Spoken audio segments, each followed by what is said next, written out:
Good morning, ladies and gentlemen, and welcome to the first day of the Southeast Region meeting. My name is Jerry Burnett, and I'm the chairman of the Alaska Board of Game. I'm going to call the meeting to order. Today is Friday, January 20th, 2023. The time is 8:34 a.m. We have all 7 board members present today. Now, if you could please rise and join us in the Pledge of Allegiance. The flag's in the back, in case you're... Pledge allegiance to the flag of the United States of America and to the republic for which it stands, one nation, under God, indivisible, with liberty and justice for all.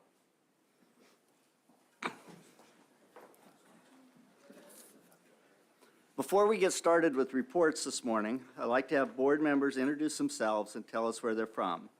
So we'll start with Stosh. Yeah, good morning, Stosh Hoffman from Bethel. Good morning, Al Barrett from Fairbanks. Good morning, James Cooney from Eagle River. Good morning, Jake Fletcher, Talkeetna. Morning, Lynn Keogh from Wasilla. Good morning, Ruth Kuzak from Chugiak. Jerry Burnett, and I reside in Juneau. Thank you, board members, and now we'd like to have introduction of staff with the agencies and department. Ryan. Thank you, Mr. Chairman, and good morning to you and members of the board, members of the public out in the audience, and those listening online. My name is Ryan Scott. I'm with the Division of Wildlife Conservation out of Juneau. And joining me behind me is Natalie Weber, our program regulations program coordinator, Tara Moskowitz assisting Natalie. Also, very happy to introduce Rick Marazon, the new assistant director with the Division of Wildlife Conservation. And out in the audience, and I'd ask people to raise their hands as they go through here, we have Tom Schumacher, the regional supervisor for Southeast, Richard Nelson, the management coordinator for Southeast, Gretchen Roffler, our predator prey biologist for Southeast, Roy Churchwell, the Juneau area biologist, Carl Koch, the assistant Juneau area biologist, Steve Bethune, the Sitka area biologist, Ross Dorndorf, the Ketchikan area biologist, Tessa Hasbrook, way back in the left, my left, the assistant Ketchikan area biologist with a lot of duties in Unit 2. We have Abby McAllister, our outreach and education coordinator, and Dan Ecker, our Sitka black-tailed deer research biologist for the region.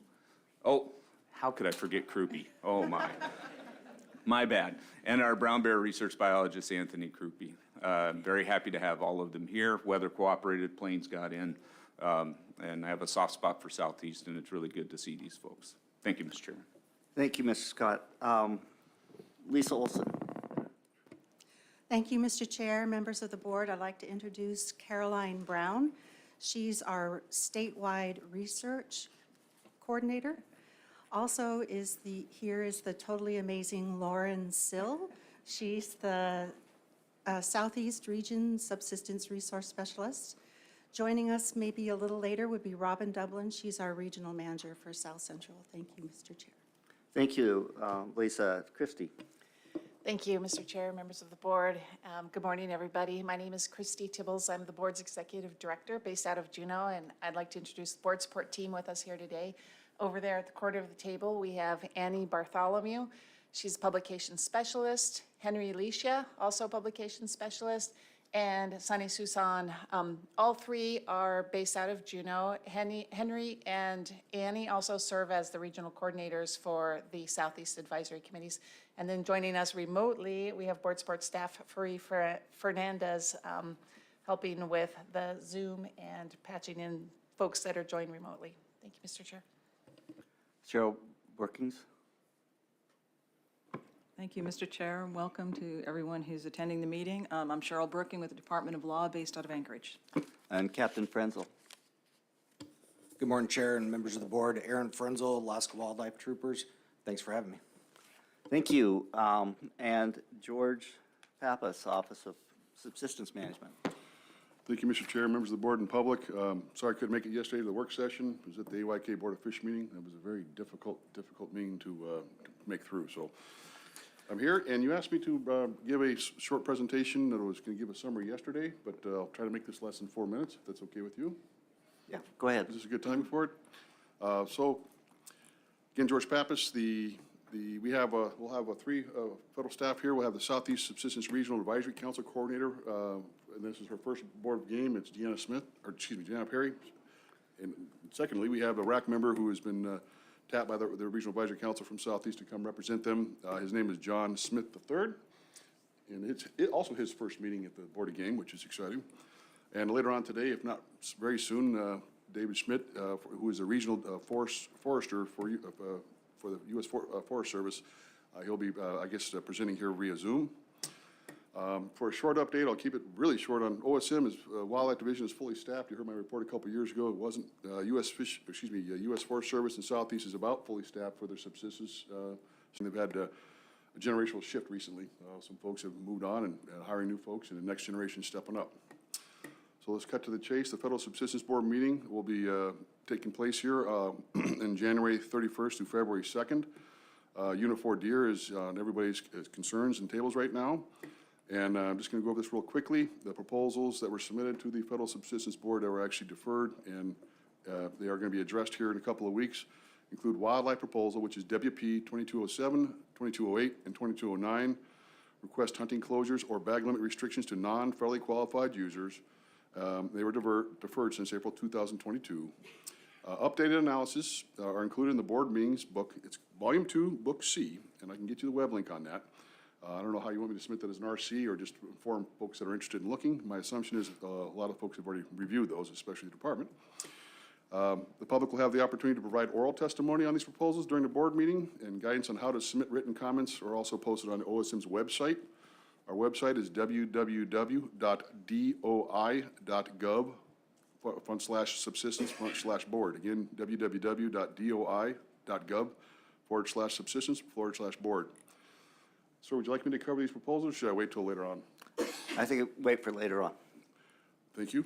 Thank you very much. Anything new besides that? I'm here for any questions, and please, if you have questions from the board that you feel are going to come up, or the public, get a hold of one of myself or Deanna, and we'll do our best to get that. It might take a few minutes, might take a half hour. If it's on a weekend, it might take longer than that, but we'll do our best.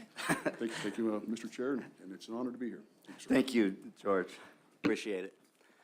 Okay, so I was looking in the audience. I don't see any past board members to introduce, so if there are, they can introduce themselves, but I don't see any. So with regard to COVID-19 precautions, we're very pleased to be able to conduct an in-person meeting. The COVID-19 virus does still pose a threat to some and could potentially halt the meeting. So to minimize the spread of COVID and other viruses, anyone experiencing flu-like symptoms is encouraged to stay home and view the meeting from the live audio stream. We also have masks available, hand sanitizer, and we have home tests available for anyone who's feeling ill and wants to test for COVID. The purpose of this meeting is for the Board of Game to consider proposed changes to hunting and trapping regulations for the Southeast region. We will be discussing game management units 1 through 5. The proposals we will be considering are posted on the Board of Game's meeting website. In accordance with the Administrative Procedures Act, the board staff published a legal notice of this meeting in a statewide newspaper and distributed to local fish and game advisory committees and many other interested organizations and individuals. Public comments were solicited, and board members received copies of all written public comments. Copies of the public and advisory committee comments are available to the public on the tables at the back of the room, or the side of the room in this case. Copies of the tentative agenda and roadmap for this meeting can also be found on the table. The agenda is also posted on the wall. The agenda and roadmap are subject to change throughout the meeting, but we will attempt to follow this order. The board meeting workbooks and all other meeting materials can be found on the table. These copies are provided for public viewing, and we ask that you not remove them so that they can be available to others. Board materials, including those being submitted during the meeting, are also available on the Board of Game meeting information website. At this time, I'm going to go to ethics disclosures. As a member of this board, we are required statutorily to disclose our income and other possible interests and conflicts. So at this point, I'd like to go ahead and start with Stosh. Thank you, Mr. Chairman. For the record, my name is Stanley L. Hoffman Jr., most know me by my nickname Stosh. Currently, I reside in Bethel, where I've lived for a little over 27 years now. Prior to living in Bethel, I lived in Anchorage for 2 years, and prior to Anchorage, I lived in McGrath for about 20 years. My family and I live primarily a subsistence lifestyle, hunting and gathering what the land has to offer. My primary source of income is with the Association of Village Council Presidents in Bethel, where I'm Director of Housing Management. Other sources of income are generated from two small businesses that I own and operate in Bethel, S&A Rentals and Tundra Fencing, none of which have any financial ties to the Board of Game issues that we'll be discussing at this meeting. I am a retired assistant guide. All my activities took place in Unit 19B, Bravo. I'm also a retired satellite dish installer retailer. I did that for about 20 years. I hold a limited entry commercial fishery license for the Kuskokwim Bay area on the lower Kuskokwim River, which hasn't been active for at least 10 years, maybe more. My wife's primary source of income is she's the president and CEO for Bethel Native Corporation. My wife also serves as co-chair for the Alaska Federation of Natives. I have two sons. My oldest son graduated from Stanford University a few years ago and is now employed by AVCP Inc., which is not the same company I work for. And my youngest son is a junior in Fairbanks at UAF. My wife and I are also raising our nephew, who is a sophomore at UAA. I serve on the Planning Commission for the City of Bethel, and I think I'm on my third year now. I'm also a member of the Aircraft Owners and Pilots Association. All four of my family members and myself received the State of Alaska Annual PFD. I also receive honorarium from the state for Board of Game meetings I attend. I am a member of Bethel Native Corporation, which is our village corp. I'm a member of Schliston Native Corporation, which is our regional corporation, and ONC, which is a nonprofit Native corporation in Bethel. To my knowledge, I'm not affiliated in any lawsuits. To my knowledge, I'm not involved in any lawsuits affiliated to any proposals to be discussed. Mr. Chairman, to my knowledge, the statement is true, correct, and complete. Thank you, Mr. Hoffman, and the chair finds that you will be able to fully participate in the meeting. Go ahead, Al. Good morning, Mr. Chairman, members and staff, and to the public. My name is Al Barrett. I live in Fairbanks. I receive a monthly disability VA check for service-connected injuries. My main source of income is derived from my fur dressing business, which I've operated since '92. I also supplement my income from the sale of furs for my trapping efforts. I also receive income from being employed as a Class A guide in Unit 20. But for the last 2 years, I have not guided because of low sheet numbers. I and my wife receive a PFD.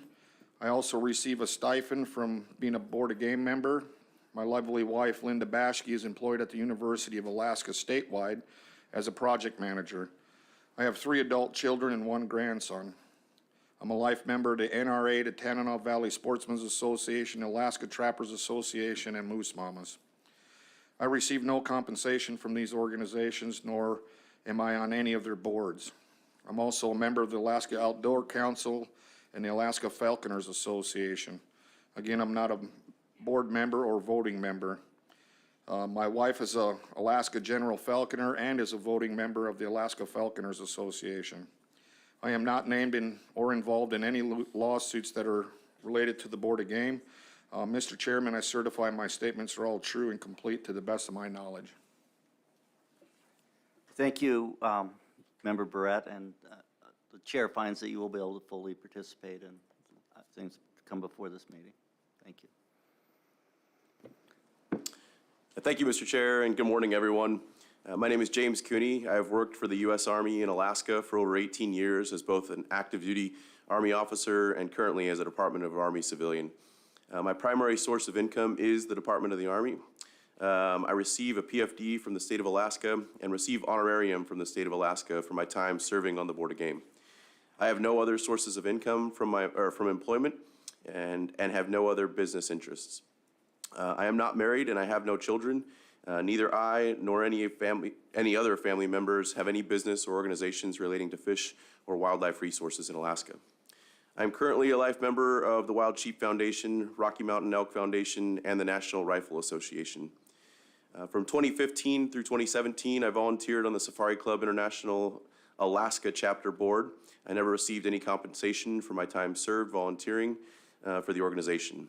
Since 2017, I have volunteered on the Alaska Wild Sheep Foundation Board and am currently serving as the Vice President. I do not and have never received compensation for my time served volunteering for the Alaska Wild Sheep Foundation.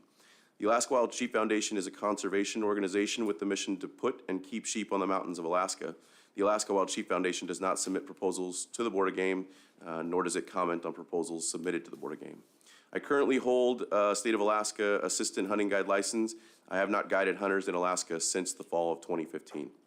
Lastly, since 2007, with the exception of 1 year serving in Afghanistan for the Department of Defense, I have been a resident of Alaska. I personally hunt for myself in our great state as much as time allows. I am not involved in any lawsuits against the state, board, or Department of Fish and Game, and I certify that my ethics disclosure statement is true, correct, and complete. Thank you, Mr. Coney. The board would find that you have no conflicts that would prevent you from fully participating in this meeting. Thank you. Jake Fletcher. Thanks, Mr. Chair. Good morning, everyone, again.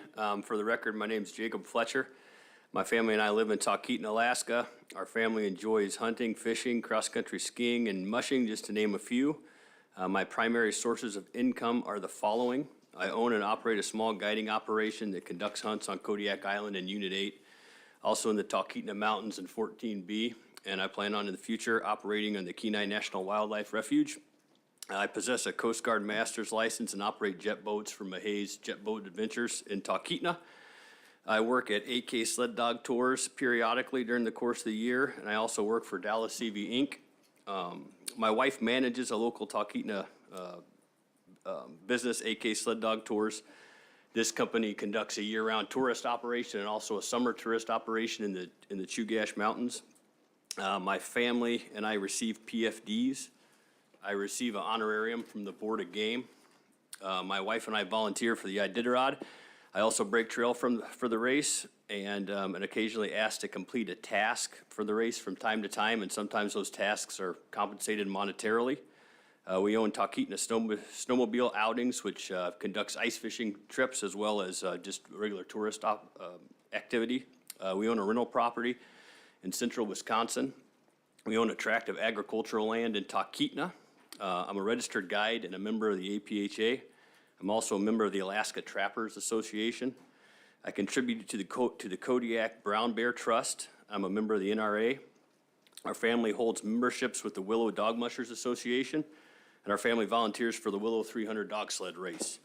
I'm not involved directly in any lawsuits other than those against the Board of Game. As I stated above, I belong to several organizations in a member capacity only. Any lawsuits that those organizations are involved in do not pertain to any topics we're going to be discussing today, to the best of my knowledge, and none of these issues that we're considering during the meeting will affect me or my family personally or financially. I certify that these statements are true and correct and complete to the best of my knowledge. Thank you, Mr. Chair. Thank you, Mr. Fletcher, and the board finds that you are able to fully participate in this meeting. Thank you. Thank you, Mr. Chair. Good morning, everyone. My name is Lynn Keogh. I'm a lifelong Alaskan. I am married, and my wife Mary and I have 3 grown children and 8 grandchildren. I was born and raised in Anchorage, and until January 2020 is where I lived, until we had a house built in Wasilla and moved closer to our kids and grandkids. We have owned and operated a sport fishing charter business on the Kenai Peninsula for over 35 years. Our youngest son, Hunter, works in the business with us, operating his own boat. I commercial shrimp in Prince William Sound prior to our fishing season. I trap full-time in the winter. I am a receiving agent for the Fur Harvester Fur Auction. I'm also a registered guide and work for various guides in the fall, primarily for moose and bear. I am a member of the Alaska Trappers Association, but have no decision-making role. Our primary income is from the charter business and supplement with guiding hunts, shrimping, and selling furs. My wife and I receive PFD, and I receive a stipend for serving on the Board of Game. Neither myself or any family member is part of any lawsuits involving the state, This statement is true and correct to the best of my knowledge. Thank you, Mr. Chair. Thank you, Mr. Keough, and the board finds that you're able to fully participate in this meeting. Thank you. Go ahead, Ruth. Thank you, Mr. Chair. Hello, everyone. My name is Beatrice Ruth Kuzak, and I'm married to Louis Kuzak, and we live in Chugiak. We have 4 adult children together, Travis, David, Sarah, and Joey. My husband and I are both avid outdoors people who enjoy hiking, camping, wildlife viewing, hunting, and fishing every year. Like many Alaskans, we rely on Alaska's wild game and seafood to supplement our food sources. I am semi-retired. Our main source of income is from Lewis's retirement account. Last year, Lewis and I both worked as an assistant guide for a total of no more than 30 days in Unit 9 during the spring bear season and the fall moose season. We both receive a PFD. Lewis is the executive director for Safari Club International Alaska chapter, in which he receives a salaried income for. I receive a small honorarium from the state for being on the Board of Game. We are both life members of SCI Alaska chapter and annual members of the Rocky Mountain Elk Foundation. Lewis is also an annual member of APHA. He does not serve in any board capacity and will not be a part of any APHA proposals or litigation. I am currently a board member of SCI Alaska chapter. I am not in a leadership position, and I don't receive any compensation for that. My husband, Louis, is on the board of directors for Safari Club International. I will recuse myself from any board activity or proposals that may be influenced or introduced by SCI National or SCI Alaska chapter. Our son Travis works from home for Halliburton out of Texas. Our daughter Sarah lives in Texas and works as a physician's assistant. Our son David lives in Alaska and works for cars. Our son Joey also lives in Alaska and works as an electronics technician. I am not now, or nor has anyone in my immediate family ever been involved in any litigation against any state or federal agency. To the best of my knowledge, the information in this disclosure statement is true, correct, and complete. Thank you, Ruth. The chair finds that you will be able to participate fully in this meeting based on that. At this time, I'm going to turn the gavel over to Vice Chair Hoffman and give my ethics statement. My name is Jerry Burnett. In December 2017, I retired as a Deputy Commissioner from the Alaska Department of Revenue. My primary sources of income are from the State of Alaska Retirement Program, PERS, a small amount of Social Security, and my board honorarium. In July and August of 2022, I worked for several days as a sport fishing guide and charter captain for Chugiak charters out of the Gold Cove Lodge. One of the principals in that business is the author of Proposal 11 regarding bag limits for deer.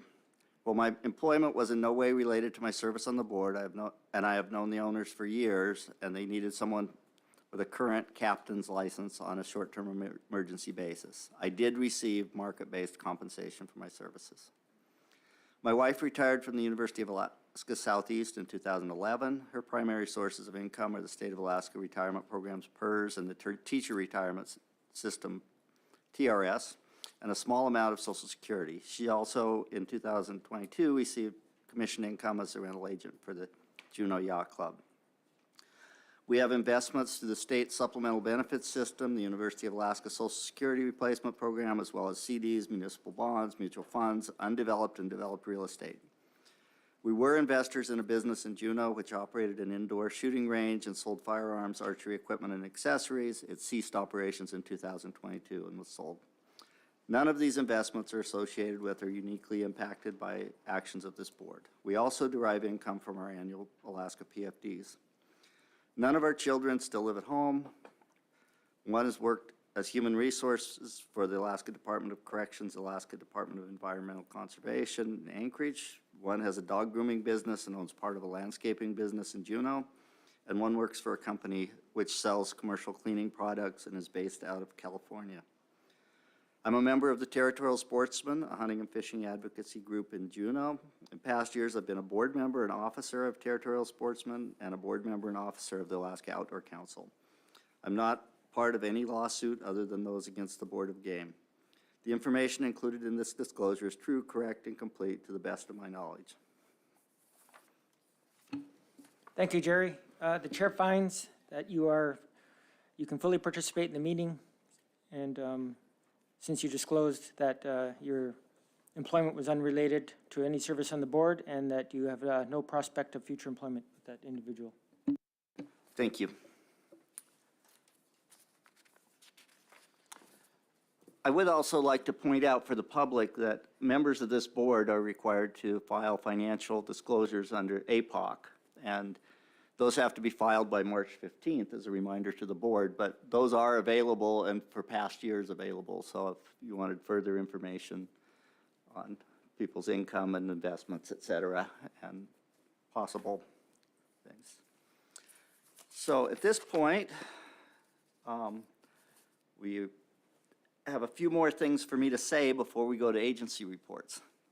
Before we hear staff reports, I'd like to announce that anyone who would like to submit written comments to the board can do so by giving it to the board staff at the end of this table. Comments can also be uploaded online from the board meeting website, available at www.boardofgame.adfg.alaska.gov, or via fax at 907-465-6094. Public comments are limited to 10 single-sided pages in length from any individual or group during the meeting. This policy of the board was adopted to ensure that all public comments could be properly reviewed by board members during the meeting prior to taking action. Anyone needing assistance with submitting comments can contact the board's support section with the Department of Fish and Game. All documents received at this board meeting will be assigned a record copy known as an RC number. The original of all written materials submitted will be retained for the permanent record of the board. With no exception, all materials are to be submitted to the board for consideration, must be presented to the board's record keeper for distribution. Please do not give documents to individual board members. Record copies will be distributed to the board and posted to the board's website in the morning before the meeting begins, after the lunch break, and at the end of each meeting day. This practice ensures regular distribution of all written comments to board members, as well as proper retention of board records. In order to be sure the public is fully informed on the board process, the chairman, vice chair, and executive director will answer all process questions the public may have during the course of the meeting. We hope this board practice outlined here will maximize public participation in the board process, as the board believes that an informed and engaged public is essential to successfully develop and implement wildlife use strategies. About public testimony. Anyone wishing to testify who has not already signed up through the registration process must submit blue cards located at the registration table and hand it to the board staff at the registration table. Be sure the blue card is legible and completely filled out, so both your name and your area of interest, your topic, or the proposals you are concerned about can be identified by board members. You may submit a blue card at any time before or during the meeting up until the cutoff time for oral testimony, which we will announce several times. That cutoff time is Saturday, January 21st at 2 p.m. Later this morning, board support staff will prepare a testimony list which will be posted around the room. Testimony is expected to begin today following the lunch break. A couple of other things. The board requests that members of the public and the press recognize and respect the board sanctuary, which is where the board members and staff are seated during the meeting. Please do not enter the space beyond the yellow and black line that you see on the floor. During breaks and before and after meetings, board members will make themselves available to the public in the public areas of the meeting space. Before we begin, please turn the volume of your phones off, and if anyone has trouble hearing the discussion, there are hearing devices available from the board staff. Lastly, the Board of Game and the Department of Fish and Game are united in support of fostering a respectful workplace. We are committed to ensure our workplace is free from negative, aggressive, and inappropriate behaviors. Harassment of any nature is unacceptable and will not be tolerated. We appreciate everyone's assistance in joining us in this important effort. At this time, we will move on to staff reports. Copies of the list of oral reports are available at the back of the room at the public table. We will start with the U.S. Forest Service Regional Forester, David Schmidt, remotely. He should be online. Thank you. Hi, good morning, Mr. Chairman and members of the board. Can you hear and see me okay this morning? Yes, we can. Excellent. Hey, thank you so much for the invite and the opportunity to speak to the board and folks here, as well as accommodating my schedule here and getting me to fit in. I was asked to, actually, let me introduce myself first. My name's Dave Schmidt. I serve as the regional forester here with the Forest Service.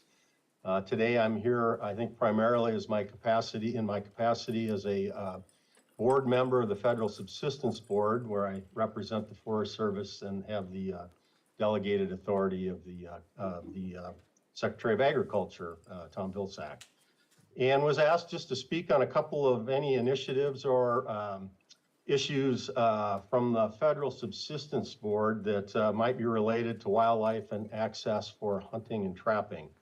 And just have a couple. I'd like to offer those up here this morning. And then and if there's time, Mr. Chair, or any questions, I'd be happy to field those as well. So the first one I'd highlight here that will, let me first say the Federal Subsistence Board will be meeting at the end of the month here, January 31st through February 3rd. And one of the items that we'll be deliberating on that's related to Southeast here is the Tongass National Forest submerged lands. The purpose of this was this is a proposed rule to complete the regulatory proceedings addressing submerged lands within the Tongass National Forest. This was directed by the courts and was the result and would result in increased subsistence harvest opportunities for rural Alaskans. These are submerged lands that are within the Tongass National Forest that did not pass to the state of Alaska at statehood. Therefore, they've remained federal public lands and they're subject to federal subsistence provisions. This proposed rule would add the identified list of submerged parcels to the federal subsistence regulations that have been identified here through an agency review. The public comment period was open, but it did close last August 10th, 2022. And the final rule will be published in the Federal Register after the board makes recommendations to the Secretaries of Interior and the Secretary of Agriculture. And so that's going to happen here at the meeting at the end of the month. And then related to this, I'd also offer that the Tongass, the Forest Service was asked by the Southeast Regional Advisory Council to draft maps of all of these submerged lands. And our cartographers here in the regional office did complete this task. There are, I believe, 161 maps that are part of this proposed rule. And these display all of the submerged lands and their general locations and are cross-referenced to the proposed rule. This document hasn't been distributed widely yet. However, I know it was been shared with Ben Mulligan at his request as a Deputy Commissioner of ADF&G. The map set will be available for the Federal Subsistence Board and the public to view at our meeting later this month. The other, I believe, George may have already highlighted here, but it is the deferred Unit 4 deer proposals. They're WP 2207, 08, and 10 by the board. These were deferred last year, and they will be taken up at the board meeting. The Southeast Regional Advisory Council has spent a tremendous amount of time and effort to try and address the concerns that have been raised by federally qualified users related to deer in Unit 4 in Southeast Alaska. There's also been a great amount of input received from the public on these proposals, both for and against. I've been involved with the public meetings personally. I sat through the last Southeast RAC meeting where there was a lot of deliberation and discussion. But the board will take all of that information gathered and during this public process, and we'll attempt to make a well-informed decision based on ANILCA Title VIII regulations and board policy. So this decision, if you're looking to participate, I believe will be toward the end of the public meeting here, the upcoming meeting. The only other, Mr. Chair, I'd offer up, it's not as much to Southeast, but there was also another deferred proposal by the board, WP 2240, which is allowing use of snow machines to pursue wolves and wolverines. The Federal Subsistence Board will also take up this proposal at the upcoming meeting. This proposal or similar proposals have addressed this question several times in recent years, but it still remains unresolved.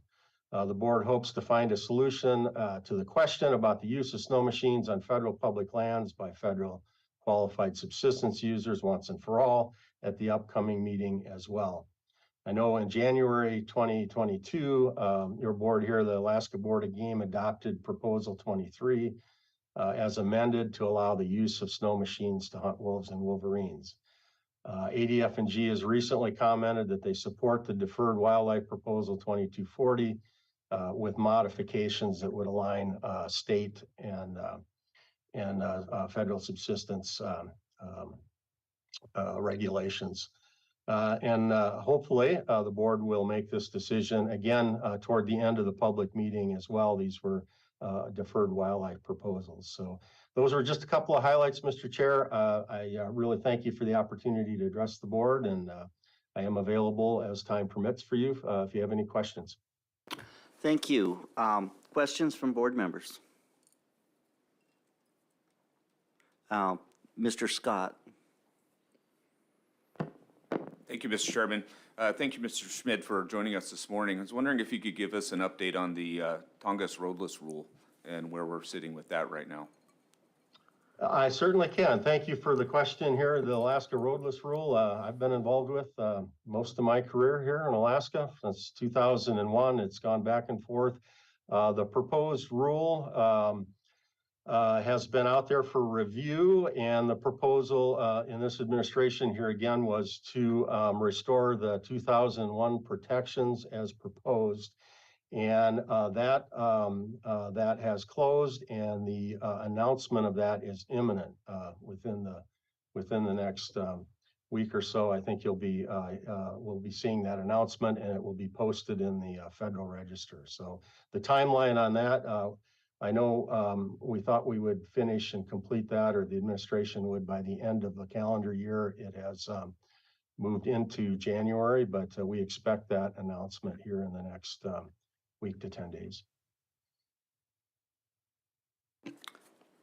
Any additional questions for Mr. Schmidt?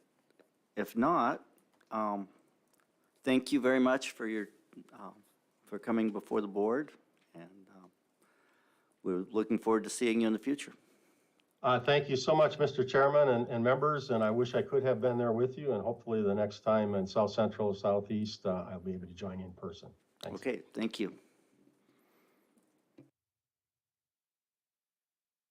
So the next on our list is Ryan Scott, the Deputy Director of Division of Wildlife. Ben Mulligan's not here yet today, so go ahead. Thank you, Mr. Chairman, members of the board, members of the public. Deputy Commissioner Mulligan, I believe, is expected later this afternoon as well. Yesterday, I covered a lot of the nuts and bolts and a little bit more in depth about the division. This morning, I just have some brief comments on more biologically related topics. I'm going to stay out of Region 1 and Region 2 because the board's going to hear a lot about those two regions starting today and then next month, or in March, excuse me, when we get to Region 2. So I'll go ahead and start with Region 3, and a couple things there just to highlights I think people would be interested in. Yesterday, Member Barrett talked a lot about the wood bison planning teams and what's happening now. We are seeing growth in the bison herd out in the Anoco, and looking forward to opportunities to put more wood bison on the ground outside of Fairbanks, potentially in the Minto Flats area.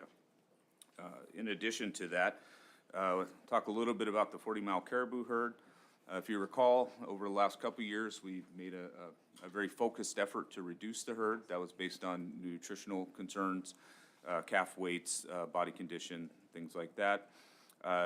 Harvests were very high for a couple of years. This year, it's much more moderate. During the fall season, the bag limit was limited to 1 bull, and about 800 bulls were taken. There's a winter season. It's open currently in 2 of the 4 zones, and the current harvest is at 329 bull caribou. A couple other things with that. Last year, we also, in conjunction with the wildlife troopers, put in a buffer along some of the highway systems where we had a lot of safety concerns expressed. I apologize, I can't remember if it's a quarter mile or larger. Maybe Member Barrett can help us there. But it seemed to work pretty good. And we did get some complaints about it, no doubt. However, the number of public safety concerns that were expressed to us were greatly reduced. Overall, the herd looks better.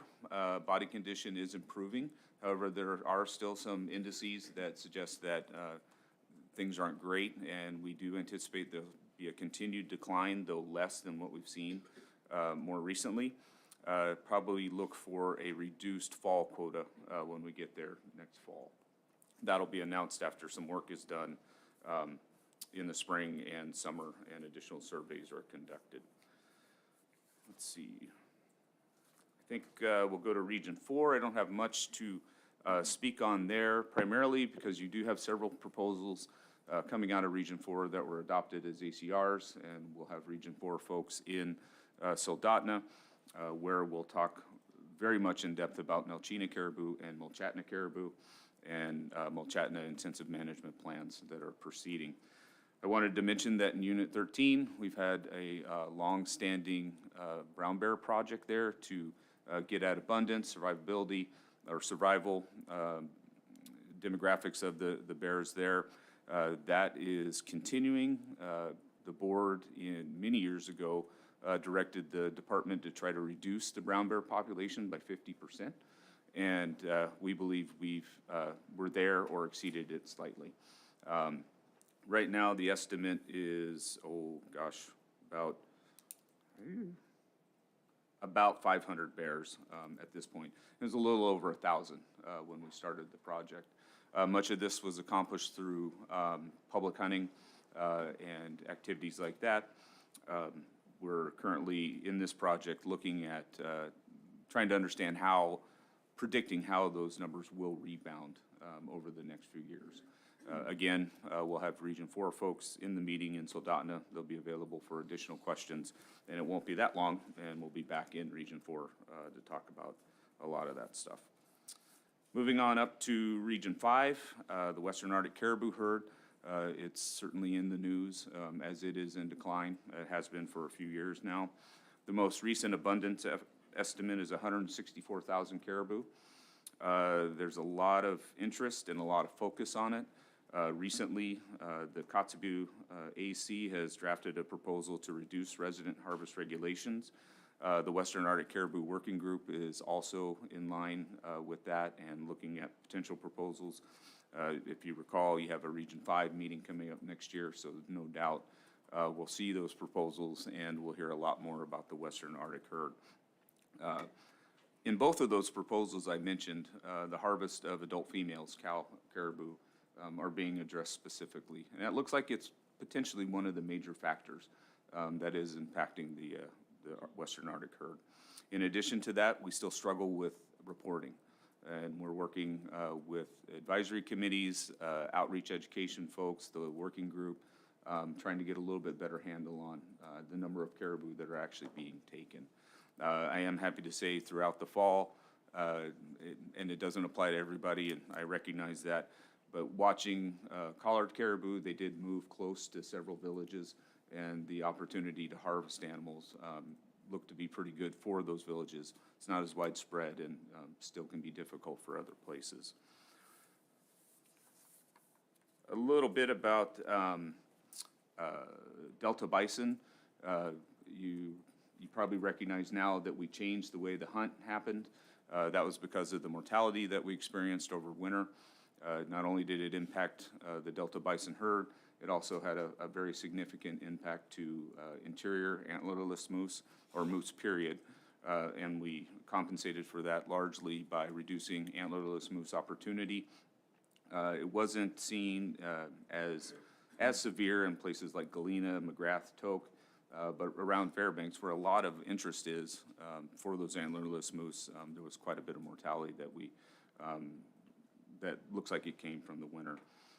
For the Delta bison, instead of having gosh, I forget what it is, 7-month season or something, we condensed it down to a fall and spring season. And there will be no spring season because the number of bison that were allocated have been taken at this point. In the past, hunters were assigned a hunt period and went through an orientation and then went out into the field. This year, same kind of thing, but it's very truncated. We offered up several groups of hunters in the fall. We assigned a specific number of bison per group, and we were looking for about 60 bison to be taken. We changed the bag limit to bulls only. It used to be any bison. And as of just a few days ago, the reported harvest was 62, and that'll be it. I anticipate that this board will receive proposals to talk about are there opportunities for bison permit holders that either did not get to harvest or did not get to hunt because of the changes. I think you're going to see those next year in Region 3. Probably good to recognize that for residents, if you draw a bison tag, you got to wait 10 years before you do it again. And if you're a non-resident, you only get one shot at it in a lifetime. But again, we felt like that was prudent. For all the years that the bison have been on the ground in the Delta area, over winter mortality is almost zero. It's pretty amazing. It really doesn't happen. But this year it did. In addition to that, we got lots of complaints, big groups of bison on the highways, the private agricultural farms in the area. Bison were moving around and camping out on those places. And we've been working towards mitigation of some of that to keep those guys off private farms as well. Finally, with sheep, it's not a new subject for this board. Matter of fact, we had a special meeting in October to talk about what's going on with sheep. Everybody probably recognizes we've seen a fairly significant decline in many populations across the state. We assign this to winter weather largely and changing environments, and primarily to having rain events in places that we haven't had it before. You get snow, you get rain, it freezes. Sheep have a very difficult time getting through those layers to feed. We have 2 large projects going on right now, or in the planning stages, just about to launch, to look at survival, impacts of climate change, hunter impacts. We're going to have control groups where we're not hunting them and where we are hunting them to see how those change over time. In addition to that, I think there's a 3rd project potentially coming out of Region 5 with a new graduate student. As I mentioned, we had that sheep meeting in October that gained a lot of interest. We also provided similar information to the National Park Service Subsistence Resource Council Chairs Workshop. I understand that was well received. And then this month, we recently participated with a Wild Sheep Foundation strategy session at the Reno Sheep Show. Unfortunately, that was not able to be Zoomed. I was hoping that several of us would be able to be there. We did have staff, and I'm awaiting to get some information for that. We recognize sheep are a big thing, both in the subsistence use throughout Alaska, as well as other hunters' interest, and we're going to be focused on it for a long time. To wrap up, I want to assure the board that we are in heavy preparation for Region 2. We'll see you there, and we'll see you in Soldotna in March. In addition, we've already begun planning processes for Region 5 and Region 3. We'll be meeting with both of those regions next month to start developing proposals from the department.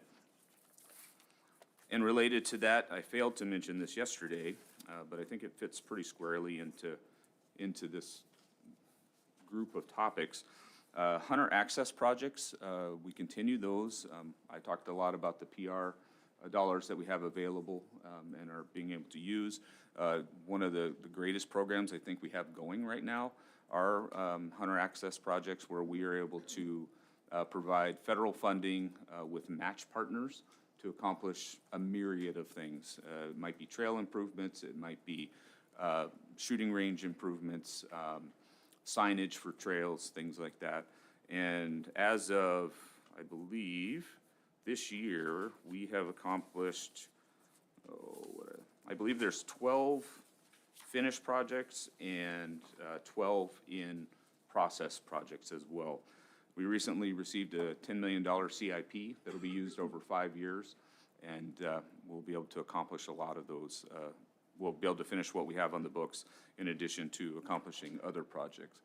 I put that out, so if you know somebody who has an idea for an access project, and especially if they got the match to come with it, we do have a lot of the federal dollars available, and that's not limited to, you know, just Fish and Game, private entities, and we're working very extensively with DNR, some of the boroughs up in the interior and the Matsu Valley, things like that. So that is, I believe that is it for me. One more reminder that the Federal Subsistence Board meets at the end of the month. It's a hot topic for Southeast Alaska, and I welcome the board back to Southeast. Last time we were here, we were in Petersburg, and it's been a while since we've been in Ketchikan, so it's good to have everybody back here. Thanks, Mr. Chairman. Thank you, Mr. Scott. Any questions from board members? Stosh. Yeah, thank you, Mr. Chair. Thank you, Ryan, for that report. Just a question regarding the Delta bison herd. You mentioned there was 62 harvested in the most recent hunt. What do you normally harvest on an average year? And then you also mentioned that because of the deep snow, they were pushed out into the roads. Was there any automobile mortality on those? Through the chair, Member Hoffman, usually we harvest upwards of about 90 to 100. When we started for the season, we had intended to issue 120 permits. That was because the herd size was above objectives, and because of some of the other dynamics with those animals in the area, we want to get them back into objectives. Winter took care of that for us, really. That was another reason to reduce those numbers. Certainly, we had vehicle collision mortality on the highways, topped off with a lot of social angst with bison parked in private farms.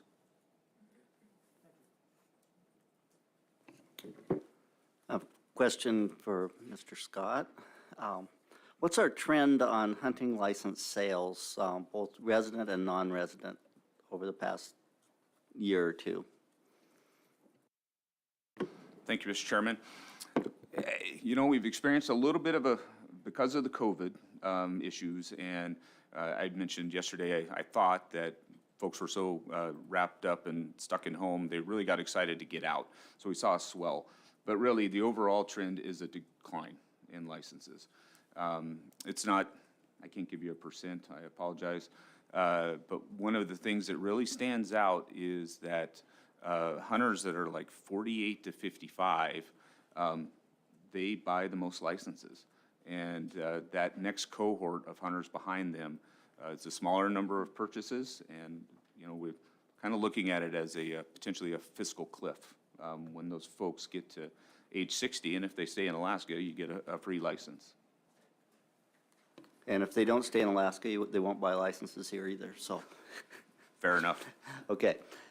Thank you, Mr. Scott. Next on our list is George Pappas from Office of Subsistence Management. I think he touched on his. Oh, but you probably already did yours. Do you have anything additional? No, the only thing additional I thought was interesting was I haven't been to Ketchikans for 12 years, and that was the first day that Lauren Stills was put in a field. And we worked side by side back then, so it's really good to be back. Thank you. Okay, Captain Frenzel. Good morning again. Thank you.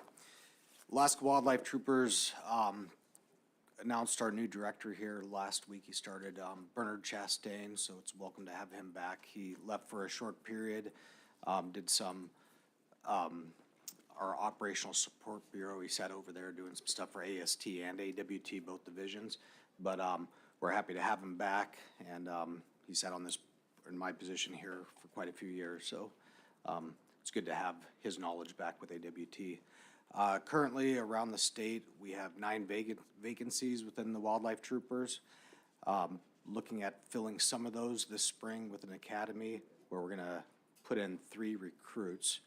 By the time they get through the academy, it's usually 3 months at the academy, 3 to 4 months, and then another 4 months in their field training, and then 4 months on their own before they hit that 1-year probation. So the overall length of time to get a trooper from the application process into the field is usually about 1.5 years, possibly even 2 years. So we just can't put troopers in real quick. With that, for Southeast, that means we have 2 vacancies down here right now. One is in Prince of Wales and the other one's in Hoona. Hoona post is being filled, and we're looking at April 1st as an arrival date for our new trooper there. He'll be moving out of the Fairbanks area and coming down to Southeast here. So other than that, our civilian staffs we're doing pretty well with. We're gonna have a lot of vacancies here in Southeast. Changed our process a little bit down here. We were having seasonal public safety technicians.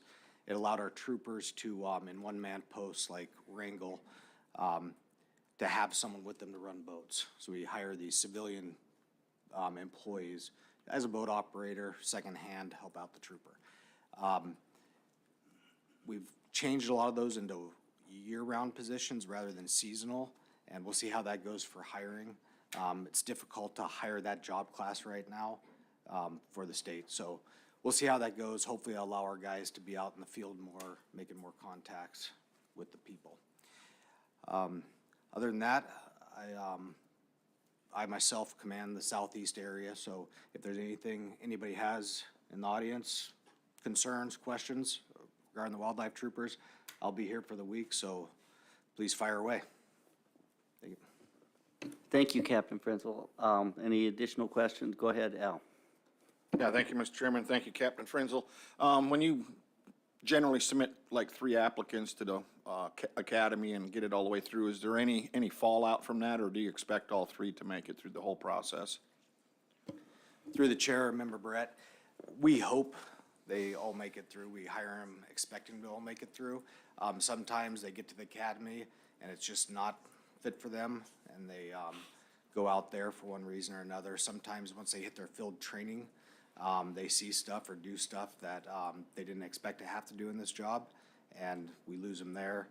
And so hard to say. Sometimes it's as much as a 30% dropout rate from our hire. So we're hoping, we've been pretty good with our wildlife troopers. They've all made it through typically into becoming a fully commissioned trooper. All right, thank you. Stosh? Yeah, thank you, Mr. Chair. Thank you, Captain Frenzel. Just a quick question. You mentioned you had 9 vacancies. I'm guessing that most of those are probably in rural areas, and that the department mentioned earlier they had some problems filling areas in rural western Alaska. I was just wondering where yours were. Through the chair, Member Hoffman. Yeah, so currently they're kind of all over. We've got 1 vacancy in Nome, a vacancy in Soldotna, 1 in Fairbanks, 1 in Kodiak, and the 2 in Southeast. I'm not counting. But we also got, the legislature last year gave us 3 more positions, and those positions aren't filled yet. That's gonna be filling St. Mary's Post, which we shut down, Galena Post, and Yakutat Post. We're still kind of figuring out how we're gonna fill those, how those are gonna roll out, because we just can't throw a trooper out there. He needs a truck, snow machine, boat, airplane, whatever it might be. So it takes a little bit of legwork. So this current session, the governor's budget we've put in to fill, to fund those positions as well. Last year we got them, now we need the funding for them. And then additionally, some equipment stuff so we can purchase equipment and get those positions back going. So we're really looking at building back up. In the early 80s, we were at 120 wildlife troopers around the state, 121, and that included the Fish and Wildlife Enforcement officers that weren't fully commissioned troopers. They just had AS-16 and 5 AAC that they enforced. where all of our wildlife troopers can enforce all criminal law right now. With that, that got dropped down to a low of one time of, well, last year we were sitting at 88, now we're at 91. So our goal is to keep building on that, but we can't just go to 121 right now. Filling 3-4 a year through an academy session and stuff is kind of our focus right now. Yep. If I could follow up on that real quickly, how many people are retiring each year? Last year, Chair Burnett, the Alaska State, or the Department of Public Safety as a whole, between Alaska Wildlife Troopers and Alaska State Troopers, lost 49 positions due to retirements or other separations. Thank you. Any additional questions for Captain Frenzel? If not, it's time to go to the Southeast Region overview. I'm going to take a short 5-minute break while it gets set up, and we'll come back to it. May I say something? And Christie has some. While they're setting up, if board members want to pull up those reports, they're found on the website, RC4, tab 1.1 will be the first one, the Southeast Region overview.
presenter at the table. That's okay. We're going to call the meeting back to order. So I know that the presenter is ready, I'm sure. Mr. Shoemaker. Spirited group.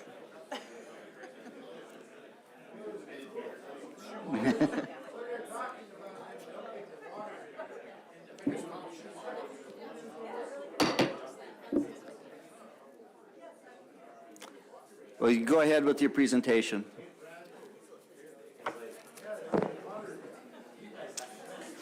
Hello, my name is Tom Schumacher. I'm the Regional Supervisor for Wildlife Division here in Southeast, and I'd like to welcome board members and everybody else from out of town to the region. Thank you for coming to the meeting, members of the public who are here. Appreciate you coming and testifying. So since it's been 4 years since we've had a meeting in Southeast, and we've had a lot of turnover on the board, and most people aren't from Southeast, I wanted to focus my presentation on introducing board members to the region, both in terms of how we're set up within the division and the ecology, because things are a little different in Southeast than they are in the rest of the state, and also some of the issues we're dealing with here in the region.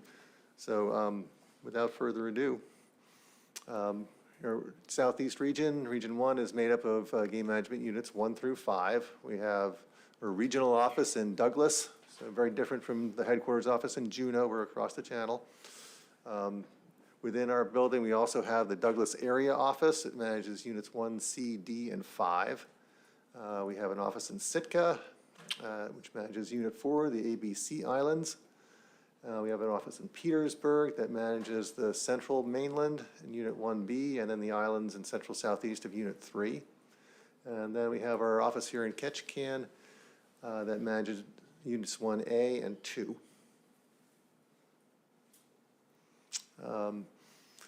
Wanted to go over land ownership in this region because it's a little different than other regions. All the light green on this map is the Tongass National Forest. So the vast majority of the region is the Tongass National Forest.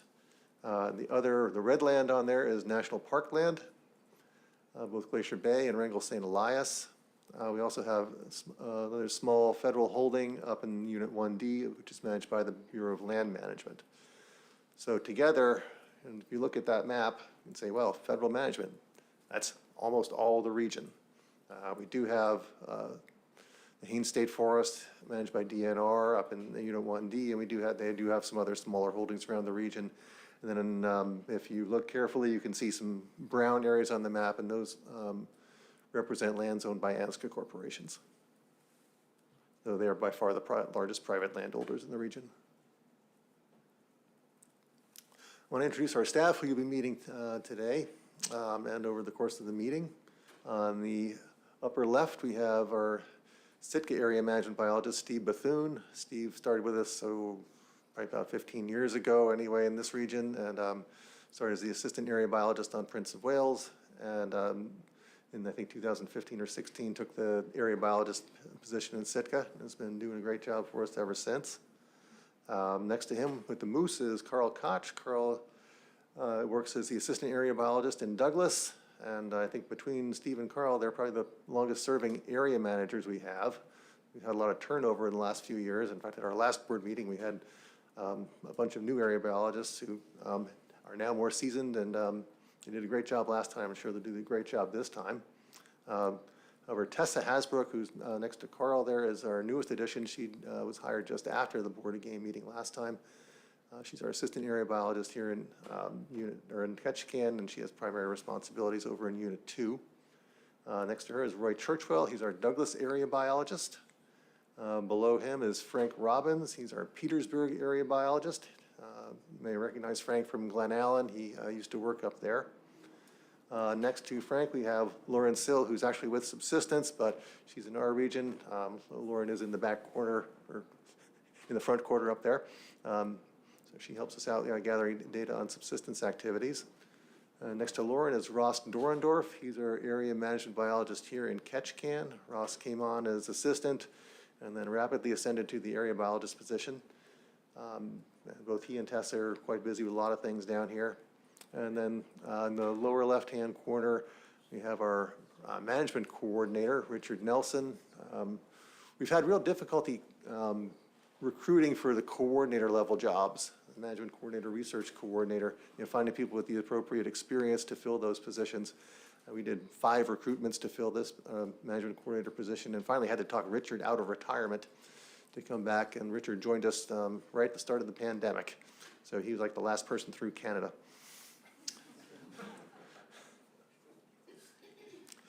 We also have a research branch, and that's made up, we have a Dave Gregovich, who's a data analyst. So Dave works analyzing data and doing, looking for relationships between animals and people and population trajectories, primarily focus on things called resource selection functions. But Dave's also a GIS expert. Next to him is our biometrician, Dr. Jason Waite. As our biometrician, he's got his hands in most projects, both in planning, because that's important to do before you start the project, and then in analysis after you've collected your data. And Jason's heavily involved in wolf work that we'll talk about later.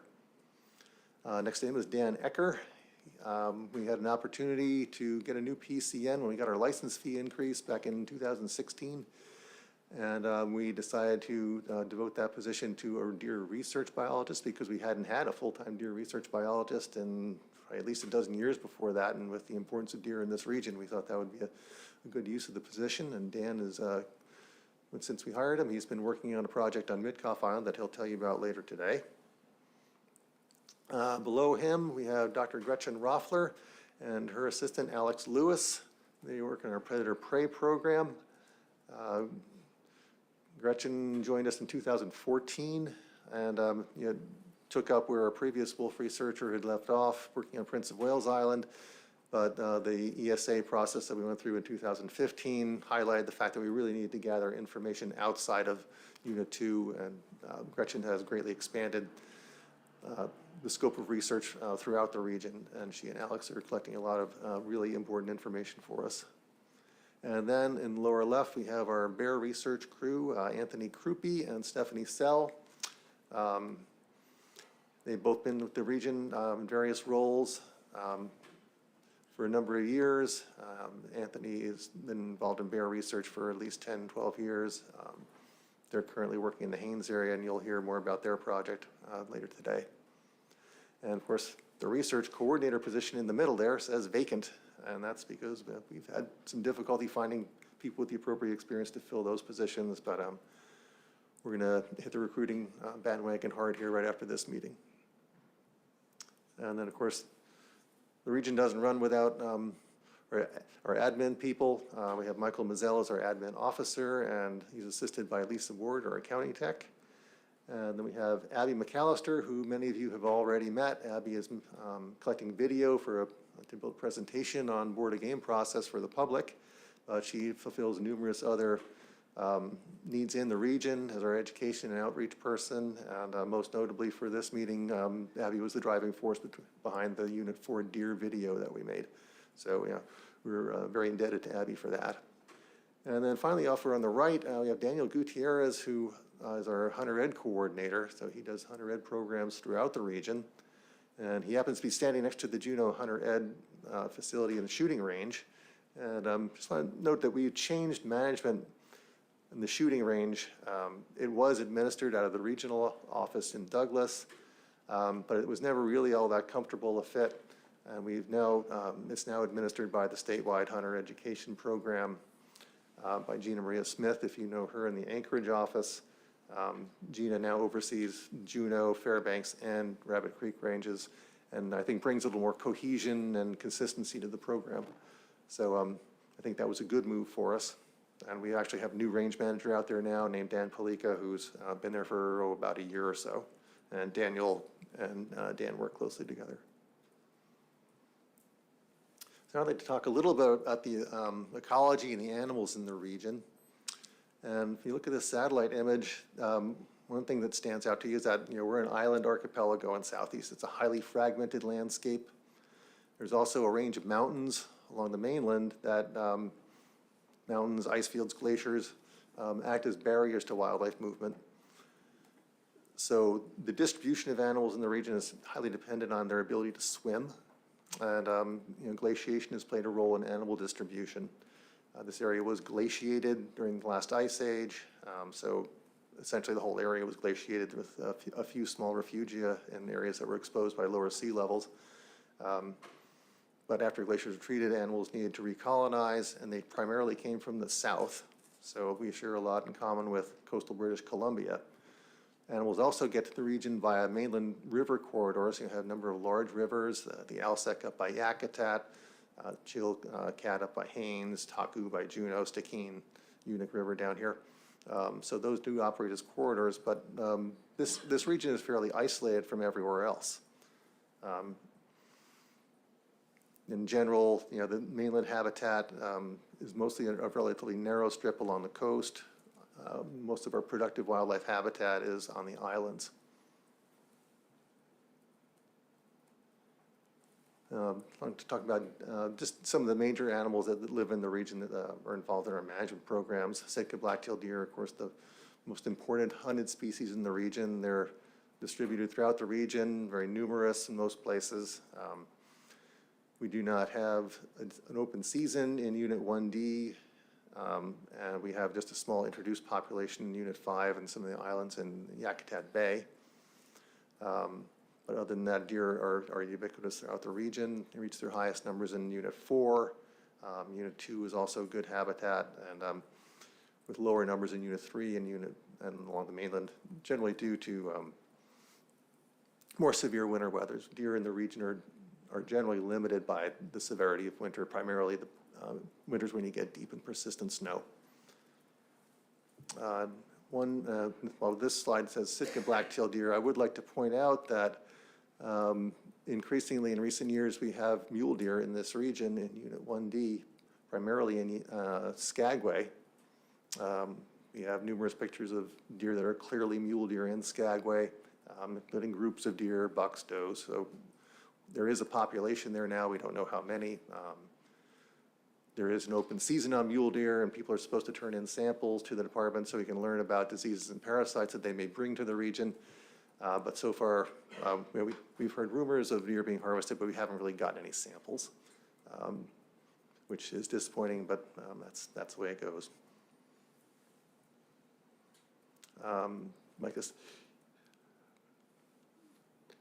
we have the Unit 4 deer proposals are something that will be discussed quite a bit at the upcoming Federal Subsistence Board meeting.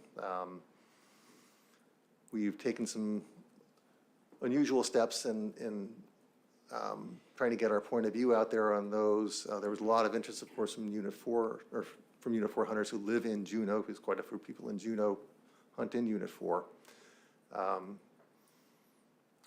And because there was so much interest in commenting on those proposals, we, instead of just trying to reply to individual requests for information, we actually released our draft comments early so that people could use those and have a common source of information. And one of the reasons to do that is to provide that information in context with our interpretation too. So we've had a lot of public engagement, primarily from Juneau hunters, on those proposals. And of course, as I mentioned earlier, we went to the trouble of making a video and to get our point of view across. And that wasn't just for Juneau hunters, but also trying to explain to folks in rural communities what the issues are and why we've taken the positions we have. Moving on to moose. Moose occur throughout the region, primarily on the mainland, but also in more recent years on the islands in Unit 3. And in fact, that central southeast hunt is the hunt where we get the highest moose harvest. We take about 250 or so moose a year, but about half of those come from that RMO 38 registration hunt there in central southeast. And that's an antler restricted hunt, so we have a pretty good moose population there. Unfortunately, because of the forested environment there, we don't really know much about the population, so that antler-restricted hunt is particularly important to ensure that harvest remains sustainable. When you really don't know how many moose there are, what your bull-cow ratios are, the antler-restricted hunt really gives you a measure of safety and provides a lot of opportunity. Moose in the mainland showed up 120, 130 years ago, primarily coming down large river valleys, and they've dispersed, and this dispersal is ongoing. So moose are expanding in the region, and moose hunting is a very popular activity. We have a number of hunts throughout the region. Some are antler restricted, some are just any bull hunts.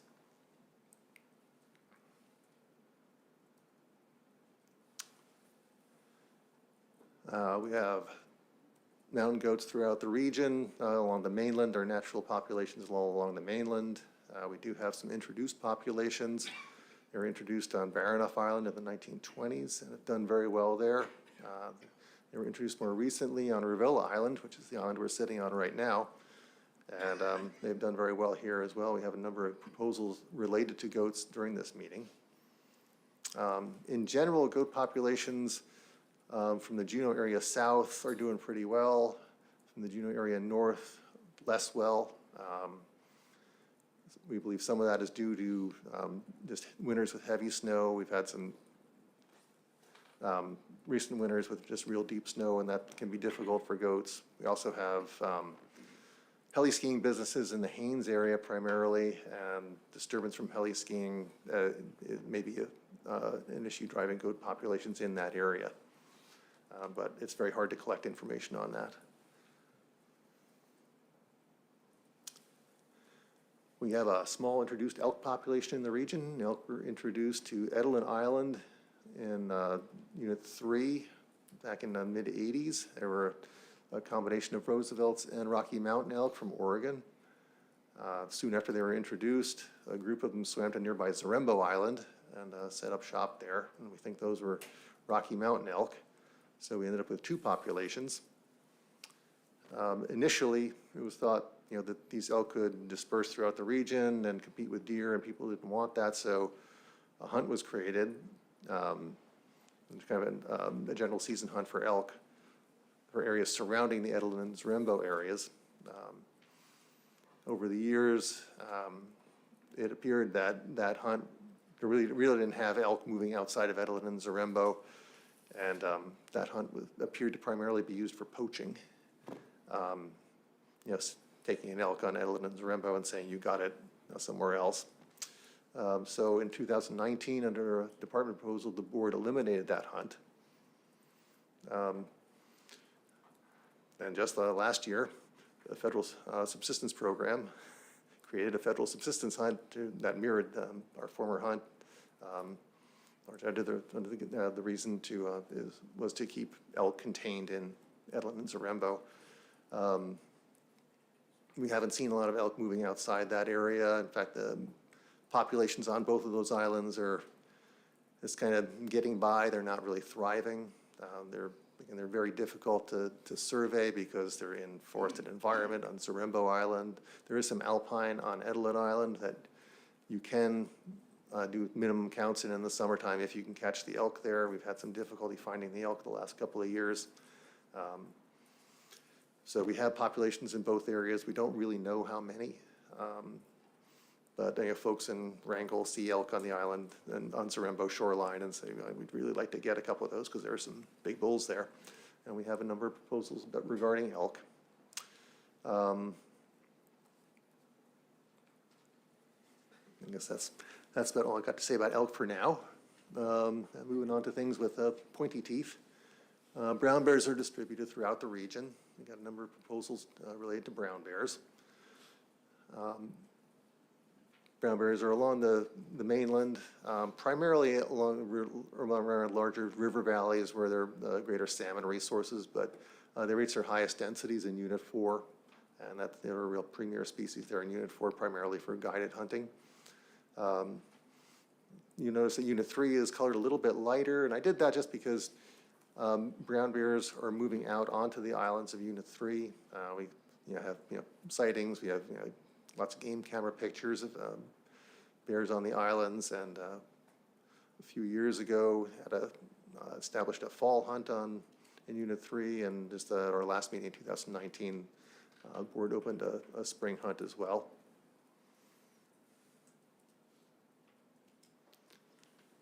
Black bears are also distributed throughout the region except for Unit 4. They reached their highest densities in southern southeast. We have 4 proposals dealing with black bears. The last time we had a meeting here in Ketchikan, we had a situation where we had some what we thought was over harvest in Unit 2, which resulted in development of a black bear management plan at the meeting that restricted hunting opportunity for non-residents. That plan went into effect in 2012, and so we had some conservation measures for a few years. At the 2019 meeting, we determined that those measures were no longer needed and changed a bunch of hunts back to registration hunts or harvest ticket hunts. And we've slowly been increasing the numbers of permits, both registration and drop permits available for non-residents. So things with black bears appear to be going well. Wolves have a similar distribution to black bears. They're throughout the region, except in Unit 4. As far as we know, they're widely distributed. They're hunted and trapped throughout the region, and populations are stable. We're going to hear quite a bit about wolves at this meeting. We have 11 proposals. Our research program, as I mentioned, has expanded throughout the region to gather more information so we can better respond to questions about sustainability and wolf ecology throughout the region. I think many of you are aware that in 2019, at that meeting, we changed regulations for harvest management in Unit 2 to implement a new harvest management strategy. Following that change, we ended up with 1 year of higher than anticipated harvest. That's largely attributed to much greater trapper participation that year than we expected. We had about 32 people seal wolves that year, I think, and the long-term average had been between the low or high teens to low 20s. So although we don't have a way of gauging trapper activity or trapper effort, the number of people who seal animals is indicative of a much greater effort that year. And that resulted in a high harvest. But that was 1 year of high harvest, and since then, the new management strategy appears to be working pretty well. We've had moderate harvests. We've done population estimates every year, and we believe the wolf population, particularly in Unit 2, but elsewhere also, is stable and secure. As a result of that high harvest in 2019, we were sued by the Alaska Wildlife Alliance and Joel Bennett in State Superior Court. It was a constitutional suit that our management strategy was not in keeping with the sustainability clause in the Constitution. We had a trial in April of 2022. The trial lasted about a week. Judge found in the state's favor. The plaintiffs requested reconsideration. That was denied, and plaintiffs have appealed the case to the Supreme Court, which I understand is obliged to hear the case because it is a constitutional case. So we're moving forward with that. Also, following the 2019 season, we had another accepted endangered species petition filed by the Center for Biological Diversity and 2 other groups. The petition requested that wolves be listed as threatened or endangered in southeast Alaska. It's a little bit different than the previous 2 petitions in that it asks the Fish and Wildlife Service to consider the Alaska portion of the Alexander Archipelago wolf population as separate from the Canadian population. We've been actively engaged in that process, helping to develop the species status assessment over the last year. Myself and Dr. Gretchen Roffler were on a committee that helped develop the assessment. The assessment is the information base on which the Fish and Wildlife Service makes their determination on whether the species should be listed or not. The commenting process, a draft was developed, but owing to new rules, the Fish and Wildlife Service only allowed myself and Dr. Roffler to comment on that. It had to be done through a portal, so it was very restrictive. We were the only ones who could read the document and write comments on it, so we didn't really have the full breadth of the department's wolf expertise to bring to that review. We did submit our comments, and at this point, I'm told that the status assessment has been finalized by the Alaska region and has been sent back to Washington DC for consideration. We don't really know what they're recommending, but we'll find out.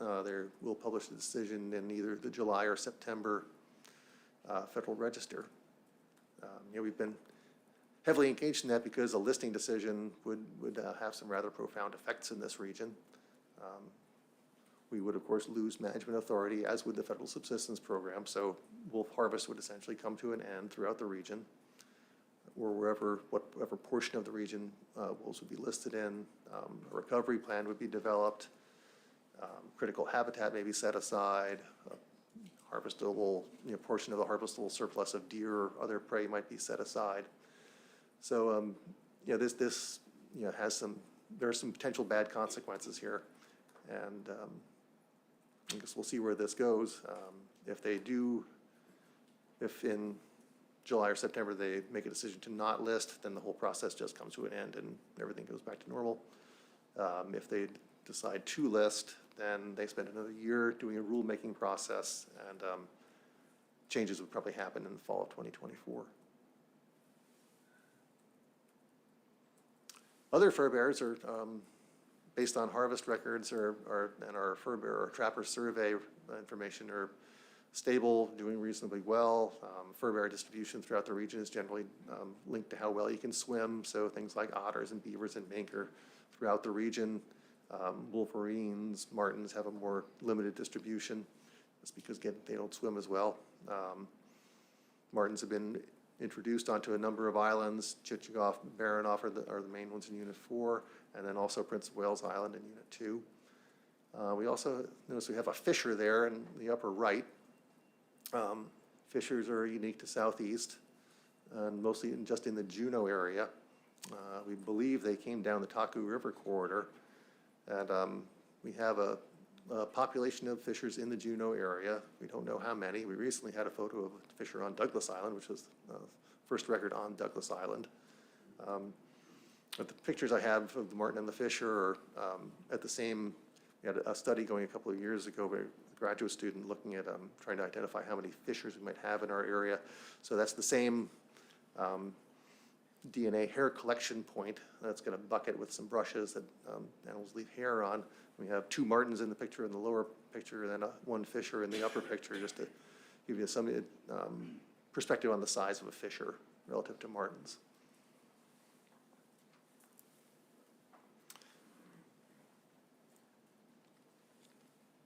I'd like to transition now to talk about habitat, because habitat is a big deal in Southeast, and if you don't understand habitat changes and the effects of those habitat changes, it's hard to understand some of the wildlife management issues. And since most everyone here is from outside the region, I wanted to spend some time talking about the effects of logging. This map gives a distribution of logging activity throughout the region. The red is Forest Service land, and if you can tell, there's also pink up there, that's Ansca Corporation land. And generally they represent areas that have been clear cut.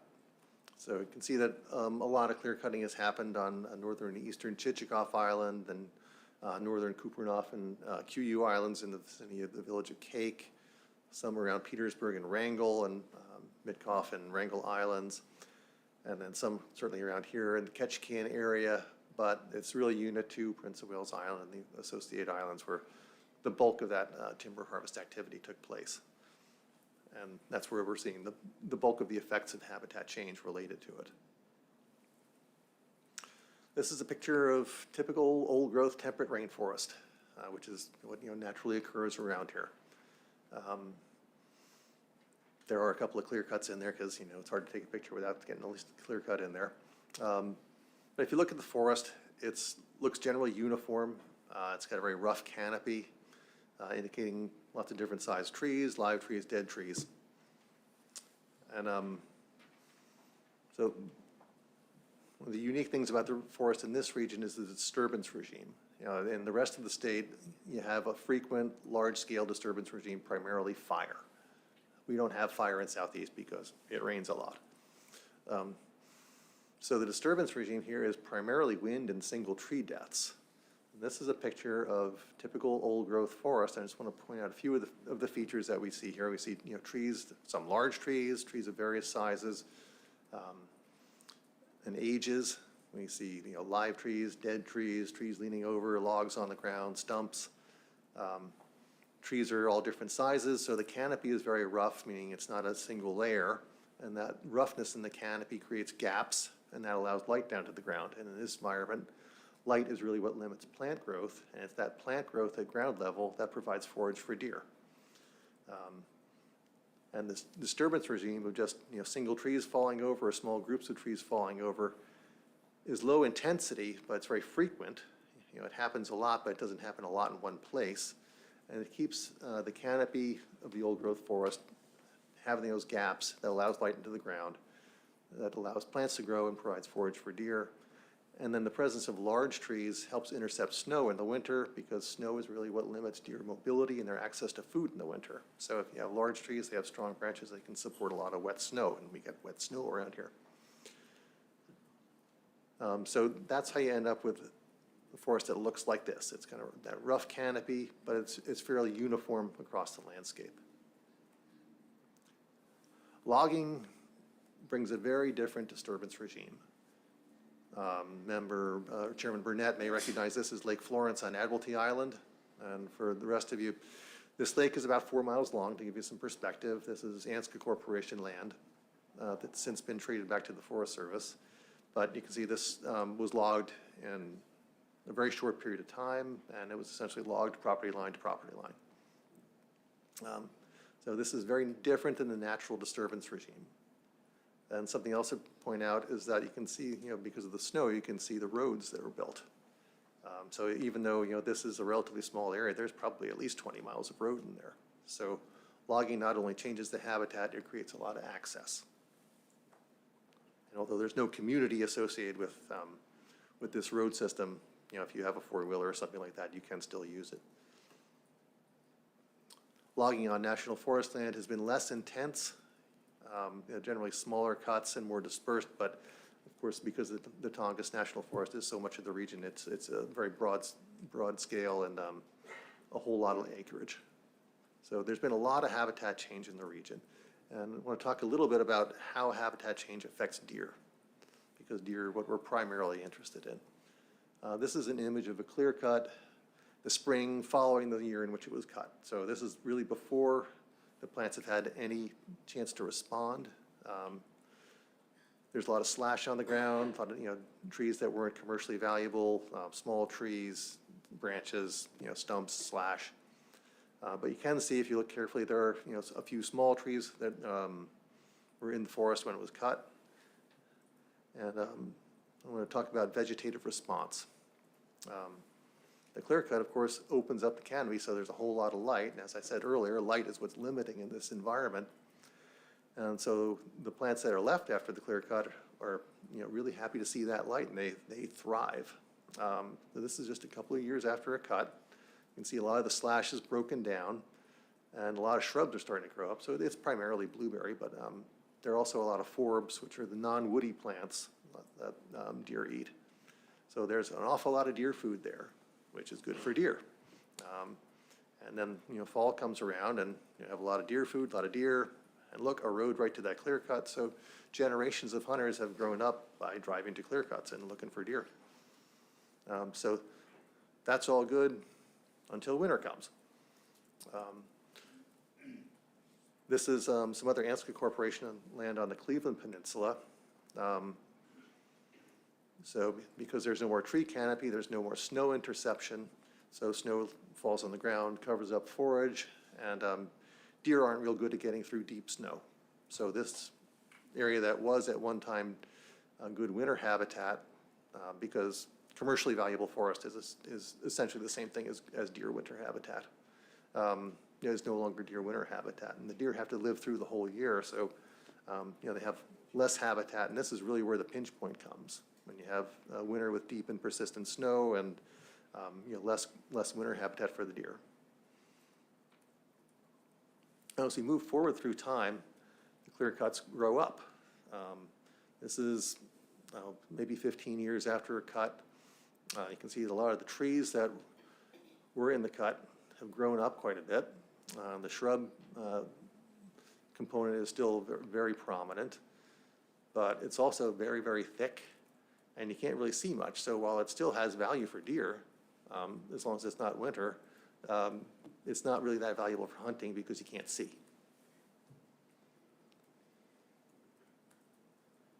The next phase is what's called the stem exclusion phase, and that's where those trees grow up, and because they're all the same age and the same size, their canopy forms a very dense kind of roof over the forest, and it shades out plant growth. You know, the old growth forest had those gaps that roads created. This has no gaps. It's just one dark barrier, and very little plant growth or very little light reaches the forest floor, and therefore, as you can see in this picture, there's very little in the way of vegetation there. It's mostly just moss and sticks. And so while, you know, deer can move through there and rest there, there's no forage there, and trees of this size really don't do a good job intercepting snow either. So what can you do about that? Because that phase will persist for many decades. This second growth phase has been recognized as an issue for many years, and people have, you know, worked out, well, what can we do about it? And really the one thing that you can do is thin it. So pre-commercial thinning is something that's gone on both on Forest Service land and on private land. And it involves just thinning trees, usually by a set distance. You know, they try to leave maybe 16 feet or something like that between trees. It's labor intensive. You have to pay someone to do it because there is no commercial product coming off of this. That's why it's called pre-commercial thinning. And you can only do a few thousand acres a year. I think the Forest Service shoots for about 4,000 acres a year, but they have a backlog of about 400,000 acres. So a lot of land is not going to get thinned. And generally, these days, they try to get the thinning done within 18 to 23 years of the clear cut so that they still have some of that understory component living in there that can respond. But because if that component is already gone, then it takes longer for it to recover. And then the value of this is really not well established. They do get a vegetative response, but how much it affects deer really, we don't really have a good handle on yet. And then, of course, the trees that remain eventually do grow up and begin shading things out again. So what's the future of logging? In this region, the logging industry is much, much diminished over what it was. The Forest Service logging program is down to a very, very low level. See Alaska, which was the last ANSCO corporation that had significant lands remaining to log, actually ended their logging program before they cut all their trees. And I think it's because attitudes in rural communities are changing. People are seeing the effects of logging and saying, we really don't want any more of that.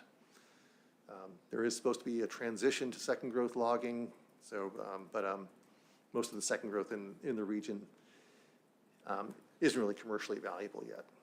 So I think we're in a logging hiatus here anyway for a while. Dave Schmidt with the Forest Service did talk about the roadless rule. And while the roadless rule would open up areas that are currently considered roadless to other logging and other development, if an Alaska specific roadless rule was passed.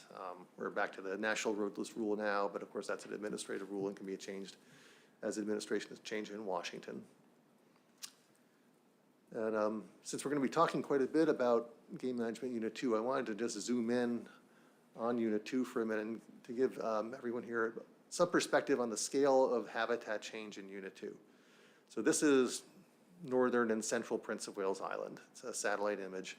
The red areas are areas that have been clear cut by the Forest Service. The pink areas are ANSCO lands. And while this gives the impression that they're entirely clear cut, that's probably not the case, but there's been an awful lot of cutting on the ANSCO lands. The yellow areas are timberlands that are still within the Forest Service timber base, meaning they're eligible to be harvested under the forest plan. The light green areas are timberland, is commercially valuable timber that is in a conservation status on the forest, so it's not eligible for logging. And then the other areas that aren't colored or areas that aren't commercial forest, they're muskegs, wetlands, other things, mountains, things like that. But if you look at that collectively, you look at just the red and the pink and say that's a lot of habitat change. And that does affect deer abundance, and there are roads to all those clear cuts, but most of them have grown up to the point where they're really not productive for hunting and are certainly less productive for deer as well. And I'd like to close with just talking about federal subsistence for a few minutes. I'm going to show this map again to remind everyone of the amount of federal land in this region. It is far higher than in any other region. It's over 90% of the region. And most of the productive land where people are going to hunt and trap is federally managed. All communities in the region, except for Juneau and Ketchikan, are federally qualified. Ketchikan has applied for rural consideration through the federal board. I think that'll be a couple-year process. But currently, Juneau and Ketchikan have over half the region's population, so they're not eligible for the federal program.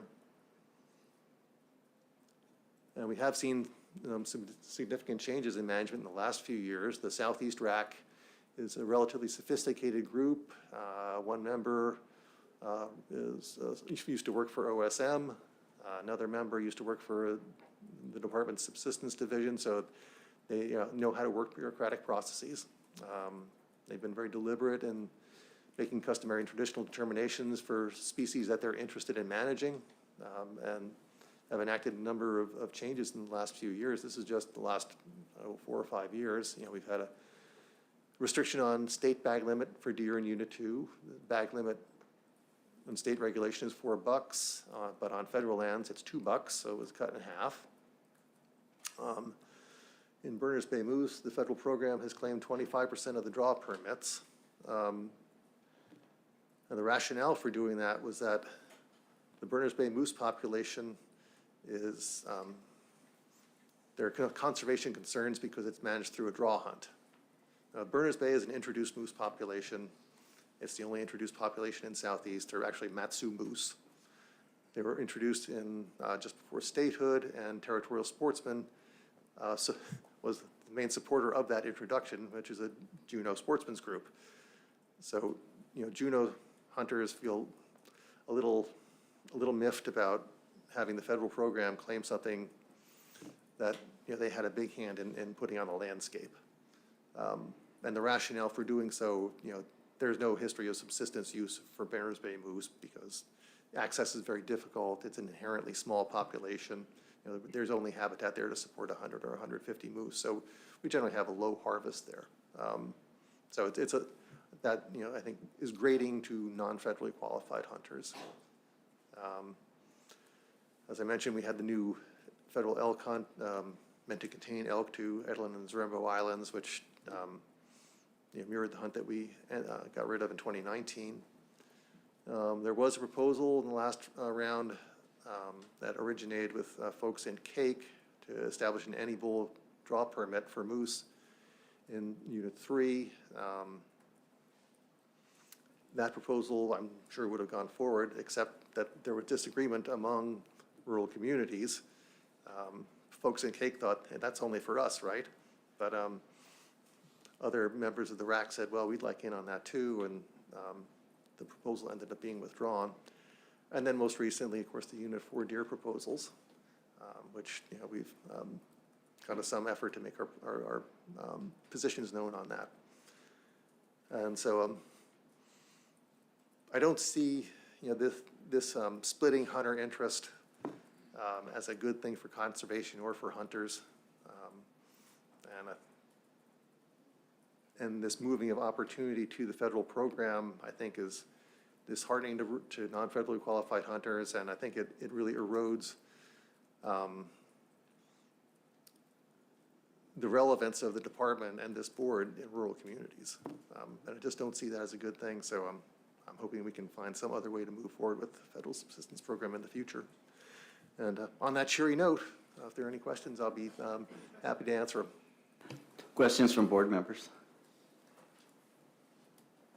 Al? Yeah, thank you, Mr. Chairman. Thank you, Tom. That was really good and informational. My first question is for surveying elk. Do you have any collared elk out there? Are you using collars to try to track them, either telemetry or satellite? We did do a collaring project with elk. It's hard to work with elk on Edelin Island because they're mostly on the south end of the island, which is a wilderness area, so you can't use a helicopter. So we were limited to capturing elk on the beach, and we did catch, I don't know, maybe 15 or so elk. So we do know something about their movements, their habitat use. But that project ended a number of years ago, and we really can't use collar information to count elk. We just know that the time of year when they tend to be in the alpine. And so that's midsummer, and we try to fly surveys in the alpine at that point in the year. But the last couple of years, we really haven't had much luck finding them. And we don't know if that's due to weather or what. Additional questions from board members? Go ahead, Stash. Yeah, thank you, Tom. Thank you for that region overview. That was really good. In part of your overview, you mentioned fishers and mule deer. Have you had any recent mountain lion sightings? Through the chair to Member Hoffman, no, I do not know of any recent mountain lion sightings. We have had them over the years. We did have one caught in a wolf trap on Kupernoff Island 15 years ago anyway. And I think the most recent sighting that I know of was around the Snettisham power plant south of Juneau. That was 4 or 5, 6 years ago. James? Thank you, Mr. Chair. Tom, thanks for the thorough and enlightening Region 1 overview there. You mentioned that folks in the region were reporting mule deer sightings, and then did you say harvest as well? Is that correct? Well, we don't know about harvest. That's kind of more rumor. Okay. And then okay, so no, you said nobody has turned in any samples, correct? But I'm not aware of any. We're asking for them. Got it. Okay, and without those samples, do you anticipate any threat to the current wildlife from an increase in mule deer moving into the area at all? At this point, we really don't know because the mule deer and the black-tailed deer at this point really aren't interacting. The black-tailed deer tend to be south of they're in game measurement Unit 1C, whereas the mule deer are just in the Skagway area in Unit 1D. So if mule deer expand further, that could happen. Any other questions from board members? Go ahead, Jake. Thank you, Mr. Chair, and thank you, Tom. You talked a little bit about black-tailed deer and their browse. On Kodiak Island, especially on the south end, is pretty open landscape. It isn't heavily timbered, and a lot of those black-tailed deer there access the beach that's has an open storm surge and gets a lot of kelp on it. Do you see that at all down here? Black-tails browsing on that kelp? Oh, yeah. They commonly use the beach, particularly in the winter. We have different, it's more popweed and things like that around here, but they do forage on the beach. And, it's usually in the winter when snow forces them down that way. Thanks. Anyone else? Yes, Stash. Yeah, thank you. Just one more quick one since Member Fletcher kind of prompted this for me. So what is the snow load that impacts deer, and where are you at now, roughly? This winter has been pretty mild. We have virtually no snow at sea level in Juneau. I think that's probably the case throughout the region. So this year is very mild. Last year we had a whole lot of snow early. It snowed almost constantly for a month, and from late November to early January. So we did make an effort last spring to do mortality surveys. When it snows a lot, deer tend to get forced down to the beach because the tide clears the snow, and as Member Fletcher mentioned, there are food resources there as well. So we do spring mortality surveys along the beach and up in the timber. And we did find a little bit more mortality than normal, but really not that much. So last year, last year the snow started melting again in late January, and it kind of pittered away throughout the rest of the winter. So we got by there pretty well. And this year, looks like it's a good year for the deer. Quick follow-up. So what is a snow depth that is not good? Over 2 feet, or I'm just guessing? That really impacted your, Usually brisket height, so something 16, 18 inches, it starts to impede their movement. And then, you know, they're not the kind of animal that really digs through snow to get food. So deep snow, you know, around here the snow is so wet and can be so heavy at times. Even 6 or 8 inches of snow can really weigh things down and then affect food availability. So it's hard to say, hard to give you an exact figure on that. Well, thank you, Tom. Go ahead, Al. Yeah, thank you, Mr. Chairman. You were talking, I think it was grizzly bears moving into Unit 3. Do you have an understanding why they're going there? And is it overpopulation in other units outside, or is there better habitat there? What's causing that? Well, I learned a long time ago that when you have a question about wildlife that starts with the word why, you're probably not going to come up with a satisfying answer. You know, brown bears have been on the Unit 1B mainland, you know, forever. And it's just a short walk across the Stickeen River Flats to Mitkoff Island, and you know and why we're seeing more brown bear out on those islands now is anyone's guess. You know, martens have made their way out there, moose have made their way out there. You know, they've all been around for a long time too, so I don't know what it is about now that would make them move. Well, I think that's all our questions, so thank you, Tom. And our next one, we're going to learn a lot more about the deer. Dan Eaker is going to be doing his presentation.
Let's see.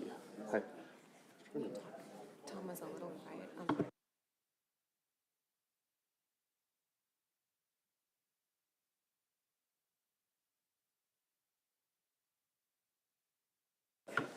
All right, good morning, folks. This is going to be the Sitka black-tailed deer presentation. I have to check that again. It's R41. She just told me what that was, and I just forgot. Let me check here.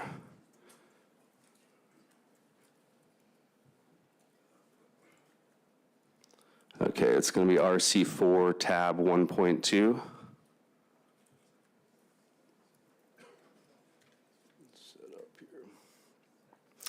All right. Well, thank you so much for having me here to speak to you today about our deer research program in Southeast Alaska. My name is Dan Ecker, and I'm stationed in Douglas, Alaska, but I've been doing most of my research down in Unit 3 on Mitkoff Island at this point. And just an absolute pleasure to get to talk to you today. I'm going to give you sort of an overview of what we've been working on the last few years and the steps that we're taking to support deer management in Southeast Alaska, and how we can collect some key data to monitor deer and provide the type of information that can be informative for deer management. So I want to talk about some emerging methods and technologies that have come available that are helping to push research forward in this area. As you can imagine, it's been sort of difficult for people to enumerate deer or study deer in this area in such a heavily forested environment compared to other parts of the state. And so we've been putting effort into some new DNA sampling techniques and methods, and then we've also started using these high-tech game cameras and image recognition software that I'm going to talk about to streamline the process of turning those into usable data. And so we initiated a 3-year pilot study when I got here to estimate deer abundance and trend on Mitkoff Island, and hopefully be able to use that in other areas if we needed to. And then I'm going to talk about how it applies to deer management, and how I think it could be useful for deer management in the future. So there's been a few different fecal DNA efforts, or it's known as non-invasive genetic sampling, is becoming more common in wildlife as technology has improved and we've had the ability to do that. These methods really were developed by Todd Brinkman. Dr. Todd Brinkman had like a first study on Prince of Wales Island where he looked at deer densities in different forest types, or either productive or cut. And so we really built on his methods and added some more field techniques to that. And we're pretty satisfied with our initial results. And we've been working with the University of Idaho to do that genetic work. And so it's been a really good positive outcome and collaboration there. I'll talk a little bit about the results from that. So game cameras are becoming an increasingly valuable tool to use to monitor wildlife populations. We use these very high quality Reconyx, American made. They're made in Wisconsin, this product. And so they're wonderful cameras because they take very good photos either night or day. And the batteries last for a year, so we can essentially just service them once a year and come in and collect the photos. So that's very efficient. So we've transitioned from doing pellet group counts, which were done since about 1978. And we feel like we're going to, at a minimum, be able to establish a good index of deer abundance using these game camera techniques, and also provide some other information that could be useful, such as antler class composition. You can get some age class information off these photos. And you can also look at the phenology of antler drop. That could give you some idea of the timing of variation in rut and stuff like that around the region. So there's a lot of data. Other pieces of data that come along with it are just being able to collect this other data on presence of fur-bearing species and carnivores, which is another useful thing to be able to monitor occupancy or something, and understand how animals are expanding on the landscape. And so this picture that you see here of the deer here, this night photo of this buck, this is from one of our camera stations on Mitkoff Island. You see this red bounding box on it. And so Microsoft Earth for AI team has this machine learning software essentially that we've been able to use in the agency and use in-house and figure this out. And there's other agencies that have been, deploying this software. So basically, it greatly reduces the amount of effort that a photo analyst or technician would have to do, somewhere in the nature of 30 to 50% reduction in labor using this type of automated technology. So the computer essentially identified this as a deer with 100%, and then puts a bounding box. And then we could use that to filter out species. So it's pretty amazing technology. Kind of the same type of technology you see on Facebook or something, where it's got the bounding box on the images. And so the other piece of the puzzle here is these GPS satellite collars. The radio collars, GPS collars for deer and other species have dramatically improved over the years. Now we have the ability to get 8 to 15 meters accuracy on those locations. And for instance, on Mitkoff Island, where we're doing our current research, they had to fly these VHF collars in the early 2000s to get maybe 2 locations per month on the animals. So that made it difficult to answer these questions about, effects of logging on habitat use and stuff. And so now here I show just one of our animals over the wintertime. You can see these Sitka black-tailed deer have pretty small home ranges in the wintertime, less than a square kilometer.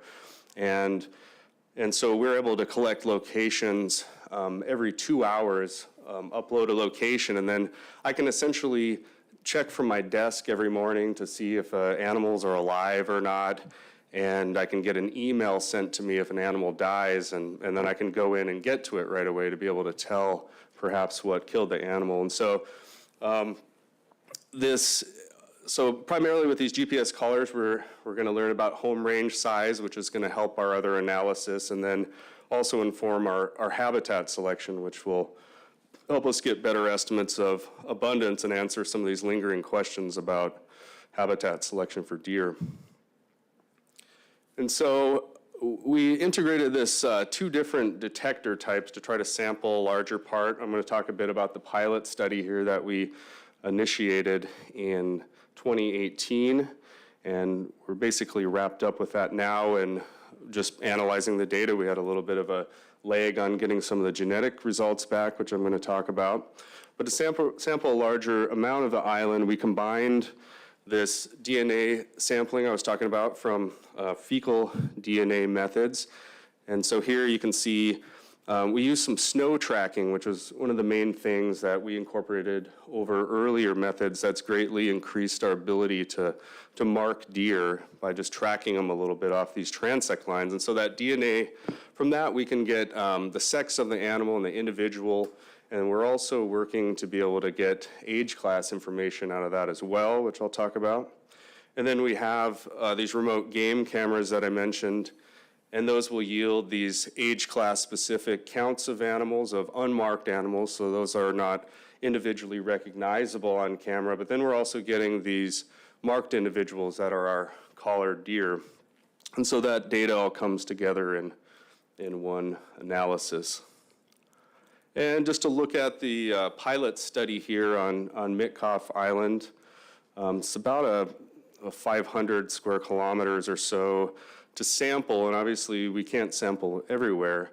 So we sort of spread out our sites across the island. We have these 7 sites, and Mitkoff was a good place to start because we had this really good road system. There was a good chance of success with just being able to get around to different places to sample, and it's also experienced significant clear-cut logging in the past. About 20% of the productive timber was taken off the island mostly in the 60s and 70s.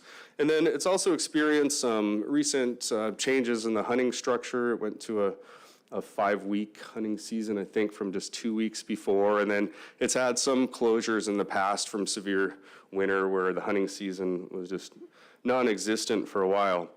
And so essentially, I was alluding to that the deer have pretty small home ranges, so we match sort of the size of these sites to the home range of the deer, and we're sampling over about a square kilometer. So this winter, I've been doing this work where we sample these DNA transects and we do repeated sampling on them. And then, so if you look at the island here, you can see the blue dots show where our clusters of these camera stations are that are also over about a square kilometer. And then we have the yellow dots there are the DNA transects, and our red dots are all the places where we've actually captured and collared Sitka black-tailed deer. And so Mitkoff Island is in the central part of the Alexander Archipelago here, if you're not familiar with it. So we have these total of 7 sites across the island. And just a quick bit about the protocol. So this was our technician, Michelle, that used to work with us here. And so first we laid these out in a GIS, and then we came through and flagged out the transects so we could follow the same path each time we went through on the tracking. And I got the idea to add the snow tracking to it. I was actually out hunting deer on Douglas Island and just tracking deer, and all of a sudden I was running into a lot of piles that way, and I thought, well, this might really help out the method.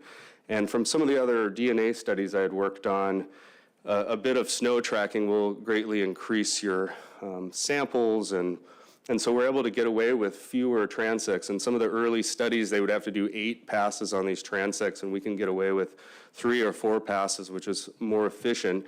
And you can imagine, you know, it's hard work in the wintertime.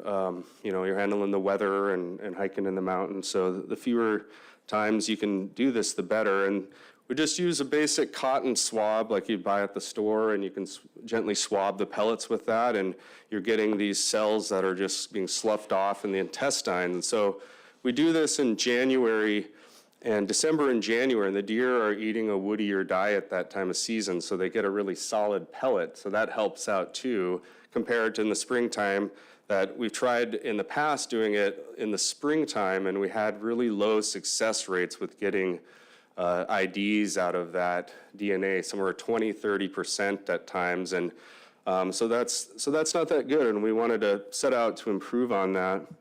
And so we store them out in the field. They go into coin envelopes, and then we put them into a desiccant to start drying them right away. And then as soon as we get back, we ship them immediately to Idaho, and if they can extract the DNA right away, it's stable for a long time. So that's really helped out our effort.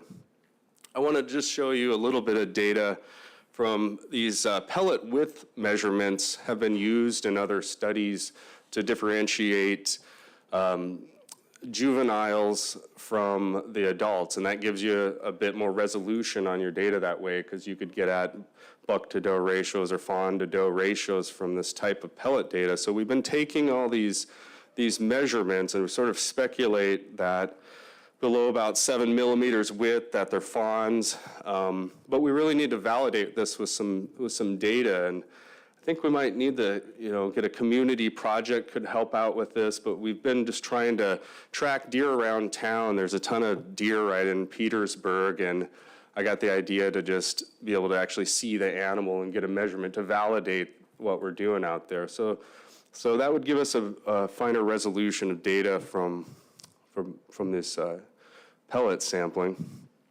And so then we have our GPS collars, and what do they do for us? Well, the one main thing is we can track survivorship with these collars. And so as we talked about, winter severity tends to be, a big deal for deer out here. But if we really have, no way to gauge it, certainly the mortality surveys are one way, but it's nice if we can get directly at survival because it produces data right away that year. And so in some of the worst cases I've seen in some of these ungulate studies, a real hard winter for northern ungulates, you might get 20% survival or something like that. And then if we saw that in our deer, that could be informative, like, well, maybe we know they really got knocked back in that season. So just looking at a couple of years of the data here, in general, adult ungulates, especially adult females, have high survival rates of 85-90% per year on average, and that's kind of what we see in our annual estimates here. The 2021 to 22 season was a little lower. We had a couple more animals got hit on the highway, actually. And then getting at the cause of mortality, and that's one thing, too, I was saying about just getting instant information from the collars and that an animal has been killed, so we can try to get in and determine what killed it. This was a wolf kill that happened out around the Woodpecker Cove Road area in the first season. You can see it kind of looks like a bomb went off at the site. And so we can just look at some of the numbers so far. With cause-specific mortality, it's not that great of data, really, because not that many animals are getting killed just because they have such high survival. But we can see there's a wolf kill and an unknown. We think that was probably last season during that hard winter stretch in early January. We had an animal was likely succumbed to natural causes. And then we've had a couple of vehicle mortalities. And since this time, we had one more vehicle mortality. And this last fall, we had one of our collared bucks was harvested. And so we don't have any more bucks on air anymore. And so that's a hard thing about collaring adult male deers. They just don't live that long. We have a hard time keeping an actual collar on them. They're more difficult to capture as well, but Primarily, we're doing this capture in the summertime when the deer are out feeding in the muskegs and they're highly responsive to fawn bleat. We actually are using these little dog squeaker toys that we cut in half, and the does will just come into it thinking it's a distressed fawn and make themselves available for capture for ground darting. That way, it's been a very safe way to capture deer out here, actually. So just wanted to go through just a couple of the quick research highlights of the DNA part of it. Mainly is that we have these 3 winners of data now in hand. Like I was saying, we experienced some unexpected delays, and we were hoping to have results for this meeting, but we just got our results back this last November after a lengthy wait. But we have some exciting news to be able to speed that up in the future. One thing I'd like to highlight is just that we've had this record success rate of actually, getting the sample and having that work out into an individual ID. And, this is on the higher end for this type of what's considered lower quality DNA coming off deer pellets. 81 to 92% is probably about the highest that's been recorded. And then we've detected 149 unique deer at the 3 DNA sites, and certainly a lot of deer at the camera sites. This yielded a sex ratio of 80 females to 69 males. And that's sort of less informative if you can't get at some kind of age class structure, is why we're working on the pellet method to give us that. And so we have really pretty good recaptures. That's also been part of the problem with these mark recapture studies, is that you need to be able to recapture deer to estimate the population size and density and things you're trying to get at. So we had 22 deer were detected across all 3 years of the study, so we picked them up again and again after each year, and then 38 were detected in 2 years. And so because we had this high genotyping success rate, we had a little bit of extra money to develop some genetic methods, and now we currently have sort of the same type of genetic methods that are used in fisheries to be able to process thousands of samples in a short amount of time. So now we could have results back in about 60 days after this time of work, where in the past it's taken anywhere from a year or more to get that. Overall, we collared 42 deer so far. We've just been continuing to put out collars, and 2 bucks and 40 does. And the idea is that, the habitat selection changes depending on the winter conditions. So you really need this kind of long-term data to tease out those effects of forest cuts and stuff. You can't just look at it at 1 year or 2 years. And so, the application sort of deer management, I talked about these annual survivorship estimates that I think for any area that we really wanted to monitor deer in, this collars could be really valuable for just understanding kind of real-time effects of winter severity. And we want to get at population structure, just the proportion of fawns, does, and bucks is useful. Then population trend is kind of the holy grail for us out here that we've been trying to get at, just to understand, is it decreasing, increasing, stable?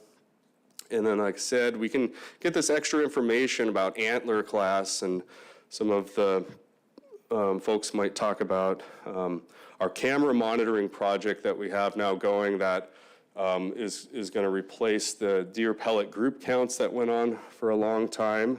And so what we're doing on Mitkoff, we have in Frank Robbins' area there, we have camera set up there in his design for what we're going to go to for the regional monitoring project. So we're using our DNA approach for this season. We're almost completed with sampling for this winter and next winter, and then we'll be able to compare that to that. So just quickly wanted to give a few acknowledgements. Of course, the community of Petersburg has been just fantastic to us and really supportive.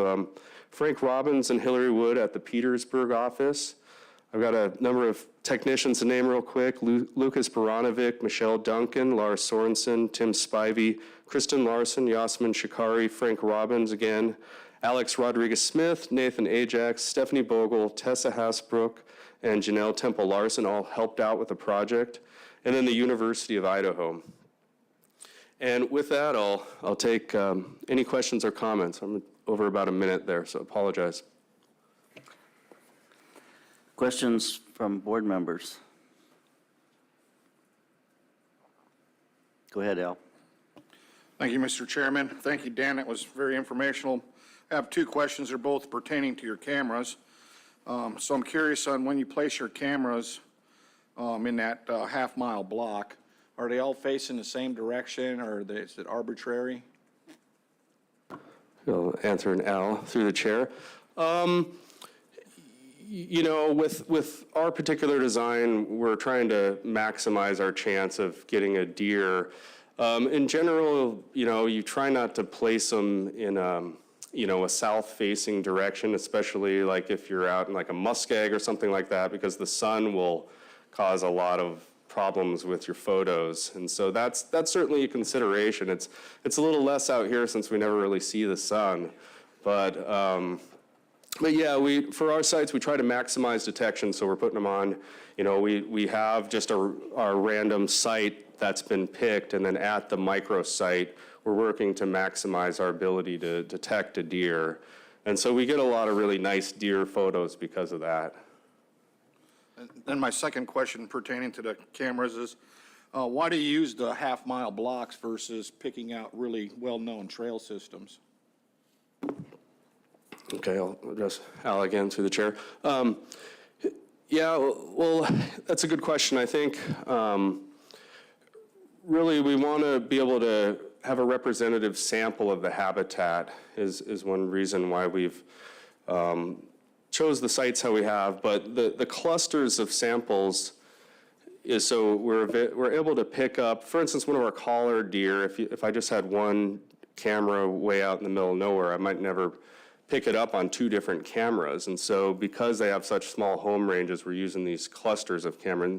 I'm sorry, what was the other part of your question about just random or highway placement? Well, I mean, deer are pretty much habitual animals, so, you know, once you find really well-used traveled trails versus just randomly putting these half-mile blocks with, you know, a number of cameras in there, that I just wondered why there wasn't some of that, or why it didn't go that way. Yeah, I think the main reason is if you only sampled in the good areas, you would bias your estimate high, because, you know, if you're only putting them in good areas.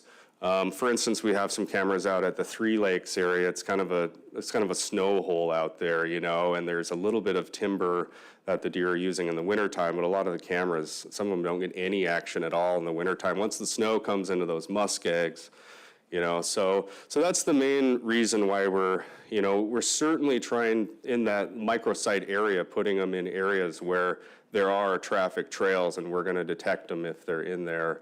You know, we even got a wolverine on camera our first year chasing a deer. So, and you know, so yeah, that's really from a sampling standpoint. You want to have some sort of randomness to it and representation of the habitat, really, not just all in the best spots.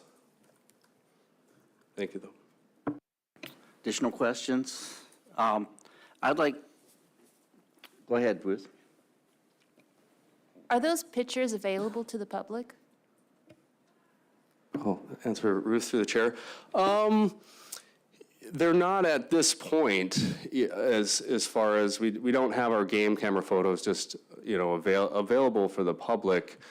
Of course, you know, we've shared photos with the public. When we get some good photos, I would always try to, you know, get some out to the public and look at. I think primarily, you know, we can't give out like the locations of the game cameras and stuff. But there's been some cool community projects out there where they have, like, one example is like Snapshot Serengeti, where they use the public to actually go through photos and mark photos. People have time to do that. So I think there's probably still a way to do that. You know, you think it's a lot of useful information for people being collected. And then a lot of the public just have their own game cameras out in the woods too. Anybody can put a game camera out. But at this point, we just have them backed up on drives and stuff like that, not on any kind of public website. Thank you very much. Jake. Thank you, Mr. Chair. And Dan, great presentation, and I definitely applaud the variety of research you're doing on black-tailed deer. I have a couple of questions. Those game cameras are really, really neat. I wonder if are you trying to identify individual bucks by antler configuration? You know, whenever, especially whenever they reach their, max growth. Are you able to do that? I'll answer Jake through the chair. Yeah, that's a good question. We actually have tried to do that. I think just part of the problem is you don't always get a good photo of the antlers. And so you can't consistently identify them in photos. And some studies have done that with, I saw a study in California where the deer, I think, are going through fences and they get all these little notches in their ears and it creates a unique marking. And for some animals, you can do that. I think in the future, I imagine this sort of software technology that we're using will be able to be good enough to kind of identify those individuals by their antlers. We did try to do that during the first year, and there's certainly ones that you can do that. I think the main issue is just that you end up bringing some bias into it if you can't reliably identify them in each photo. Then you're like, well, I don't know if it's another animal or that same animal. And if we could get a good photo of them, I mean, for instance, this one deer we saw had this weird curly Q kind of antler on it that we saw the first year, really bizarre antler, and that guy was totally recognizable across the seasons. So yeah, maybe in the future we could do that, but kind of right now we're limiting it to our collared deer that we're able to see on camera for unique individuals, but we are collecting the antler configuration data, so we'll be able to look at that across the region. And like if an area you're only seeing small 2x2 bucks or something like that, that information I think could be informative. But yeah, right now I just don't think we can get consistent enough photos. Like sometimes it's just a flash of a deer or something, or not a very good view of the antlers that restricts that ability to use those as marked deer. Hey, thanks a bunch, Dan. And if I could have one more quick question. I imagine you really pick out that site really, really carefully, being in, bear country, whenever you use those squeaker toys to call in a buck. Have you had a bear come in on you? Again, Jake through the chair. No, actually I haven't. I mean, I'm certainly considering that. We're out there doing it, when bears are around, and even going to some game cameras and servicing them. I've seen brown bear coming through there the next day at the site I was at, and I'm working by myself a lot, but we're in teams, doing the calling and stuff, and so that makes it a little safer.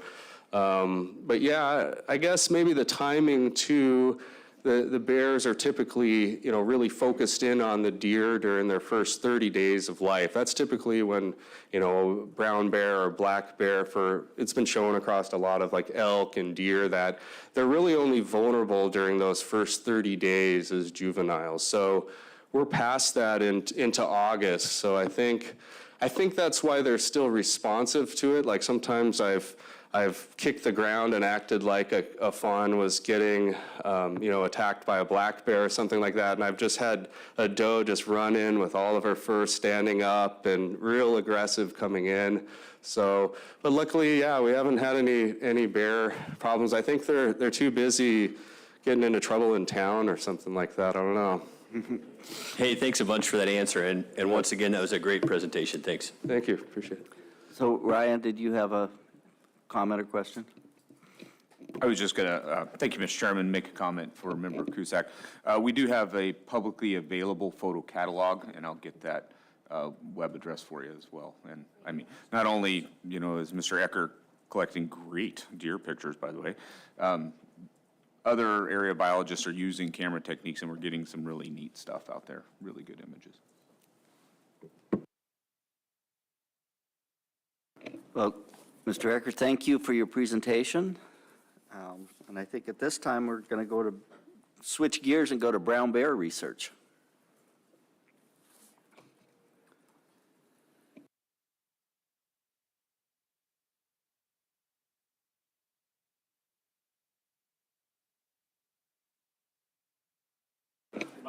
They're pretty good for seeing the pictures. We can't see the presenter very well, but I think it's maybe just a little brighter in here.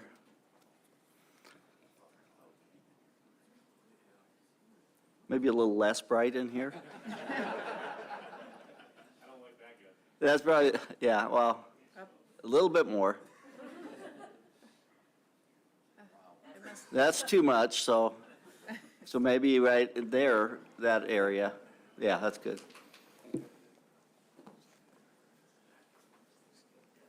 Thank you, Mr. Leisha. Microphone, is that too loud? Closer to me. Great. Mr. Chairman, members of the board, thank you so much for having me today. My name is Anthony Krupe, and I'm a wildlife research biologist from Juneau. I've been working with brown bears since my graduate work in 2000 and with the department since 2005. I'm very excited to discuss the current brown bear research project that we have in Southeast right now, which is in Game Management Unit 1D. You'll find the presentation in RC4, tab 1.3.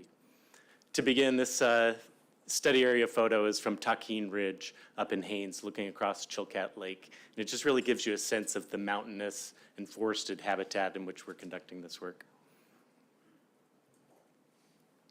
Consistent with the mission of the department to conserve and enhance Alaska's wildlife and habitats while providing for a wide range of public uses and benefits, the department has been conducting brown bear research in Southeast for the last 50 years.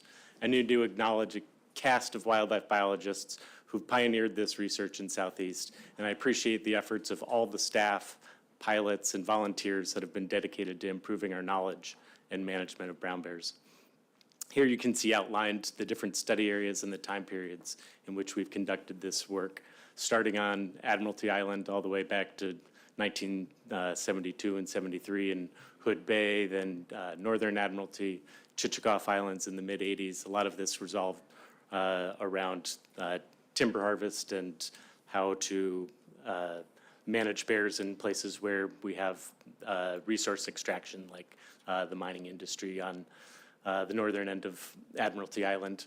More recently, we've been in the Yakutat Forelands and Wrangell St. Elias at the Malaspina Forelands, and then the Berners Bay project from 2006 to 2011 resolved around the potential for a road access to Juneau.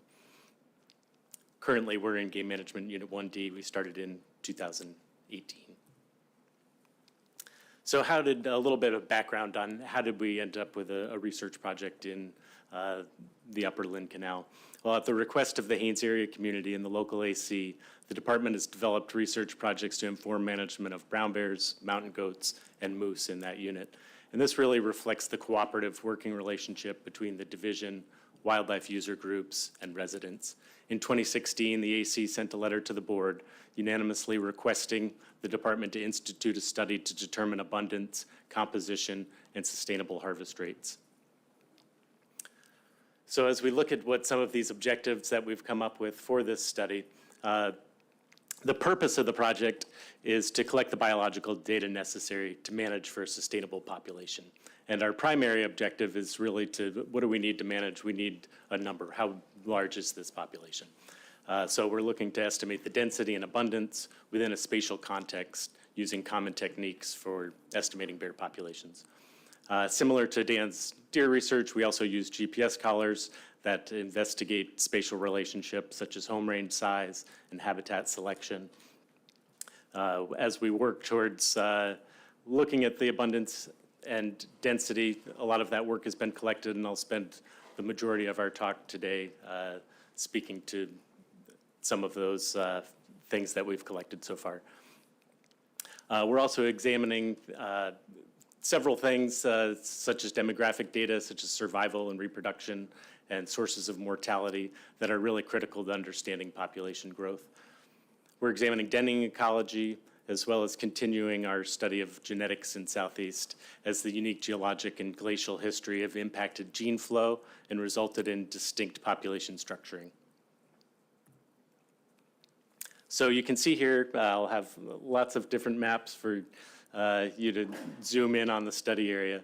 And here, colored in light blue, the study area is situated along Upper Lynn Canal. It's about 1,000 square miles and extends from the Canadian border to the north to Glacier Bay National Park to the south. As you cross east across Lynn Canal, you're in the Tongass National Forest, which is bounded by the coastal mountain range. And this area really exhibits a coastal maritime climate with deep snowfall in the winter and periods of cool and wet pretty much the rest of the year. So how do we get these collars on brown bears? We use 3 different techniques. And it's typically in the summer and fall when we find that bears are in their best body condition to be able to collar the animals. Here on the top left, you can see that we'll sometimes free range dart them, and we'll often sit in a camouflaged blind along a salmon stream using that salmon spawning as bait and dart the animal from close range, about the distance between us here, as they're typically distracted trying to catch a fish. With the forested environment, it's really hard to be successful using helicopters, things that we would use up north in a more open tundra landscape. Here we use an Aldridge foot snare that bears are very habitual with the trails that they use as they're searching for salmon. And so we're able to, you can see on the right-hand photos here what a typical set looks like. We're able to use an Aldridge snare equipped with a spot transmitter so that when the bear steps its paw into the cable, which is about the size of a pie pan, it triggers a spring that pulls a pin from this transmitter, and I'll get a text within minutes that we've got a bear in the trap. And it really has improved our response time to be able to handle the animals and immobilize them and work through our process that takes about an hour. And sometimes we also have the fortunate good luck of finding a bear out in the open as we're collecting our collars and doing some of our other work. We occasionally charter an R-66 helicopter, and we've opportunistically captured bears out in the open that way. So we began the project in 2018 with the goal to capture and collar 20 to 25 bears per year. Just before this project started, our veteran bear researcher, Laverne Beyer, who's captured more than 1,000 bears, retired. And so my coworker, Stephanie Sell, and I set out on our own to see how we could do. Nobody really thought we could do it, but this last summer, we successfully put out our 100th collar on 87 different individual bears. We have a really good representative sample of the population. About 2/3 of the bears that we've collared have been females. That really gives us a lot of the demographic data that we need for the survival and reproduction population models. And about 72% of the population that we've collared has been adults, reproductive adults. And one thing about bears is that they're kind of late onset of reproduction. So they're not 5 until they start having cubs in this part of Southeast. We're currently monitoring 16 females and 19 males, and you can see here the purple pluses are the males that we've captured, and the green pluses are females. So you can see that we've had relatively good distribution across the study area of where we've sampled the animals. So far, we've recovered collars from 61 different bears, which has totaled about 750,000 locations using that same color coding here, purple for female, green for males. You can see that there's great distribution across the study area. There have been about 6 bears that have made transboundary movements into Canada, but all of those returned prior to salmon spawning. So how do we know how many bears there are? With the forested landscape, it's really hard to use methods that we've used in other places where bears use the alpine and whatnot, or more open tundra in the northern portions of the state. So we do know that brown bear density in Alaska varies regionally. With higher densities found near the coast, Unit 4 is a perfect example. And it typically relates to the amount of access to salmon that bears have. So we designed a genetic sampling program to estimate the density of bears in 1D. In the summer of 2021, we systematically established multiple hair detectors to collect hair from barbed wire. You can see that represented here in the top right. And using DNA microsatellites, we've identified hair to the species, the sex, and the individual bear. With those data used in a spatial mark recapture framework, we can determine the population size. This method is kind of the standard for brown bear population studies throughout North America. And for the past 20 years, we've incorporated this technique into all of our different studies. And it's provided the department with really valuable harvest management information. So these are the type of detectors that we use. We deploy 3 different types. And between July 1st and September 1st, we collected hair from 366 hair traps over 10 different sampling occasions. Much like painting a bridge, as soon as we were done setting the snares, we would go through and check them. And as soon as we got through checking them, it was back to the beginning of the trap line to repeat that again through the end of the study. These continual checks are really important because it, one, minimizes the degradation of the DNA, and it maximizes the number of recaptured samples that we were able to collect. I'll speak a little bit more detail about each of the 3 detector types. So we uniformly established 51 different barbed wire hair corrals spaced approximately 5 miles apart. And this really gives us a kind of a stratified design so that we're equally sampling the entire study area. Bears are attracted to these sites from long distances. We use a stinky trapping lure that's suspended from the middle of the corral. You can see that typical crab bait container, and we put the lure in there. It'll draw them in from as much as several hundred meters away. And you can see here this one bear crawling through that there's 2 strands of barbed wire. And the idea for that is that we're trying to capture hair from bears that are both large and small. And this allows us to sample cubs so that the population estimate includes bears of all age classes. Rub trees is another type of detector that we use. Brown bears and black bears use trees to rub on as a potential form of communication using chemical signals. We located 20 of these different trees along bear trails and wrapped a short section of barbed wire around it. And then as they engaged in these scent marking activities, they would leave a sample. So with those first 2 techniques, a bear needs to make a choice. You know, do I rub on this tree? Do I enter this corral? A more wary bear may not want to go into this kind of foreign exclosure. So there's, you know, the potential for a sex bias in those estimates, as, you know, we see sometimes that the females with cubs won't enter into the scent-baited corral, or different times of year, different sexes and age classes use trees for marking. So what we have done is, again, Laverne, being who he is, was always an inventor. And so he decided we needed something that, you know, we get one sample. We don't want multiple samples from an animal coming in and out. And we want to be able to just have a more passive detector. And so what he invented was this single catch breakaway hair snare. And essentially it's a wolf neck snare that uses a piece of rubber to where it cinches. And then when it's under a little bit of pressure, that rubber snaps and it snags a hair with little pieces of barbed wire on there as it falls to the ground. We end up with a single sample, and it really is a great tool that kind of add to this sampling technique that we've been working on. So this is a photo of a bear actually encountering one of these single catch hair snares. And as it passed through, it left a really good quality sample. And we determined that this bear was a male. It was captured 3 different times and as far as 14 miles away from this hair snare. On this map, you can see the distribution of the 366 hair traps that we deployed, including the 51 scent-baited corrals, the 20 rub trees, and 295 of those single catch snares. We collected hair continuously for 2 months, and the corral photo shows this one bear coming out of the corral, and the other one is rubbing up against a tree on there. Right above his head is that lure container, and as it drips out, you can see that sometimes bears will try to pick up that scent. I don't know what they're thinking, but it's a really putrid smell that he's going to be carrying for a long time, so it certainly wasn't mating season. At the end of the session, we successfully collected 1,267 samples from both brown and black bears. 790 of those samples were snagged at the corrals. Many of those were duplicates in black bears.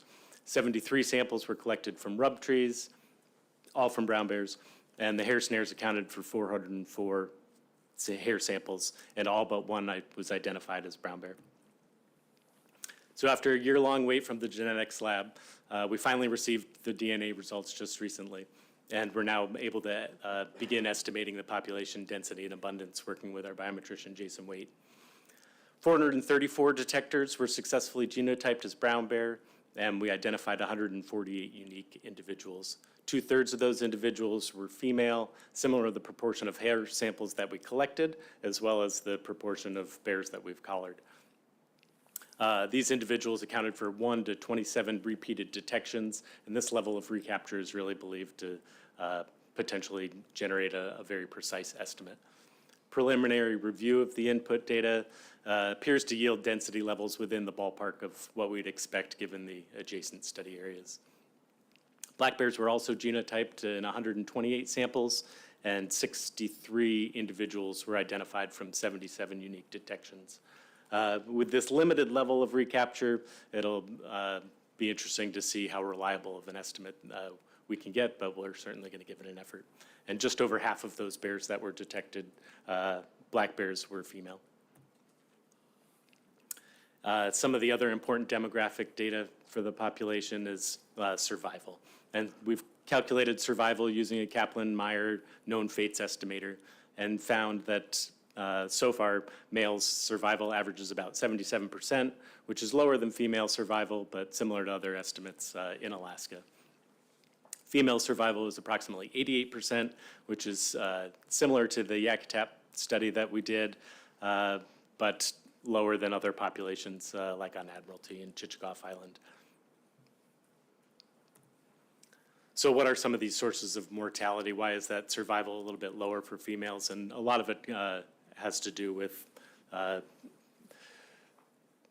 of the interaction with people in a place like Haines that is, fairly densely populated. So we've classified the mortality of 25 of the 87 marked bears, and we found that the marked bears reflect the overall trends in the ceiling data. About 20 to 40% of the annual mortality has been marked bears, totaling 26% of the bears that we've marked are now deceased. 52% of the dead marked bears were females, which is above our management guideline, and it was kind of one of the initial ideas for why we needed to do this study. Harvest represents about half of the marked bear mortality, and roughly 16% is associated with DLPs or agency kills. Another 16% you can see of the expired marked bears were natural or killed by other bears. In the year 2020, some of you have probably heard that there was a significant mortality event in Unit 1D. That year, natural foods were so scarce, we found at least 3 bears that had been killed and consumed by other bears. Illegal mortality represents 16%. 4 of the 25 dead marked bears we found collars cut off and buried in rivers or somehow tried to be covered up. So that illegal mortality, when we look at the whole population, it represents about a 5% unreported mortality. And so therefore, kind of this level of unreported mortality is a really important thing to potentially incorporate into future management plans. An assessment of the long-term reproductive potential of brown bears is essential when we evaluate factors that might limit population growth.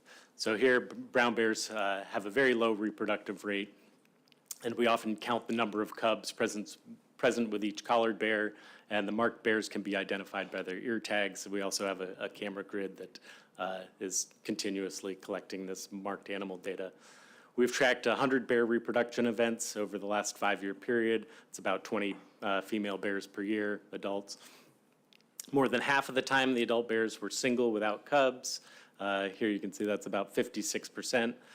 2 cubs is the most common. That tends to be average. And about 8% of the females had 3 cubs. In 2020, you can see on that lower left figure, the average litter size was down to just 1.5 cubs. And the following year, the percentage of females with cubs was also very low. We only had 3 females that we were tracking that had cubs. For reference, this past year, we had 6 adult females that had 11 cubs of the year, which really shows our first signs of recovery from that 2020 event. This is one of my favorite graphics that was put together by our education staff. Abby, as well as Stephanie Sell and Carl Koch came together to, how can we take some of these reproductive and survival data that we've learned and put it into a kind of a nice illustration to be able to display that type of data. So this is a typical female bear in Unit 1D. At the first stage of reproduction, which is 5, she would have, on average, 2 cubs. They stay with her for about 2.5 years. Half of those cubs would survive to adulthood. And you continue this pattern throughout her life, and after 20 years, she produces 4 bears that survive that have their own offspring. And that would be the best case scenario. You know, this is a really short interval in between births. Some bears don't reproduce until they're older than 5. And if you look at that yellow line across, the average age of female mortality of 1D is about 10 years old. So in some instances, you know, the best case scenario is that one female bear replaces herself. So as we look towards management and how we can use this population data, I've described a lot of the elements that go into forecasting the population size, and using these data, the department staff have come together, researchers and managers, to identify what the problems are and how we can come up with solutions. And on this figure, I've included the harvest, which is represented by that green line, which you can see the real obvious spike to a mortality of 50 in 2020. The blue line represents the population size, and we can kind of track the recovery given different harvest scenarios. And so we kind of worked with this type of predictor to see, well, what level of harvest would allow us to recover the female portion of the population and slow growth on the overall population size. We anticipate that it'll take about 5 years for the female segment of the population to recover. I'll wrap up on 2 other projects, the objectives of this study, and this is a really important one, kind of the brown bear denning ecology. We use those GPS collars to continue recording locations in the wintertime and when bears are hibernating in their den. We've been able to locate 350 dens across the southeast study areas, and it's really produced valuable information related to the timing of den entrance and emergence and how some of those things can be important when we're planning for different types of industries. Using these den locations and remotely sensed data, we're able to predict high-value denning habitats, and we've been able to map these type things. And these tools can be really important to help increase human safety, decrease disturbance to bears, especially given kind of our demand for winter recreation and resource extraction. Last winter, I presented a virtual wildlife series on this topic, and it was recorded and posted to our ADF&G YouTube website if you're more interested in more details. We're also currently collaborating with Dr. Emily Puckett and one of her graduate students at the University of Memphis to evaluate population and landscape genomics for brown bears and black bears in Southeast. Using genomic approaches, brown bear population structure will be characterized at both the local and the regional scales, and that'll assist us in developing sustainable management strategies. The landscape genetics component will identify barriers and corridors for dispersal. And in response to hunter anecdotes that in some places brown bears are displacing traditional black bear hunting areas, we'll also test for shifts in species concentrations and that distribution using harvest data over the last 30 years. So as I wrap up this report, I just wanted to share with you this final map of bear habitat along the Chilkat Peninsula as it relates to proposals 33 and 34, which would increase the bag limit from 1 bear every 4 years to 1 bear each year. I've not worked in this portion of 1C, though it is immediately adjacent to our study area in 1D. Using the density estimates that we've produced in other places like Yakutat and Berners Bay, my best estimate for this bear habitat area would be about 130 brown bears. 40% of that number would likely be cubs or females with cubs, and that would leave a harvestable surplus of about 4 bears.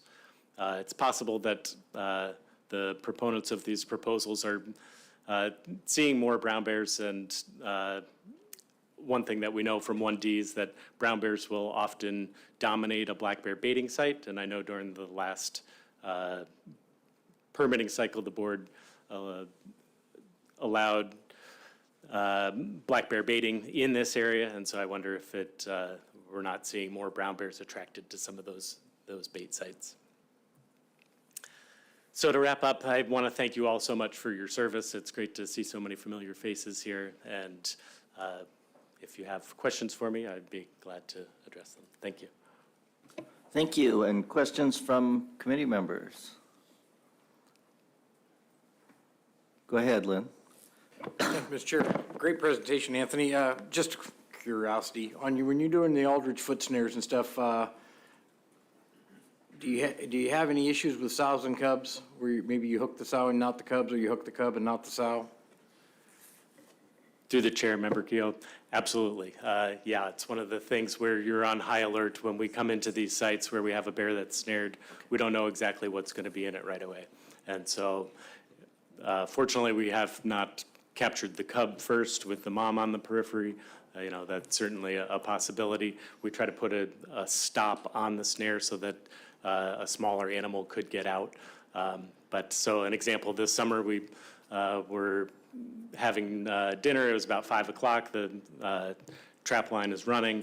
All of a sudden we get the text. Within 45 minutes we have the female mom immobilized. She had 3 yearling cubs, and it was really interesting to see how they kind of interacted. They can hear her breathing and obviously can smell her, and it's a recently deglaciated area, so the spruce trees are really short, and they're just kind of working in around the periphery to, what's going on with mom, and, we have to be on high alert to keep them away so that we're able to get our processing done, and then we typically stay with her until she's really showing signs of recovery, and we'll kind of make sure that she's has her parts protected so that the cubs don't come in and start nursing too soon. And it's really a neat but kind of back of your neck hair raising event, and most every one of these captures has some component of excitement to it, but particularly when there's cubs around. Yeah, thanks. Jake has a question. Thank you, Mr. Chair, and thanks for that presentation, Anthony.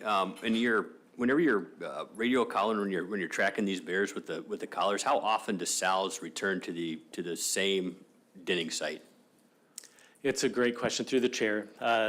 We have had so far in this study area, we haven't been able to visit all of the den sites yet, but we've had probably about a half a dozen of animals that have gone back to the same den.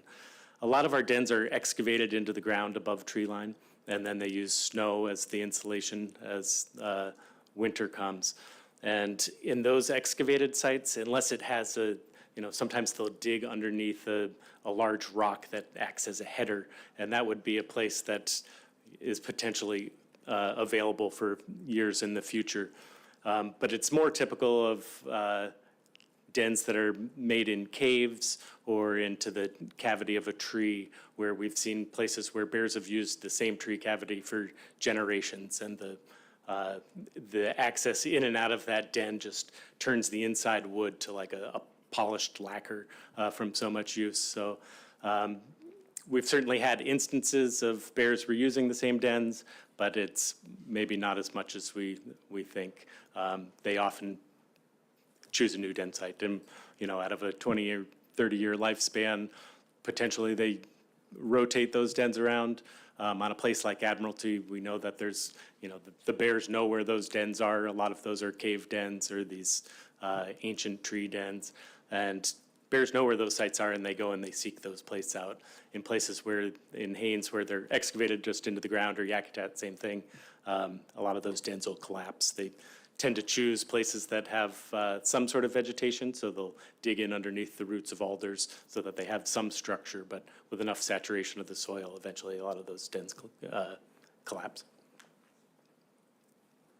Go ahead, Jake. Hey, thanks for that. And one more quick question. It'd be kind of interesting to put a hair collection site by some of these dens and see if the cubs return, eventually to that same den site that their mother used. But anyway, that's just me thinking. Thanks. Thank you. Stosh? Yeah, thank you, Mr. Chair. Thank you, Anthony. That was really interesting. Really liked all your detector methods. On the On the rub tree sites, were they all males, boars, or do you have any data on that? Through the chair, Member Hoffman. No, we also had females that were at those sites as well. The percentage was probably 60% males, 40% females. So if we know that from the samples that we've collected, it's a female biased population, it's upwards of 2/3, 60% of the population is females. And so we do see that sex bias in places like that. In our Yakutat study, we also had similar type data to where males we had more male samples at the corrals and the rub trees than we did females. And so that's what makes those single catch hair snares really so valuable to include in these type of data. Yeah, thank you. That's interesting. On your corrals with the scent lures, what else do you get on those? Wolves, wolverine, birds? You probably get a lot of stuff on those. Through the chair, it's fascinating, the things. The moose are probably one of the bigger visitors to these corrals. I don't know what it is about it's a kind of a mustelid type lure, and Ryan can attest to it. I can just see the hair in his nose curling from the scent. You get used to it, and it's a nice musky scent. But yeah, we've had wolverines, we've had marten, though it's not too many. Certainly black bears and Yakutat. We had a glacier bear show up on the camera, but moose have really been probably the second most detected species. Couple of lynx as well in the Haines area. Lynn? Thank you, Mr. Chair. So, Member Hoffman brought, so on the lure you're using, is it a heavy skunk base? It is, and so one of the things that we do is we try to rotate what the scent is, so that if they come once and they see that there's no reward, they might not be as likely to come back. So every time we would rebait that site with something new. So we had about 6 different types of lure, from salmon oil to a musk scent to there's lots of skunk urine and things like that. And yeah, so I don't know what all goes in there. It's proprietary from what I've been told. Any other questions from committee members? If not, thank you very much for your presentation. It was great. Thank you so much. We're going to take our lunch break until 1:30. And when we come back, we have one more presentation from the department, and then we'll start with public testimony. So anyone in the audience who hasn't got their blue card in and wants to testify this afternoon, I encourage you to do that. But with that, we're recessed till 1:30.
I'd like to call the meeting of the Board of Game back to order. It's 1:30 p.m. And our next order of business will be a presentation on wolf research in Southeast Alaska by Gretchen Ruffler, a DF&G. Are you ready, Gretchen? I am. You need to turn the mic on. That will help. How's that? All right, thank you. Thank you to the chair and to the committee. And thanks for the opportunity to give this presentation today. My name's Gretchen Roffler. I'm the predator-prey research biologist for Region 1. And I'm going to give just a brief overview today of our research program and try to highlight some of the ways that we've been trying to collect information to help with management. So the predator-prey research program in Region 1 really focuses on wolves. And wolves in this area are also known as Alexander archipelago wolves, a subspecies of gray wolf that lives in coastal Southeast Alaska and British Columbia. And you can see their range here is depicted in red. It is in the coastal area, in between the Coast Mountain Range and the ocean, incorporating islands of the archipelago. And much of the research in recent years has been driven by the need to fill information gaps to determine their conservation status. And this is due to considerations for listing as threatened under the Endangered Species Act, which has happened on 3 occasions in the past 3 decades, and most recently in 2020. One of the main management concerns relates to habitat, primarily how old growth logging has reduced habitat capability of deer, the primary prey of wolves in this area, and also how forest alteration could affect the reproductive activities of wolves. Other management concerns are sustainable harvest and the negative consequences of genetic isolation. So we've been working to fill in some of these information gaps identified by the ESA species status assessment process by designing the research program to focus on these topics. And I'll briefly describe them, starting with habitat selection analyses. So habitat concerns have mostly been focused on Prince of Wales Island and Game Management Unit 2, where the most intense logging activity has occurred. Large-scale industrial logging has occurred in this area since the 1950s and has resulted in a landscape that's a mosaic of productive old-growth forest and clear-cuts in various stages of succession. And Tom gave a really good overview of this in his presentation, so I'll just briefly go through this. Forest succession post-logging affects deer habitat, and it does this because young clear-cuts, they can provide ample forage, and this may be favorable to deer for about 25 years, and then as young trees grow and the canopy closes, the understory disappears, and this becomes unproductive for deer. Old-growth forest has a more complex structure, and it provides both forage for deer and a closed canopy that deer really need during the winter, especially in heavy snow years. Deer densities have been shown to vary on Prince of Wales Island with forest succession, with higher densities of deer in young clear-cuts, lower densities of deer in stem exclusion forest, and the highest deer densities in old-growth forest. And there's been an interagency effort to make habitat and access management recommendations to the Tongass Management Plan to maintain long-term sustainable wolf populations. And these are outlined in this document that was published in 2017. And these recommendations included closing roads. Roads have been shown to increase human access for hunting and trapping, and approximately 40% of wolf harvest from 1985 to the present was through road access. So this was a consideration. Another recommendation was treating young growth forest with thinning to avoid stem exclusion and to increase deer forage. Another recommendation was to maintain forested buffers around wolf den sites. So we studied seasonal wolf habitat selection using GPS collar location data from 13 wolves on Prince of Wales Island. And we wanted to assess if the mitigation efforts recommended to the forest plan, including road closures and thinning, would enhance wolf habitat.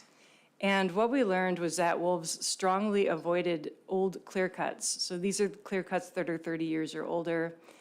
They also avoided thinned young growth forest, especially during winter. Wolves also selected young clear cuts. So these are the clear cuts that are less than 30 years old during the winter.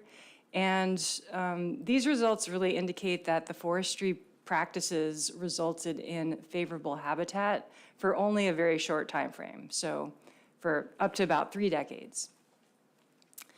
We also learned that during the denning season and late summer, wolves avoided areas with high road densities, but this relationship switched during winter when wolves strongly selected areas with high road densities.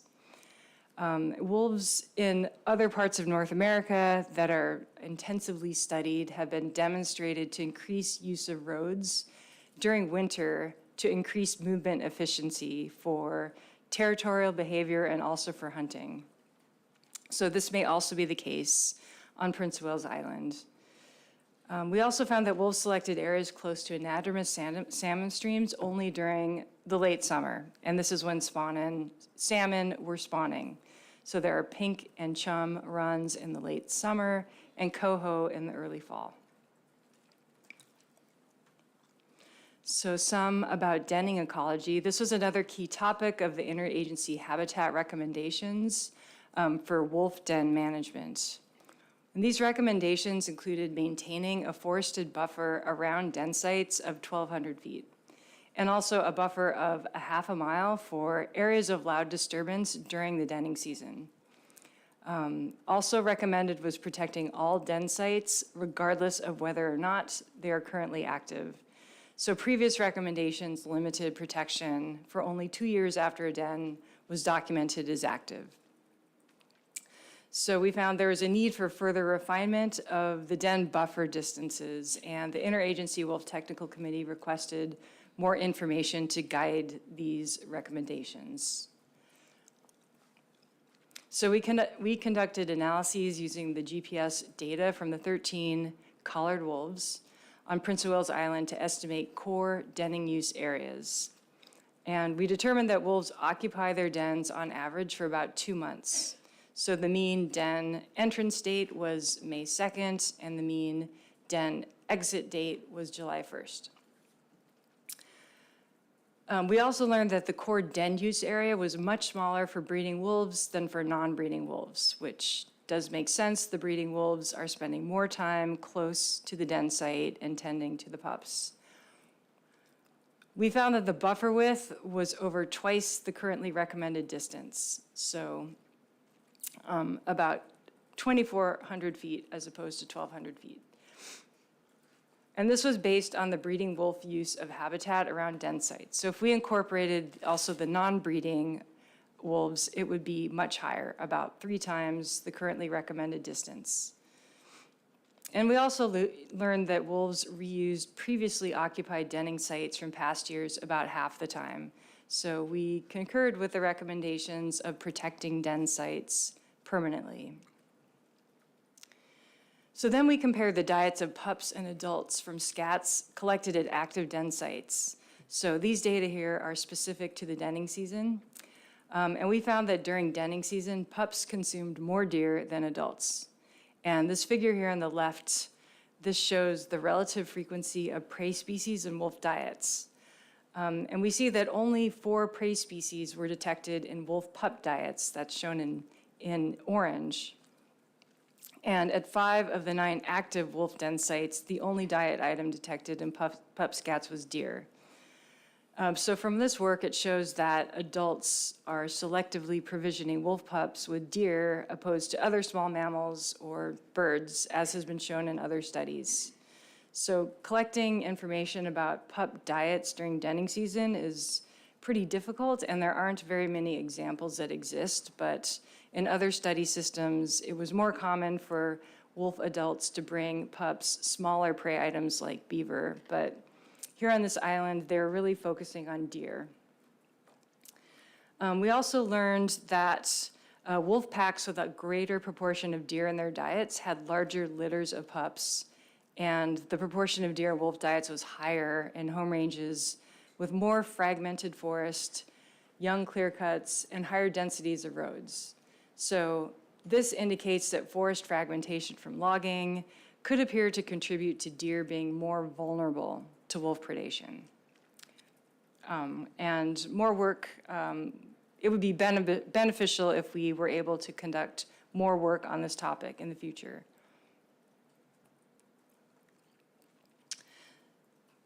To study geographic variation in wolf diets, we use DNA of prey and wolf scats to identify prey species of wolves across the region. So we collected about 1,500 wolf scats, and then we identified what wolves have been eating by looking at the DNA of the prey. And then we use this information to characterize spatial variation in primary and secondary prey items. Wolves are dietary generalists, so it's not surprising that we detected so many diet species. We detected 55 diet items. Southeast Alaska is geographically diverse, and there are distinct islands and mainland units with various prey assemblages available in each. And this figure here shows the composition of wolf diets based on the relative frequency. So the size of the pie charts for each area is proportional to the sample size, and then the colors show the proportion of each prey species that was consumed by that group of wolves. And we can see overall that ungulates made up the largest proportion of wolf diets, but they're also most variable in frequency and variable by geographic region. So in these southern units, deer was the preferred ungulate prey for wolves. On QU Island, it was moose, and in the northern mainland units, Berners Bay and Juneau, goats were the preferred ungulate prey. Secondary prey included beaver, marine mammals, and bears.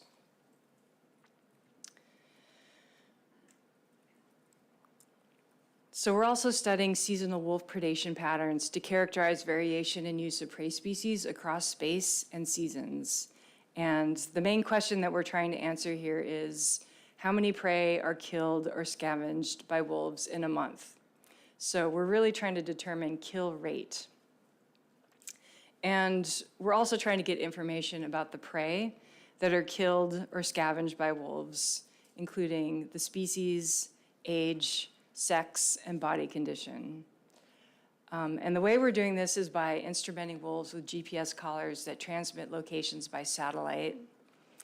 And we're studying wolf predation patterns during 2 month-long estimation periods, one in the late summer and one during late winter. And during this time, the GPS collars collect locations every 30 minutes, so fairly high-resolution data. And then we use the GPS location data to define wolf clusters, or areas where wolves have spent time in one location, so we can then go to these places and ground check them to look for kill sites. So these figures just show some examples of the output that we receive from the GPS collars through satellite. We then load the cluster data onto a navigation device, and then we travel to each cluster to investigate.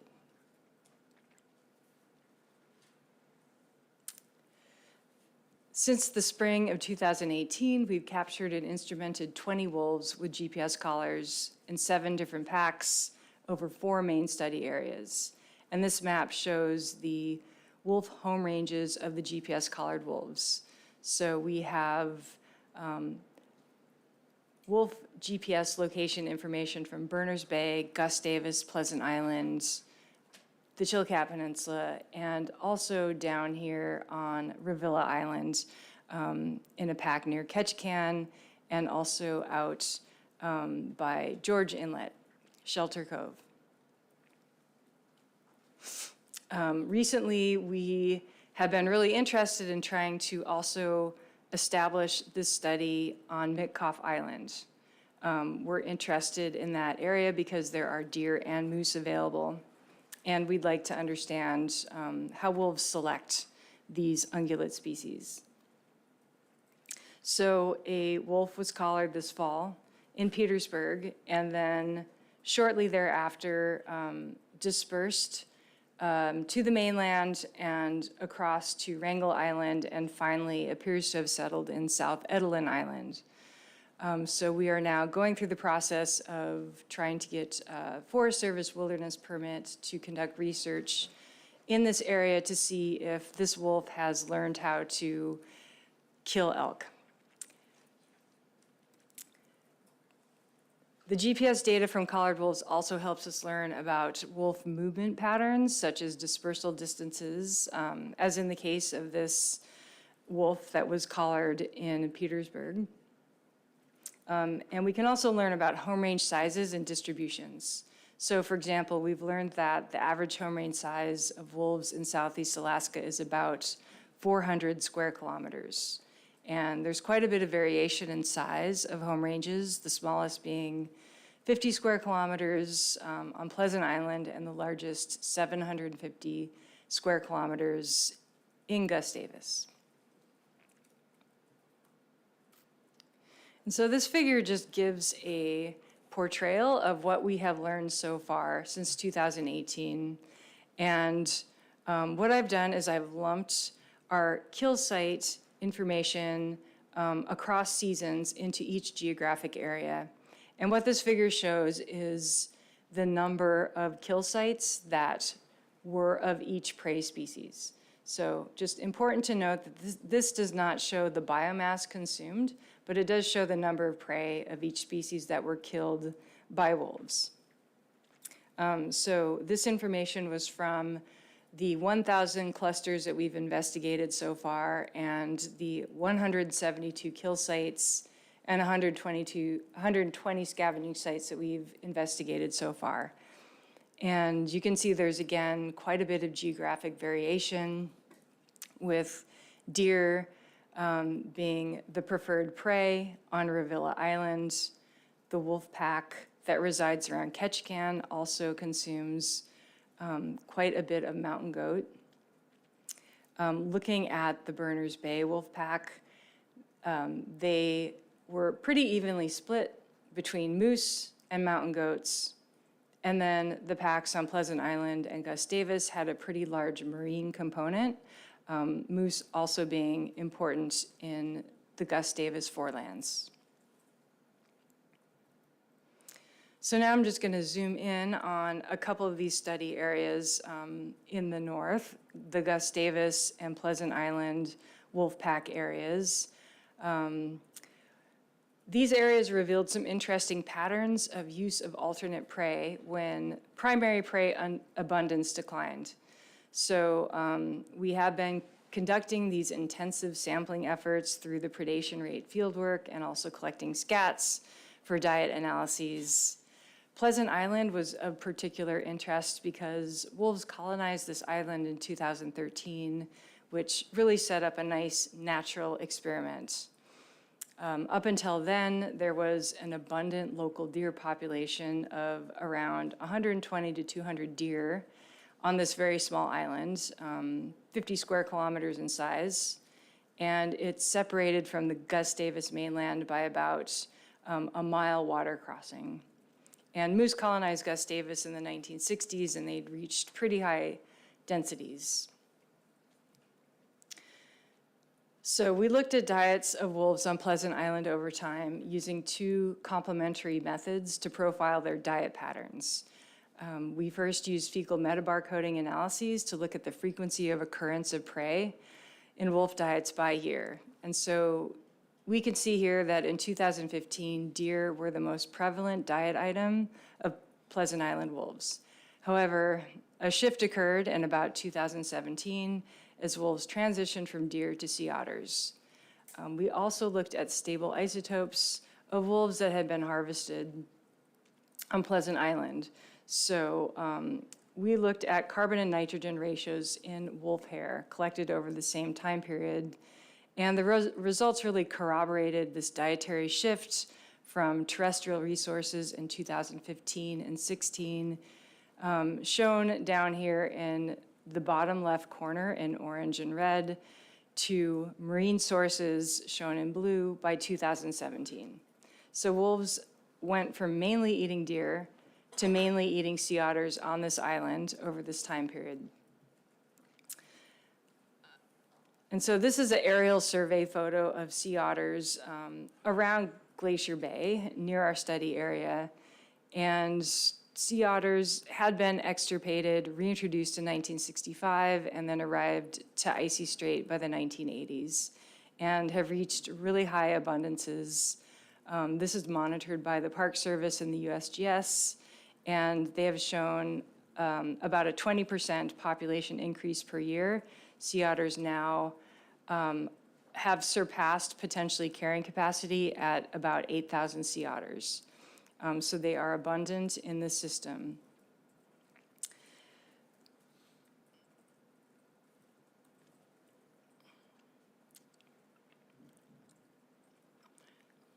So we've been collecting evidence of wolves actually killing sea otters by ambush when they haul out on land or they're in shallow water.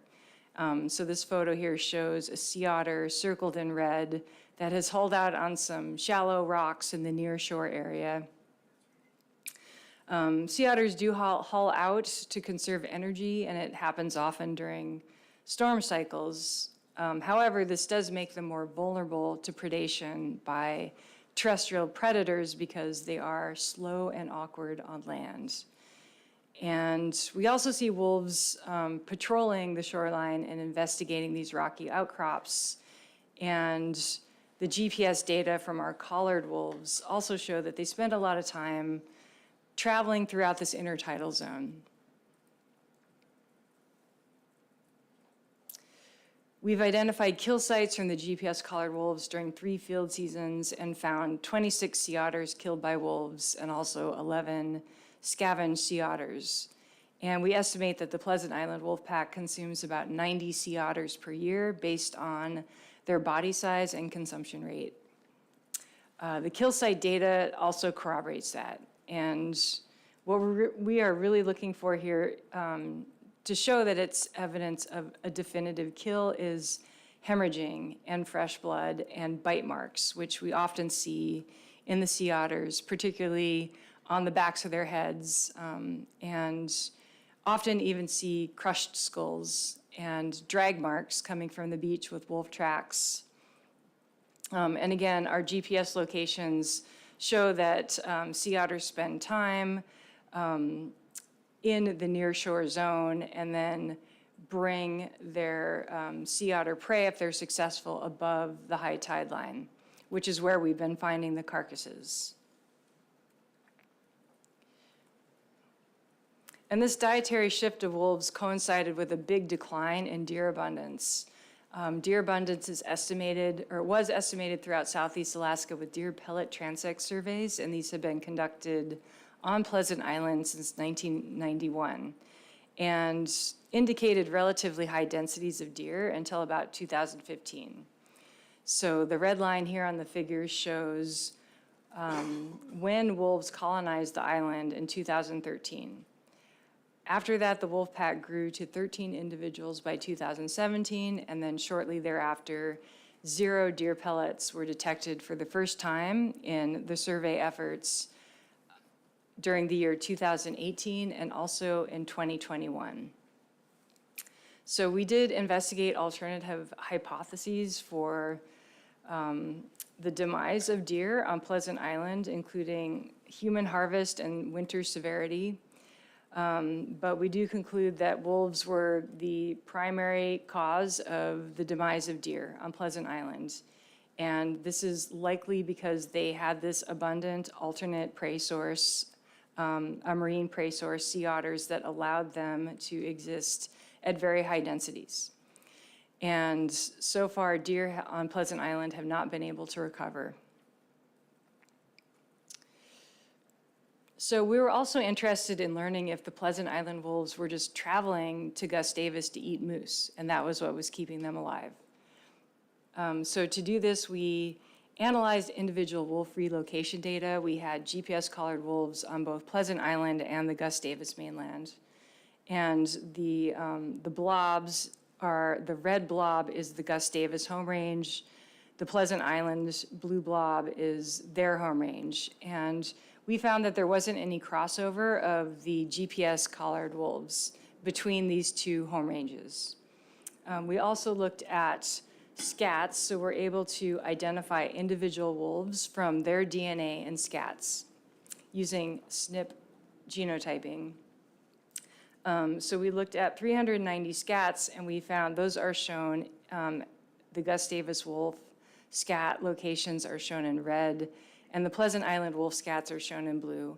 And again, we did not see any crossover.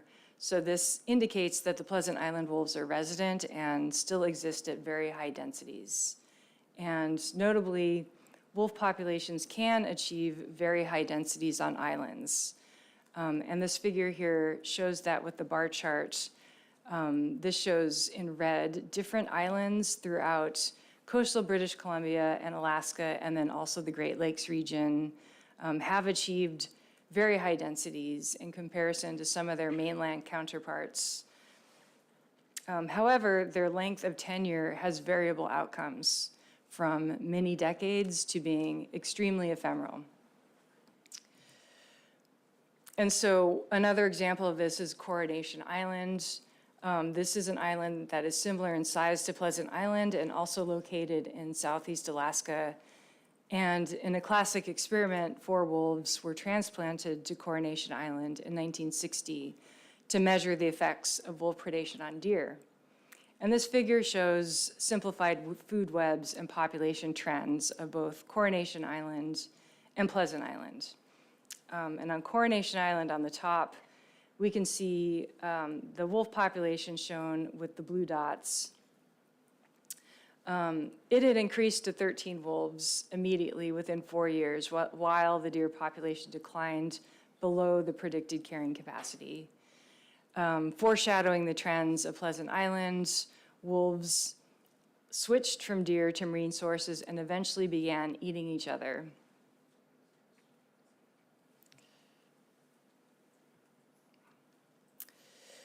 So there was 1 wolf left on Coronation Island by 1968, which was later killed by hunters.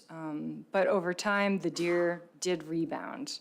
And from this experiment, it was concluded that wolf populations cannot be maintained on small and isolated islands, especially in the absence of ungulates. In contrast, Pleasant Island wolves seem to be still hanging in there, although the deer have all been consumed. Although their fate does remain to be seen, and we're still conducting active research on this island. A couple things are different about these 2 cases. First, the Coronation Island experimented after the extirpation of sea otters, but before their recovery. Second, Pleasant Island is spatially connected to a highly productive and protected area, which provides refuge for sea otters.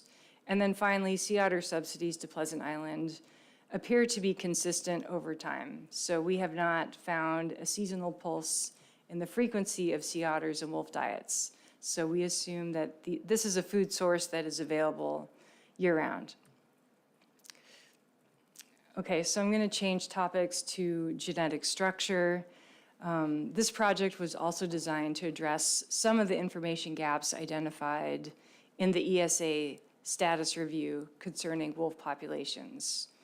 And our objectives here are to define geographic areas of discrete or isolated populations and areas of genetic connectivity. So far we've genotyped 600 wolves from Southeast Alaska and the adjacent Yukon. And we're using SNP genetic markers, which have higher resolution and accuracy than microsatellite markers, which we previously used. And this work is ongoing.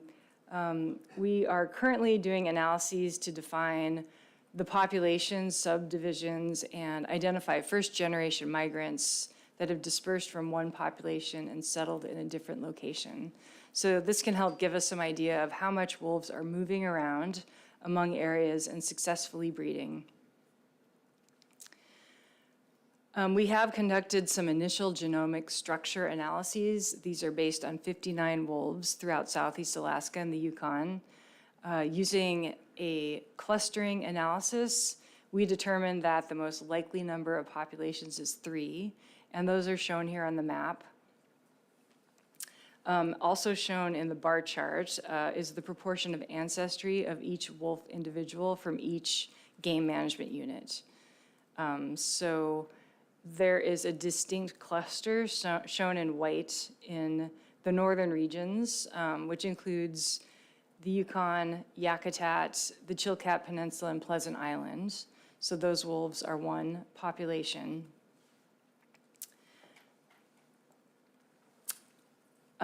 There is some admixture of this group in the northern mainland area with wolves in the cluster to the south.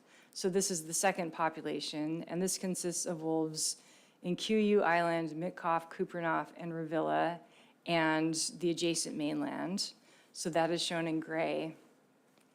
And Prince of Wales Island is a distinct population cluster, and this really corroborates previous genetic structure analyses.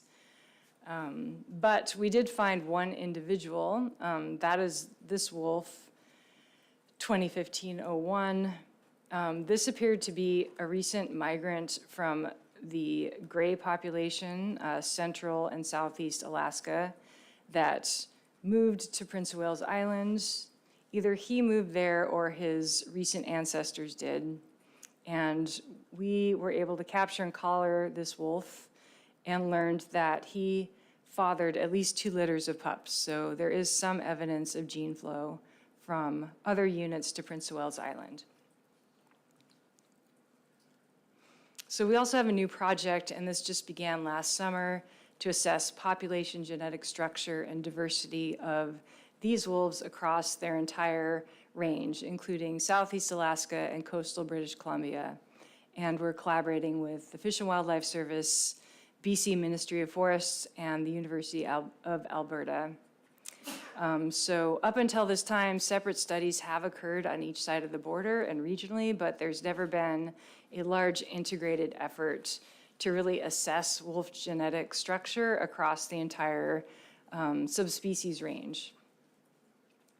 So we are using samples that have already been collected in Southeast Alaska, but in British Columbia, one of the difficulties of this project is that there is not a lot of wolf harvest that happens in British Columbia. So we don't have access to genetic samples from harvested wolves. So this means that we have to do most of our sample collection by using non-invasive methods.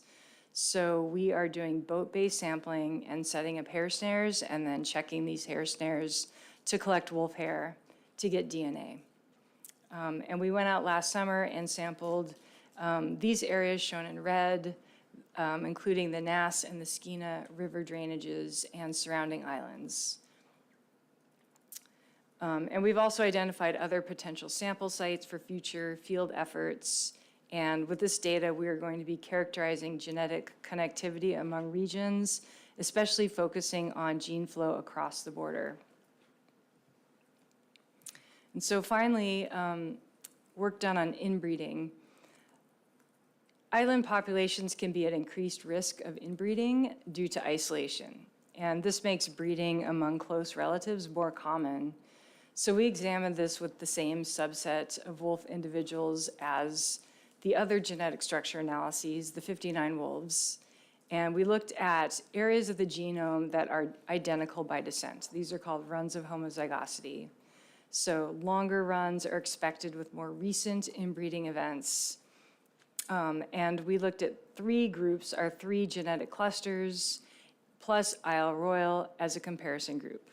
And so these box plots show the proportion of the genome in these areas that are identical by descent.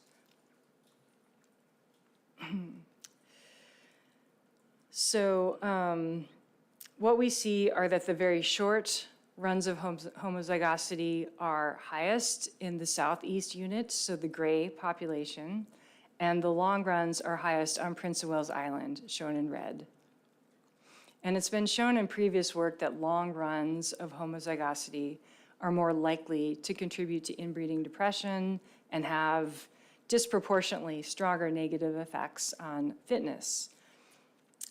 Evidence of inbreeding on Prince of Wales Island occurred at similar levels to Isle Royale. And so this is an island population that suffered from inbreeding depression and became functionally extinct.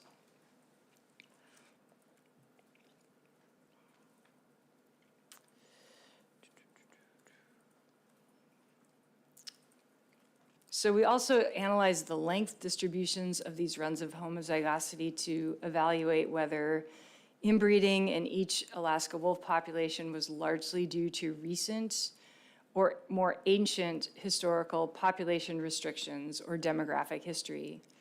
So again, the long runs are likely to arise from more recent inbreeding events or bottleneck events, and the short runs of homozygosity come from more common ancestors in deeper history. So what we see here in this bar chart is that Prince of Wales Island wolves have experienced very high levels of inbreeding that are likely due to small recent population size in about the past 10 generations. So this corresponds to approximately the 1970s. And then we also see that wolves in the southeast group, this group in gray, they experienced a bottleneck in approximately the past generations, and this corresponds to a time period of 1790. So those are just some things that we've learned about the levels of inbreeding and then potential timing of bottlenecks that resulted in inbreeding. So while inbreeding can lead to inbreeding depression, so far we don't have any evidence of reductions in fitness, such as reduced litter sizes or lower survival of wolves or lower reproductive success. However, it is important to note that we're not actively trying to measure this. Estimating the reduction in fitness due to inbreeding, it's a very difficult task in wildlife populations because this requires significant sampling of difficult to acquire fitness measurements, such as litter size annually and pup survival over very long periods of time. So we're now beginning a new research project to use whole genome sequencing to estimate the accumulation of deleterious genetic variants, which could lead to reductions in fitness.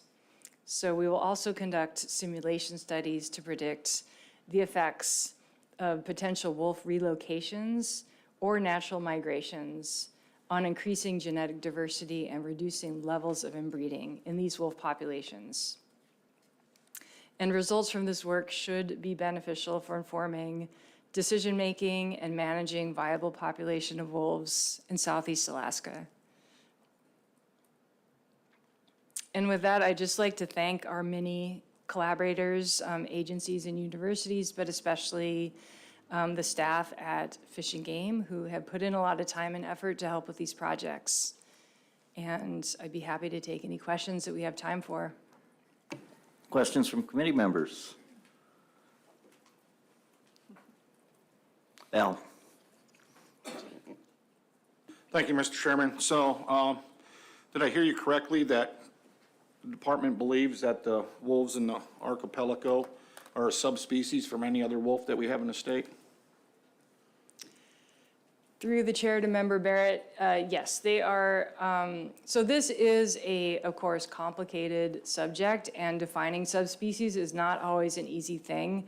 But we do know that these wolves have a separate evolutionary history, and they are distinct from wolves that inhabit the rest of the state. Thank you. Lynn? Thank you, Mr. Chair. Great presentation there. Question for you. Back under your wolf habitat selection, that the wolves selected road during the wintertime, did you see any type of correlation when the wolves selected the road systems? Were there prey species also moving around on the same roads, or? Right, through the chair to Member Lynn, this is something that we are trying to work on currently with some of the high-resolution deer GPS data, looking at their selection of roads of different classes. So high-traffic roads such as paved roads and closed roads that would be logging roads. So I don't have an answer about that yet, but it's a very interesting topic, and we hope to look into it more. Jake? Hey, thank you, Mr. Chair. Great presentation. That kind of hit on something I wanted to ask about too. You had some work in there on seasonal predation patterns, but I wonder if you have any sort of correlation with weather events, you know, like bad winters, if there's more predation on certain prey species or anything like that. Yes, through the chair to member, I can't read your name. Jake. That is a great question. I love that topic. So this seasonal predation pattern project is ongoing, and one of the correlates that we're trying to collect is winter severity information. So we're trying to collect data on snow depth and winter severity. So we have not yet conducted formal analyses, but I would say informally and anecdotally, we have seen during severe winters more success by wolves in killing moose. You got one more quick question too. How much crossover is there between like black bears and wolves and denning sites?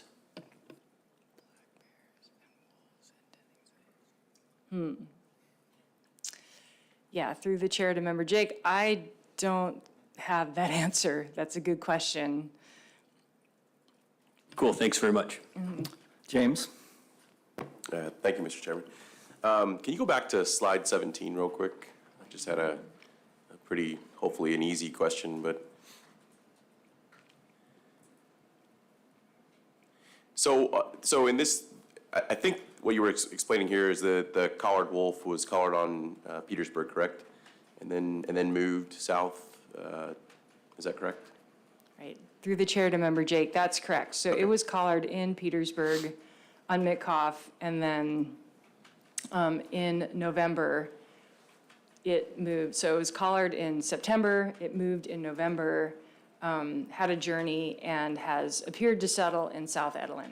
Is that, so that's fascinating to me, but is that typical for what you've seen through your study for the collared wolves, or is that pretty atypical that was a kind of a standalone wolf that kind of made its way south and then settled somewhere? I think that we're lucky to capture this dispersal event. Most wolves do disperse at some point in their lives if they're not the breeding pair. And just because we have a pretty small sample size of GPS collared wolves, and also because they don't live very long, we're not always able to really document those events, especially swimming between islands and the mainland and back to islands. So this is really great information for us to get, and hopefully we can follow up on it. Any additional questions? Go ahead, Stosh. Yeah, thank you, Gretchen. That was really interesting. I got a couple comments and a couple questions. One comment was I was surprised by the low take of salmon or fish by most of these packs in your surveys here. I thought it would be much higher. What was the pack size for the Gustavus pack, and what was the pack size for the Pleasant Island pack? Okay. So through the chair to member Tosh, I can start with the salmon comment first, perhaps.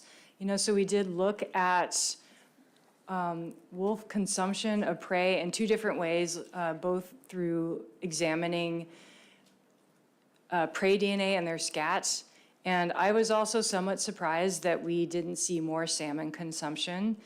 This could be more of a methodological factor than an ecological or behavior factor. So scat really represents the 2 days before the scat is deposited. So if a wolf did not consume a salmon during that time, we wouldn't detect it. We did detect higher rates of salmon consumption in the Gustavus area in particular, lower numbers in Prince of Wales Island, and also more in Revilla. So looking at the actual kill sites, we did find, we find especially during that late summer predation rate field season, piles of salmon that have been, they have bite marks and their heads are consumed. So we know that it's happening. I think it's just happening during a very specific time of the year. And so perhaps we are not detecting it at a really full scale. And then your other questions were relating to the wolf pack size of the Gustavus pack and the Pleasant Island pack. So yeah, even just a couple years ago, in say 2019 and 2020, the Gustavus wolf pack was quite large. So we were able to count 13 individuals in a couple different aerial surveys. And since then, the pack has reduced. So we have a minimum count of 6 wolves this year. We did see 3 pups in addition, but we do know that there has been some harvest this year.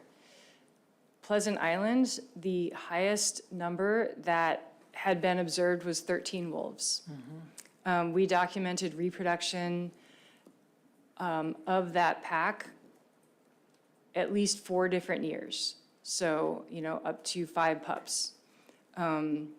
Currently, our last field effort, we were able to see 3 wolves, both from aerial observations, on the ground observations, and in cameras. We did not see pups, but we're gonna continue to keep looking for evidence of that. We're also collecting scat and then getting individual identification from DNA from the scat, so we can also get a minimum count using that method. Yeah, thank you. That's interesting. So my notes, I think I got them fairly close. That group of wolves, when they're for the Pleasant Island pack, at their peak, wiped out an island of deer of about 120 deer in 3 or 4 years. Yeah, it seems. Yeah, I can go, maybe advance to that slide would help. No. So, again, this is based on deer pellet transect surveys. So I think the really high population of deer, that occurred back in the early to mid 2000s. And there were a couple pretty severe winter events.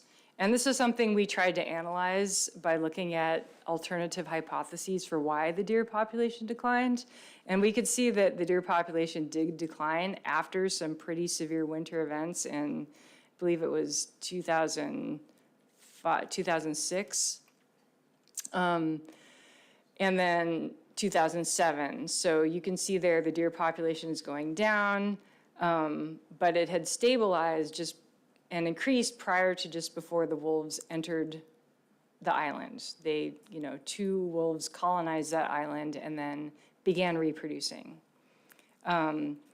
There was human harvest going on during that same time.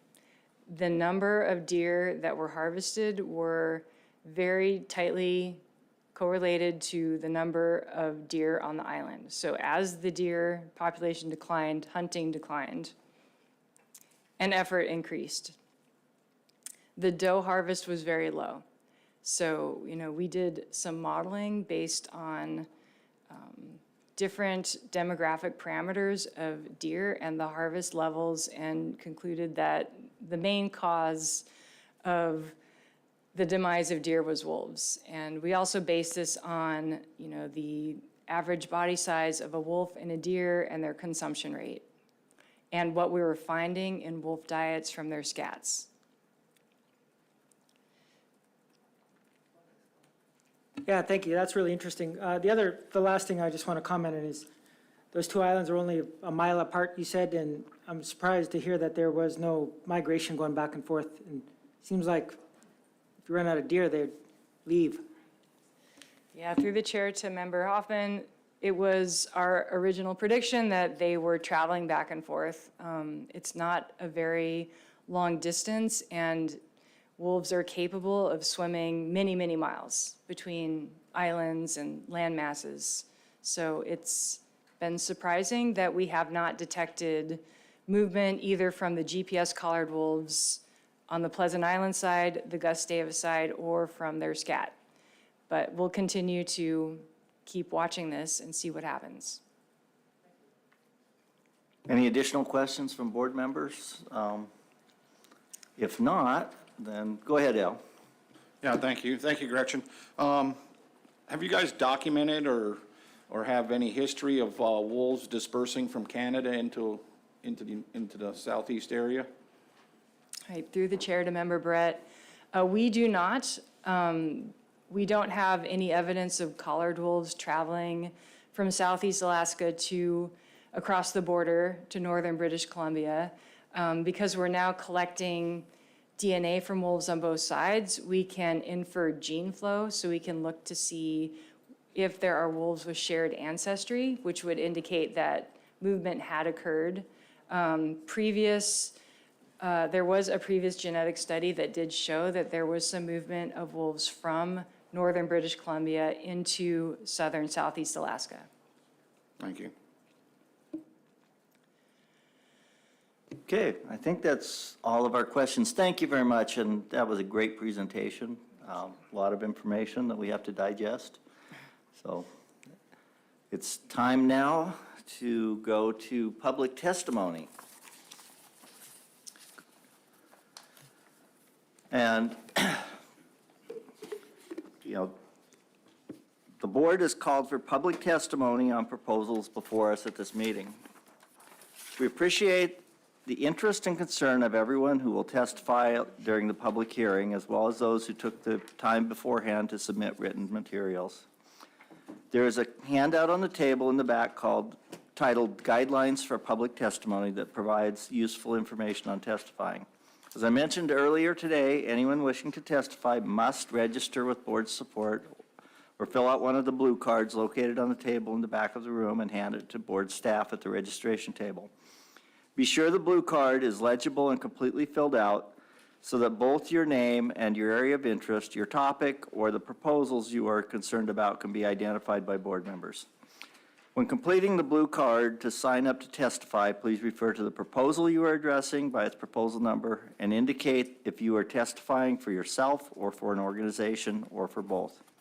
Advisory committee members should indicate if they will testify at the beginning or end of public testimony or later in the meeting, and if they will testify for themselves as well as their AC. Advisory committee representatives should restrict their testimony to what was discussed at the advisory committee meetings. Testimony should include a brief summary of the minutes of the meeting, and copies of the minutes should be available for board members. An advisory committee representative's personal opinions should not be addressed during advisory committee testimony. The cutoff time for registering for public testimony will be Saturday, January 21st at 2 p.m. Board staff have compiled a list of people signing up to present oral testimony. The lists are posted at the back of the meeting room and in the hallway. Please do not ask board staff or board members to take you out of order. Everyone wanting to testify has unique travel needs, and it would be difficult to assign a priority for one person over another. However, if someone has extenuating travel needs, we will try to accommodate that. It's not always possible, but we'll try. When your name is called, please come forward to the microphone at the table and state your name for the record and whether you are representing yourself or a group. If you have previously submitted written materials for the board, you should first identify those materials by its record copy number, RC number, public comment number, or an advisory committee number. That will give board members an opportunity to get the paperwork before them before your time starts. Individuals and organizations will have 5 minutes to testify.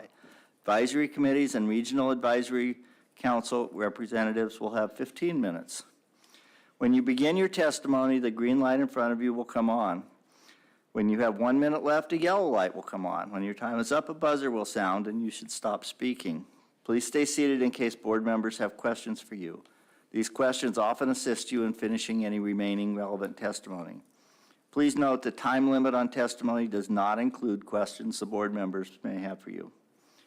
Please confine your oral testimony to the subjects under consideration at this meeting and in as concise and direct a manner as possible.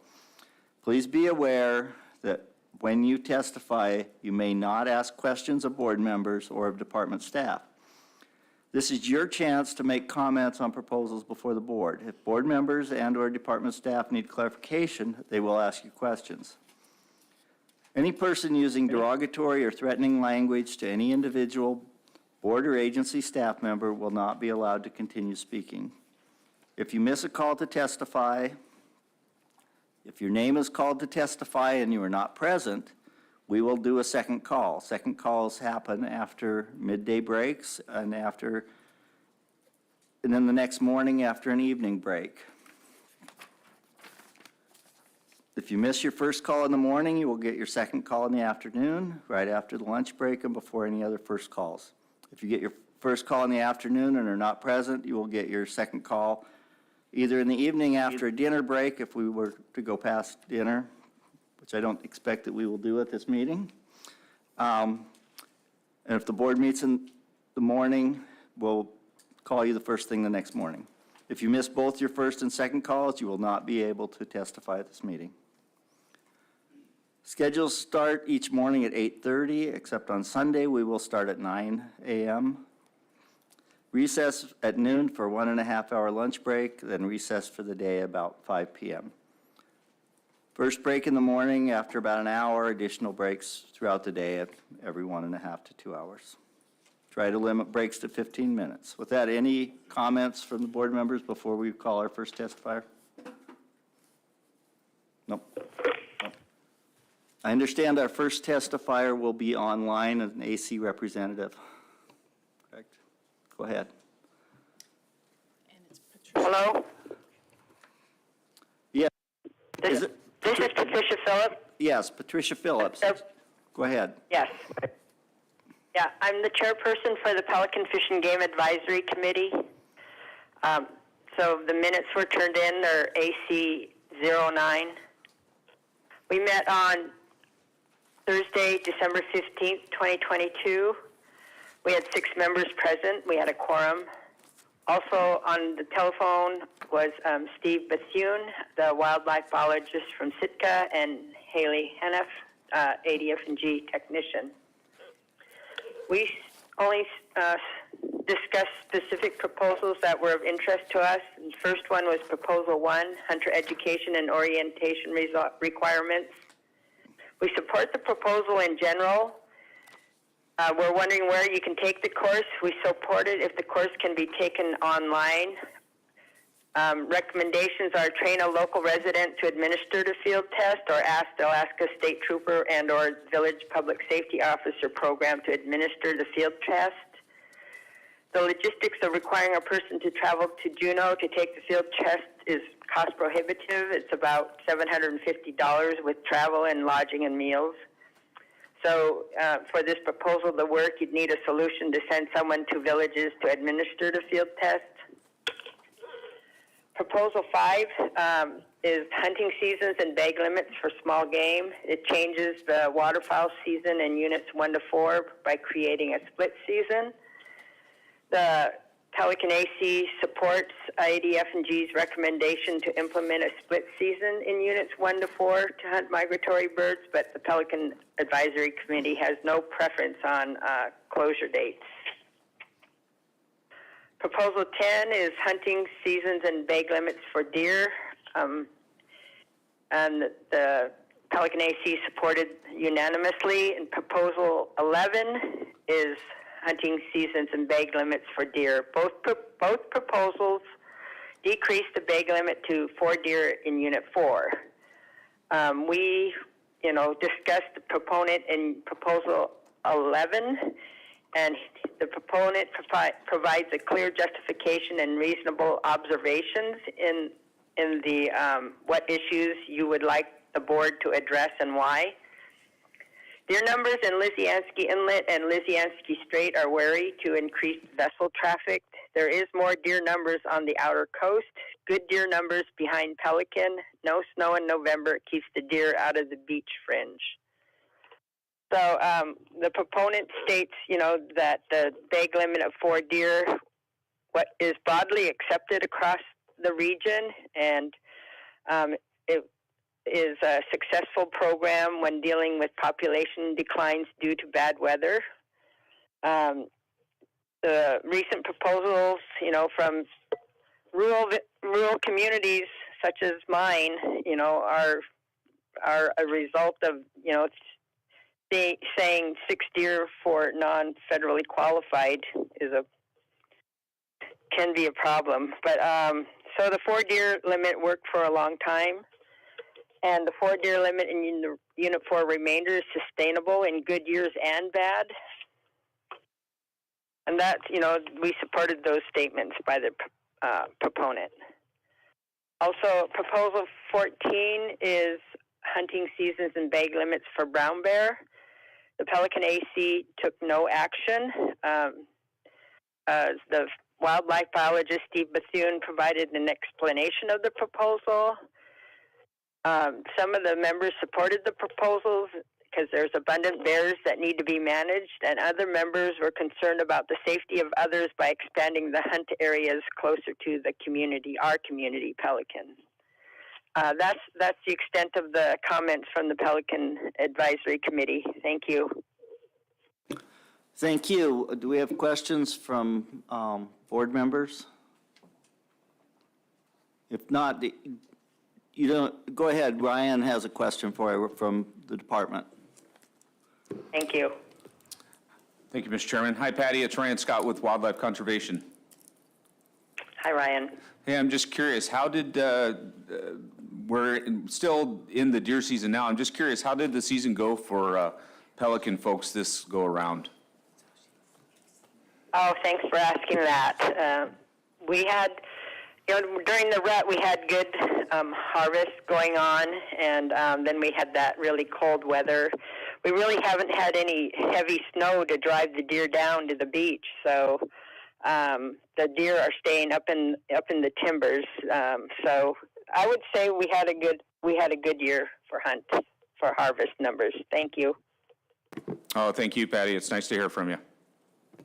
Any additional questions from board or staff on Pelican AC testimony? If not, thank you very much. You didn't have personal testimony also, correct? Just AC No, testimony. sir. Okay, thank you very much. Bye. Bye. So we need to skip to Bob, because this one's at 3. We need to skip to Bob because Mark is available at 3, and he's an AC remote Right. testimony. So the next person up is Bob Janke with the Ketchikan Advisory Committee.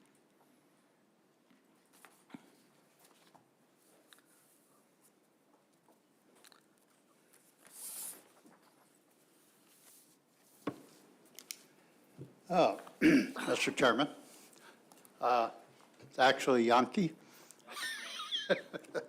No problem. Yeah, I've lived here 52 years. I've trapped 51 of those years, every year since then. So I'm giving, reading the testimony, Ketchikan AC, and the proposals that we discussed, I'll be taking them in numerical order, and I'll give the page number when I do. Okay. I'm good to go? Okay. Go ahead. Okay, Proposal 1, page 5, under education. We did not support this. We opposed it by 7 and 2 abstained. We believe the Board of Game should address it and should be statewide if adopted. Proposal 2, page 5, under orientation for goats in southeast units. Support 2, opposed 7. Discussion, would it be an hour online? Maybe not an issue, no current problem. Our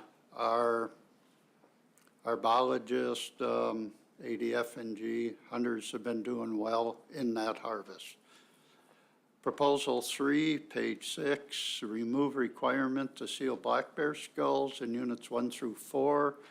We oppose this unanimously. Skulls are key components of management, and tooth, especially tooth for aging. Proposal 4, page 6, change brown bear bag limit in Unit 1 to 1 bear every 2 years. We reviewed this and supported it. Proposal 5, page 7, change waterfall season, Units 1 through 4 by creating a split season. We supported it by 4, we opposed it by 4, and we abstained by 1. The department said it's kind of complex the way it is, but our discussion was it seemed like it could be just as complex or more by what we have now. Many wolf trappers wait a month or two to make sets for waterfowl season to be over on December 15th every other year. This is something that trappers and waterfowl hunters currently share their ethics together on. Proposal 6, page 8, lengthen river otter season, Units 1 through 4 to align with Unit 5. We opposed 8, supported 1, abstained 1.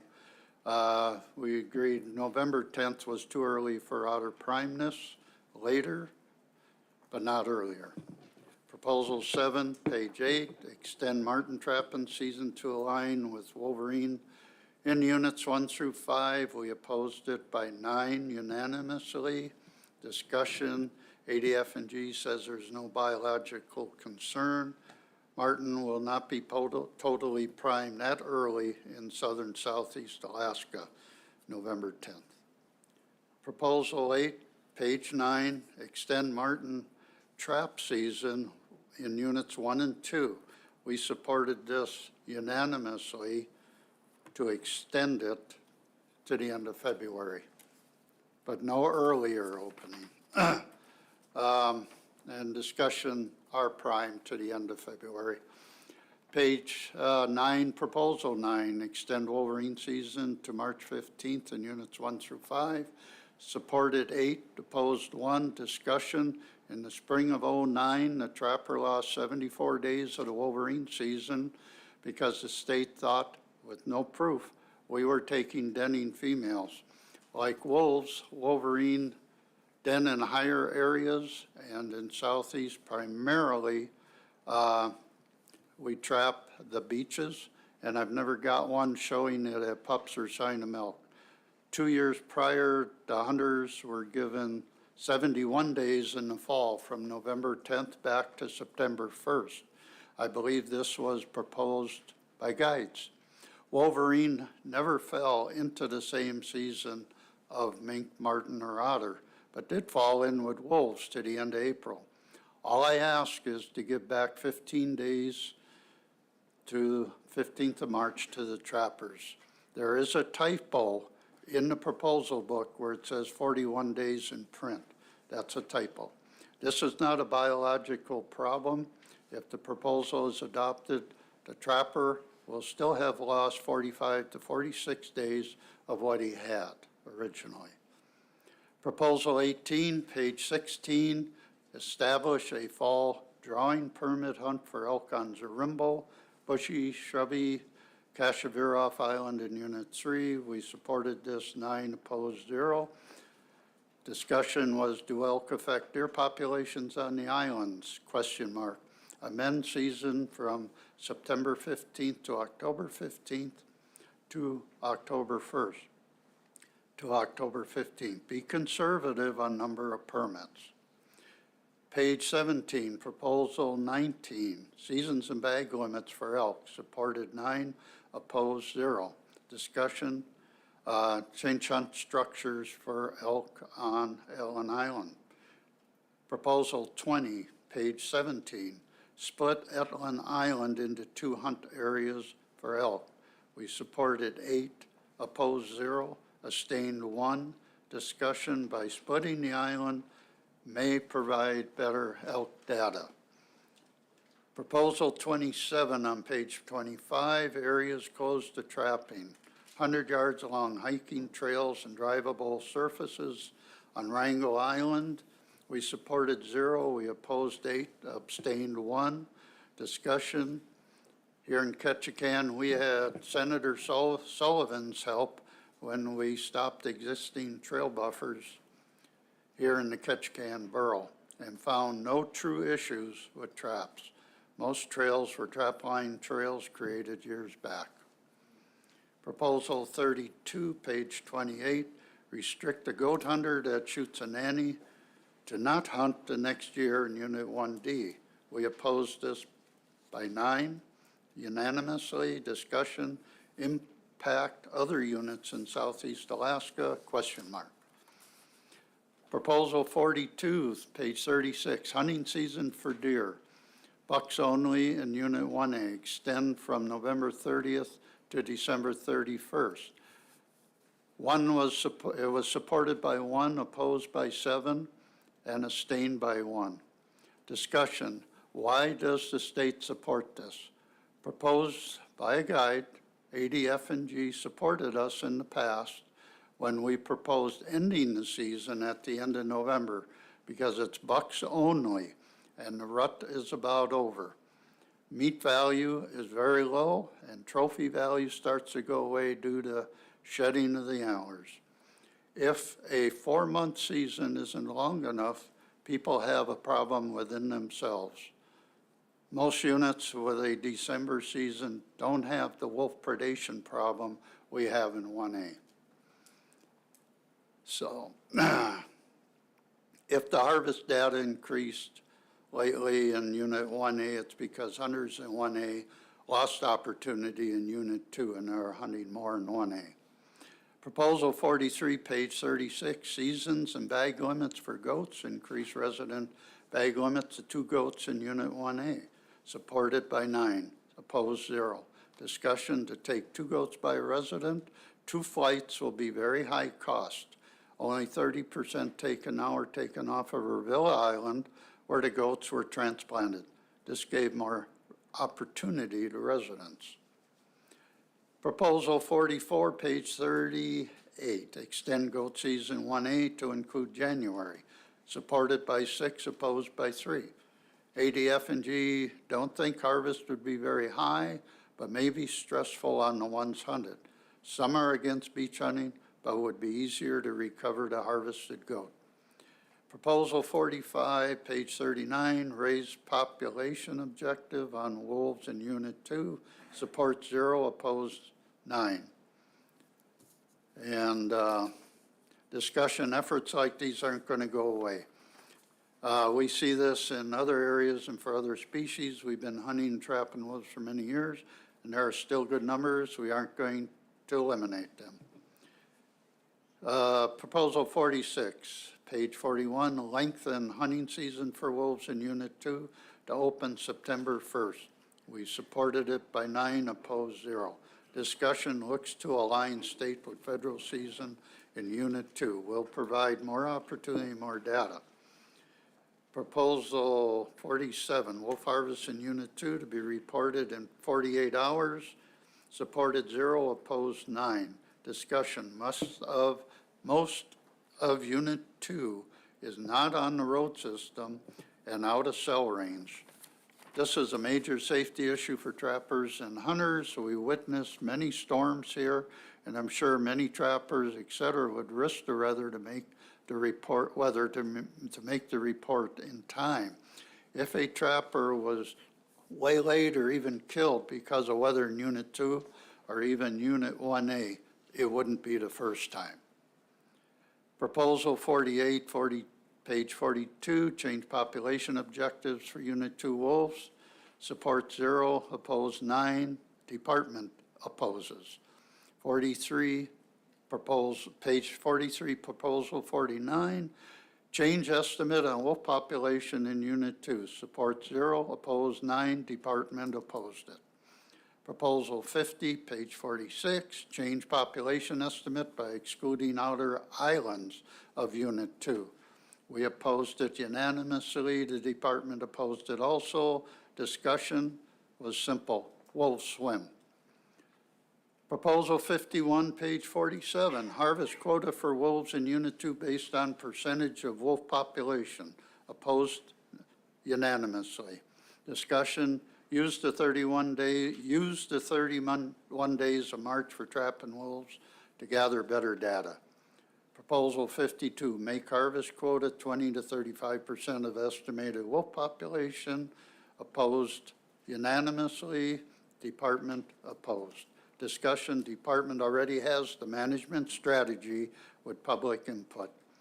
Proposal 53 on page 50, establish an estimated unreported mortality rate for Unit 2 wolves to establish the harvest quota. We opposed it unanimously. Discussion, this just goes to show how many avenues they are pursuing to accomplish their goals, Alaska Wildlife Alliance. And last but not least, Proposal 54, page 52, create a wolf sanctuary in 2/3 of Unit 2. We opposed this unanimously. Discussion, we feel this shows the true colors of the Alaska Wildlife Alliance's 9 proposals on wolves in Unit 2. For one, they are against trapping and hunting of wolves in Southeast. And number 2, they have no knowledge of history or what or where wolves come from here and how durable they are. The department opposed as well. Thank you. And thank you. Before we get to questions, I wanted to thank you for your testimony, but I also wanted to thank you for the really complete job you did with your write-up from the Catch Can AC. That's probably one of the best set of minutes and write-ups that I've seen. It took a while. Yeah, no doubt. So questions from board members for Mr. Yonke? Al? Yeah, thank you, Mr. Chairman. Thank you, Bob. It's a pleasure meeting you again, visiting with you, and we thank you for all long-time service you've had with the AC. I have 2 questions for you, though, for the AC. Does the AC ever discuss on goat hunting, just restrict the taking of nannies altogether, especially in those areas that it's basically, the term is used one and done, you shoot a nanny and everybody else is done? Has there been any discussion on just making it billies only? Well, I think we did, Al, for this area down here, and it seems like, it didn't seem like there was a big issue that way. We're just afraid that if somebody in the northern reaches is eliminated that next year from hunting, it may just expand down here. I don't know. I mean, because that was a 1D proposal, and so people may not put in for 1D, they may put in for 1A. So, but we did discuss it, Al. Yeah. Okay. And just my second question, I'm curious on what you think the value of a wolf of, taking it after 1 September. Is there something significant? I mean, yeah, it matches the federal season, but I don't think the hides are particularly good 1 September, but I could be wrong with that. Yeah, I think part of that is more of a trophy value than it is, a fur value, because it is a big game, considered big game. So I would think that way. I've shot them in September in 1A, because it opens in August, and they weren't rubbed or anything. They weren't as good as, they would be in December probably, but they were still well furred out, Great. And, yeah. Thanks, Bob. Yeah. Any additional questions from board or staff? If not, yeah, go ahead, Jake. Thanks, Mr. Chair. Just a quick comment. Yeah, really great notes from the AC, and I got to meet a couple members of the AC out there, and you guys are a very, very varying group, but it seems like you agree with a lot of things. You must have pretty good discussions, so thanks. Thank you. Okay, thank you. And I think that's everything for you, and That's, yeah. you'll be back for personal testimony later. I'll be back later. Yes. Right, okay. Give me a rest. Thank you. And the next person on our list is John Smith from the Southeast Subsistence Regional Advisory Council. And after he testifies, we're going to go to take a break.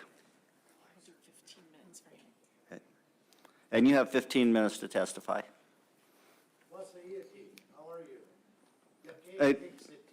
You need to turn your mic on. Oh. There you go, now I can hear. I'm a little deaf too, so.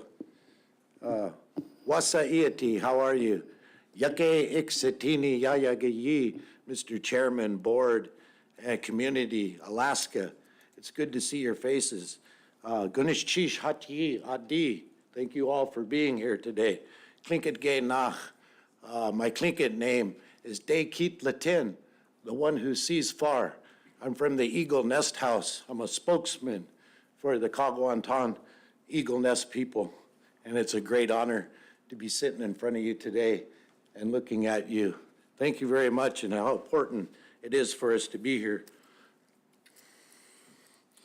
Thank you, Mr. Chairman and members of the board. My name is John Smith, and I am here to provide comments on behalf of the Southeast Alaska Subsistence Regional Advisory Council. The council is made up of 13 members representing communities throughout Southeast Alaska. For those who may not know, there are 10 regional advisory councils throughout the state under the Federal Subsistence Management Program. The Federal Subsistence Management Program is responsible for management of the harvest of use of land mammals and fish taken on federal public lands of waters within adjacent of federal public lands by rural Alaska residents. Title 8 of Alaska National Lands Conservation Act, the INILCA of short, requires the establishment of Regional Advisory Council to provide recommendations and information to the Federal Subsistence Board. Some of the work of the Regional Advisory Council includes reviewing, evaluating, collaborating on the development and proposals and regulations, policies, management plans, and other matters relating to subsistence use of the fish and wildlife. Meeting at least 2 times per year, providing a public forum and comments by people within the region of subsistence issues, providing recommendation to federal proposals to the Federal Subsistence Board and the Secretaries of Interior and Agriculture. The Federal Subsistence Board is the actual decision maker for what makes it into the federal relations of fish and wildlife harvest. By the way, those who might be interested, the Federal Subsistence Board is set to meet later this month, January 31st, February 3rd. At the meeting last October, the Southeast Council evaluation over 20 boards of game proposals with the potential of impact of federally qualified subsistence users in Southeast Alaska. I would like to acknowledge at this time how much we rely on the assistance and various staff members to do through jobs in reviewing federal and state proposals. We are fortunate to work with the staff from the Office of Subsistence Management and U.S. Forest Service and the Alaska Department of Fish and Game. I'd like to take a reminder of my time to provide you with a quick overview of the comments on several of the boards and games proposals that you will be deliberating at this meeting. I believe you have all been given the comment letters marked PC 151. In this interest of time, I will be giving a brief comment on the selected proposals by the council. Hope you will read these comments in their entirety from PC 151. The council opposes proposal 1 and 2 because although the council encourages hunter safety, education, oriental efforts, making these mandatory requirements would be too much burdensome to the hunters to comply. There are challenges in offering these to remote communities, and it would be hard to offer the education consistently. The council could possibly support hunter safety education that was voluntary. The council supports Proposal 5, changing the waterfowl season in Unit 1 through 4 by creating a split season, as it would create more opportunity efforts for more flexibility to harvest. The council supports Proposal 6, 7, 8, and 9 because of those proposals provide additional harvest opportunities for subsistence users, and council recognizes that currently, the state of the federal trapping regulations for the species listed in these proposals are aligned. The council supports Proposal 10 and 11 to decrease the bag limit for 4 deer in Unit 4 remainder. The council felt that the increase of the state harvest limit from 4 to 6 deer was resulted in more localized competition. The council supports the return of the stricter bag limit for non-subsistence users in the state land, as it would be beneficial to the subsistence user. The council opposes Proposal 12 in the open of Mitchell Bay closed area in Unit 4 to brown bear hunting. The council heard public testimony on the issue, and due to the close proximity of the area of Angoon, there are concerns that the wounded bear would make their way into town and become a responsibility of and a danger of the community. The council believes the hunters should not occur in this area for a community safety reason. The council opposed Proposal 13 and 14, which makes changes regarding the hunter boundaries in Unit 4, and they increase the allowable harvest for brown bear. The council believes that any of the brown bear hunts and overlap with usership will accelerate the complication issues between users groups.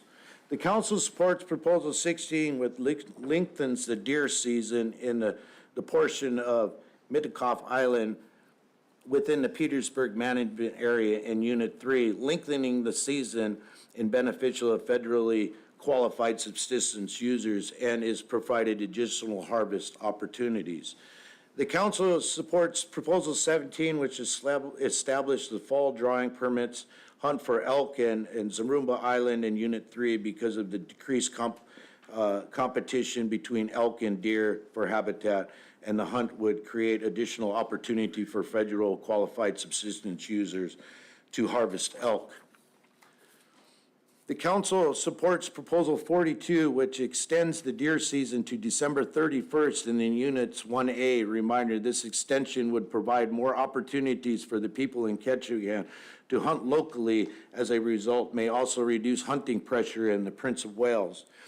The council opposes Proposal 45, which seeks to raise the population objectives from 150 to 200 wolves to 250 to 350 wolves in Unit 2, and to raise the threshold of closing the season from 100 to 200 wolves. This council has worked collaboratively with the ADF&G in several years to come up with a better management strategy by harvesting quota, and want to continue to support the ADF&G management strategy. The council believes that the strategy is working and remains confident that it will provide a successful given time and should remain in effect. This is important to gather sufficient data to show how managing to our population objective is better than managing the harvest quota.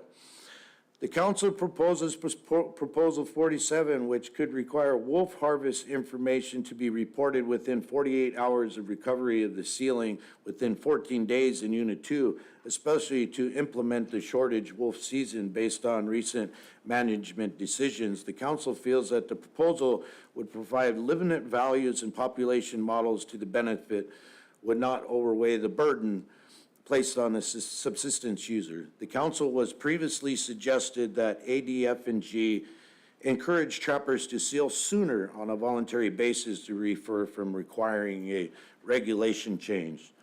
The council opposes Proposal 48 through 54. The council agrees with the current management strategy. To adopt these proposals would be negate all the hard work the council, the ADF&G staff has done in moving the recommendation to management wolves from the harvest quota to population objectives. A lot of the thought and efforts went into these regulations are currently in place, and the council has detailed some of the specific work they've done since 2018 in our in-depth written comment letter on the board. Our particular notice of the ADF&G comments to use other methods of wolf population estimates, including additional ecology knowledge, hunting, trappers reports, tribal and community reports as well as den checks for examination of the age and harvest of wolf. The council agrees that an appropriate population management objective for Unit 2 wolves is 150 wolves and was started that it would subject reductions of harvest opportunity, IF, would, if the population dropped below the point. The management objective was supported by extensive public testimony and ADF&G analysts. Again, you can look at the reasons for opposing these proposals more in depth in PC 151. It is all of those reasons and because of the council's belief that ADF&G is doing better with their assessments in their last couple of years, and it feels strongly that the change in management, which took years of collaboration, development, deserve time to work. Again, the council strongly opposes proposal 48 through 54. Thank you for your time, and again, I would like to iterate the appreciation of the department staff attending our meetings. They not only assist with the providing information, comments, and state's proposal, but staff have been available to provide assessments, information, regular proposals, and federal programs. Working together, this helps us to make sound recommendations, particularly in due management situation. We appreciate the opportunity to participate in the state public process and share thoughts from the substance use of resources here in our southeast. Thank you. Thank you. I want you to know that we feel just as honored for you to be there as you feel to be honored to be in front of us. So, thank you. Questions, comments? George, did you have a comment? Thank you, Mr. Chair. I was going to make a few of the comments and references to the Southeast Regional Advisory Council comments during the proposal process, but as you see here, their comments have been thoroughly covered. PC 151 is available to the public. It's been entered into the record, so I'm uncertain you'll have more input from me per proposal, since you did a very thorough job, man. Thank you. This is your first time here. Appreciate it, sir. Thank you. Thank you very much. Any questions from board members? Go ahead, Al. Thank you, Mr. Chairman. Thank you, John. Thank you for your wonderful introduction. I was wondering if the RAC, when they discussed Proposal 16, lengthening the deer season in Unit 3, did you guys have any concern about any additional competition and, you know, for deer in that area, like you stated in some other proposals before that? Can I get back to you on that? Oh, absolutely. Yeah, thank you. Yeah. If no additional, did you have, no additional questions? Stosh? Go ahead. Yeah, thank you, John, for your testimony. Just a quick question on, going over my notes here. You made some mention about Angoon and the bears. And I'm talking about Mitchell Bay Proposal 12. Right. Have you guys noticed more bears at the dump than past years? I haven't heard a whole bunch of that information. You know, the main concern was worrying about that hunting location was so close to town that if someone shot one and the bear, you know, went into the village. So they were just trying to close that area so that they didn't have that issue of any bears coming into town. But as far as bears at the dump, you know, I go there a couple times a year to help with the garden and whatnot, and I've been at the dump and I haven't seen many there. And I don't live there though, so we might, you know, ask the community of Hoonah or Angoon to see what they share about the bears at the dump. I know they've been working on adjusting it, you know, so they don't have that many visitors. Okay, thank you. One last question. Has there been any reports of other wounded bears going into any of the other villages during bear hunting season? Not that I've known. Yeah. Ryan? Thank you, Mr. Chairman. John, thank you so much for being here. We appreciate you coming in and talking through the actions of the Regional Advisory Council. George is a regular fixture with us, but it's really great to have both you and Deanna here. And it's very appreciated you took the time. Thank you. Thank you. Thank you. Thank you for your testimony. At this time, we're going to take a 15-minute break, so we're at ease.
on? I am on. Okay, go ahead with your testimony. Okay, so I'm going to go through the AC minutes that we had on January 4th, and we voted basically to support or not support 14 of the proposals there. Okay? Okay. And I'm sitting in for the chair. I'm not the chair of the Icy Straits AC, but I am a voting member.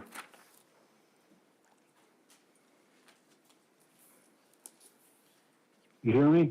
Yes, go ahead with your testimony. Okay, so we voted on proposals 1 and 2.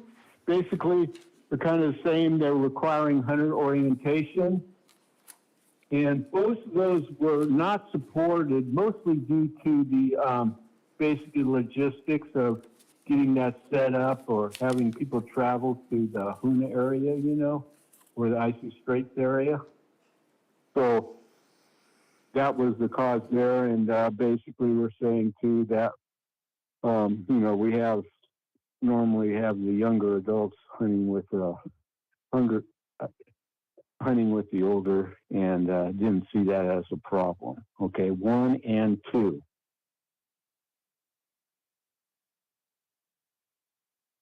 Got that? Yes, just go ahead with your testimony. We hear you great. Okay. And then on proposal 4, which is change the bag limits for brown bear to every 2 years. Okay. And that was supported. Okay. And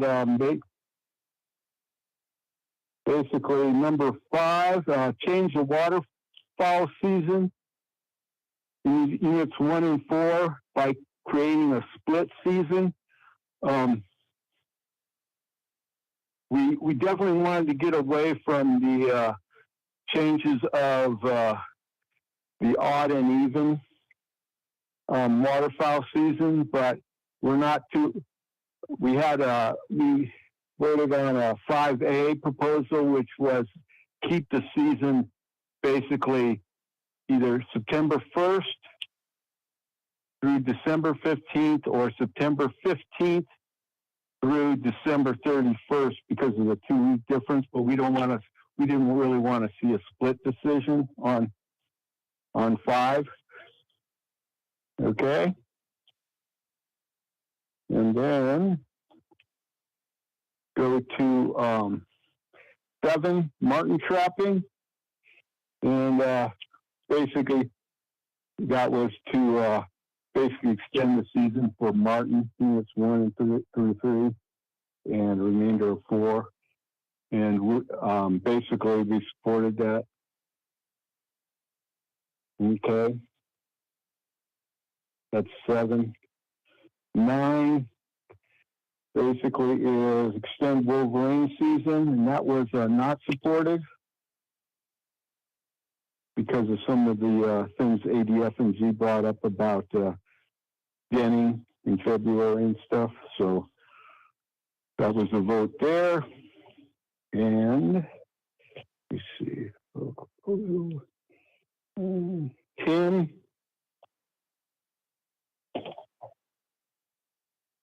Decrease the bag limit to 4 deer in unit 4. And yes, we supported that. Okay. And 11, we took no action because it's basically the same as 10. 12 is open Mitchell Bay closed area in unit 4 to brown bear hunting. And basically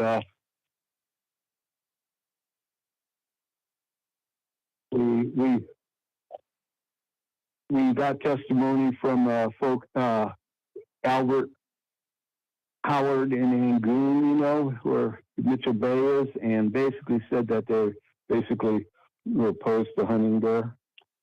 So basically, 12, we didn't support that one. 13 is change the hunting boundary in Unit 4, okay, for brown bear. And didn't support that either. And 14, that was to include, that's Luciansky Inlet, Alpha Pelican, brown bear, and we didn't support that either. And then we had 30, which is open fall goat archery hunt in 1C. Okay, and we said no to that, didn't support it. And Lincoln, 31, Lincoln, resident registration for goat hunting 1C, and didn't support that. And the next one, 32, which is another goat hunting, the nannies there. And basically, we did not support that one either. Okay. And then we, on our January 4th meeting, when we were voting for these support or non-support, we had a docket for basically going over those 14 proposals at that, basically the end there that the Wildlife Alliance put on. And we were going to vote on a comment that I had, that I wrote up and stuff about that, but we didn't get to it. But I did an RC through Amy, our board organizer, and you guys have it there. And so you should be able to read that. I know this is not endorsed by the Icy Straits AC because we didn't have time to do it at the meeting because it got pretty late there. So basically, I'm just writing a letter to you guys there and basically saying I think those alliance ones are kind of set a bad precedence for top-down management there with respect to Mr. Ortega? Yeah, go ahead. You're testifying on behalf of the AC at this point, and so your personal testimony, you could send it to us as an RC, and we'd be happy to read it, but we can't have a mixed testimony between personal and AC testimony. Right. That's what I was saying earlier. So yeah, if you could read that, that'd be great. Okay, because we have some issues here in Gustavus, Portland. Okay. Thank you. Okay, that's what I got. You got any questions? Any questions from board members on the AC testimony? Go ahead, James. Hey, Mr. Ortega, this is Member Cooney. Just one quick question of clarification. If you can go back to Proposal 9, in the book from the minutes we received, you stated that you opposed Prop 9, and then also in the very, very back of our notes, it looks like everybody opposed it in the votes. But then in our book, it looks like it was supported 9-2. And so I just wanted to clarify which way the I have the same thing in the minutes here, and I'm reading off basically that 9 is unanimous, no. And okay, thank you. That clarifies. I just wanted to make sure. Thank you. yeah, I'm reading off the minutes, but I saw that too in this, but I'm reading off the vote stuff here. Okay, thank you for that. Any additional questions from board members? Al. Yeah, thank you, Mr. Chairman. Thank you, Mark. Real quick, in Proposal 2, which was pertaining to taking of nannies in your conversation, your board comments, it said there should be a higher penalty for shooting nannies. I was wondering if your AC discussed even maybe potentially putting a proposal in the future to restrict the taking of nannies altogether. Okay, let me see. Let me look at the notes on that. I do not remember that right offhand, but let me see on notes.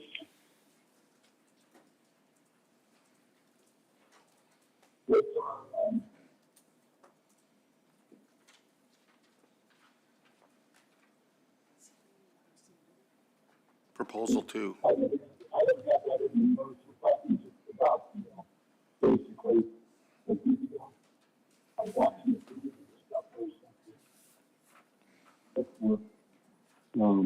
the company do is good. Goes back to the stuff. First, but the internet connectivity is too difficult here. So, yeah, I have basically there's one yes and all the rest are no. With no comments with respect to just putting some kind of detriment to shooting nannies, like you don't get a hunt for a year or so.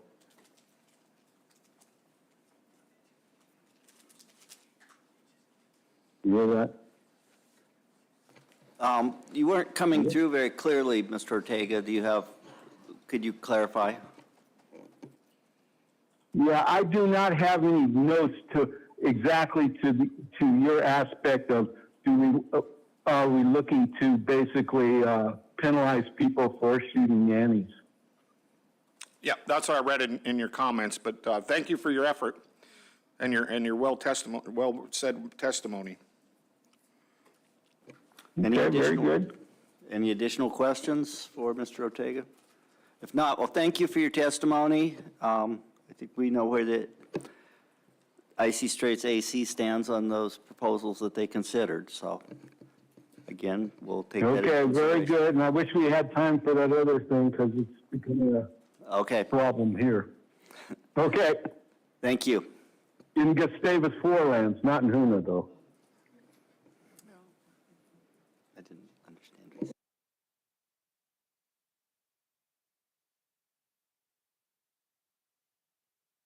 Hello? Oh, so you're finished with your testimony? Okay, yes. Okay, we don't have any further questions for you. Okay, take care. Thank you. Bye. Okay, next on the list is Paul Johnson. Personal testimony. So you have 5 minutes.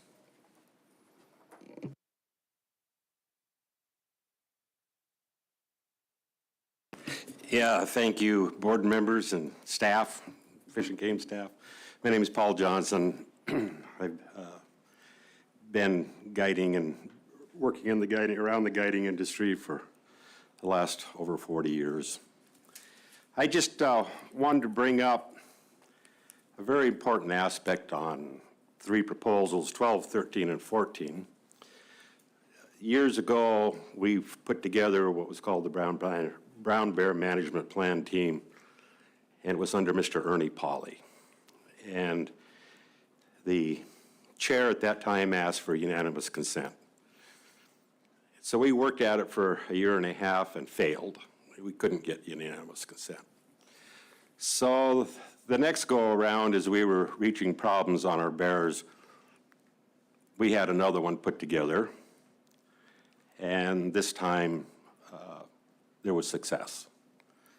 I represented the guides on that, and probably Ryan was around at that time, but I'm looking around. I just wanted to give a brief history of that.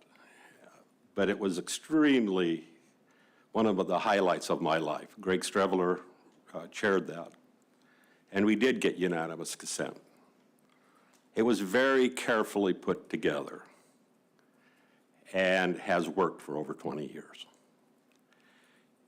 Any proposal that comes in, since the state has signed off on it, the Forest Service has signed off on it, advisory committees signed off on it, the guides have signed on it, the bear viewers have signed off on it, I cringe to think of trying to put another one back together if somebody sees that you pulled one pin out. And basically, it boils down to, folks, that it's easy to take a watch apart, but it is really tough to put back together sometimes. So I encourage you to hold. It's working well. Is it perfect that everybody that was there was happy that came out with things? No. But we've come along for over 20 years with quite a bit of success. Just one last comment. I am asking that you pull, I put a proposal in on Unit 4, and I'm just asking you to pull it at this point in time. And that's all I have, other than to encourage you to stick with the plan, stay on the boat. Thank you. Thank you for your testimony. Questions from committee members? Go ahead. Hey, thank you, Mr. Chair, and thank you very much for that testimony. I just want to start off by saying that's a pretty big feat, putting together a management plan that's lasted for a very long time, and it's viewed as a successful program. I also have another question here about Proposal 11. You talked about the 4 deer bag limit has lasted, has kind of stood the test of time down here too, and made it through times of abundance and times of scarcity. And you said you watched the landscape in that time change a lot and a lot of different factors. What do you think, in your opinion, was the biggest factor environmentally that might have affected those deer through the years? I know that's a broad question. I'm sorry. Well, there's several long-term trends that we don't have time to get into, but basically on deer, it's the winters. And Steve and the crew has done a phenomenal job coming out with what the major influences are there. Obviously, when the deer get pushed to the beach or get big heavy snows like we had in 2006, 2007, and then again in 2008, but then in some areas last year as well. I always felt the 4 deer limit held the test of time. Times have changed. The department has got different concepts of what's happening around. I don't want to interfere. It's above my level. But I can say that Steve's right. It's the winters, that play the biggest role. And so, but as far as, our land in a lot of those areas are going up an inch a year. So, the estuaries are changing. The amount of what we call buckbrush is coming in much faster and covering areas. The huckleberries aren't there like they used to be. So there's changes and how that works along, but I'm sure that we're fine through the next board period to see where things go. I don't think there's anything urgent at this point. Thanks for that testimony. Additional questions? Go ahead. Yeah, thank you, Mr. Chairman. Just probably a comment. It was great meeting you, putting a face with a name. Your name and reputation, extends all the way to the interior. That's where I hear about you. But I do appreciate your Proposal 11. I thought you had some really good information in there, and it was well worth considering. Thank you. Yeah, I understand. Ever since I've been a kid, it's been 4. That's all I can say. Any additional questions? I have one before you leave, just really quick. It's really hard to it's easy to take a watch apart. It's hard to put one back together, but when do you need a new watch? Well, I just put in 52 years, and my father, who worked for fish companies, said, go out and buy your own gold watch. Well, I haven't achieved that either. Okay, thanks. Yeah.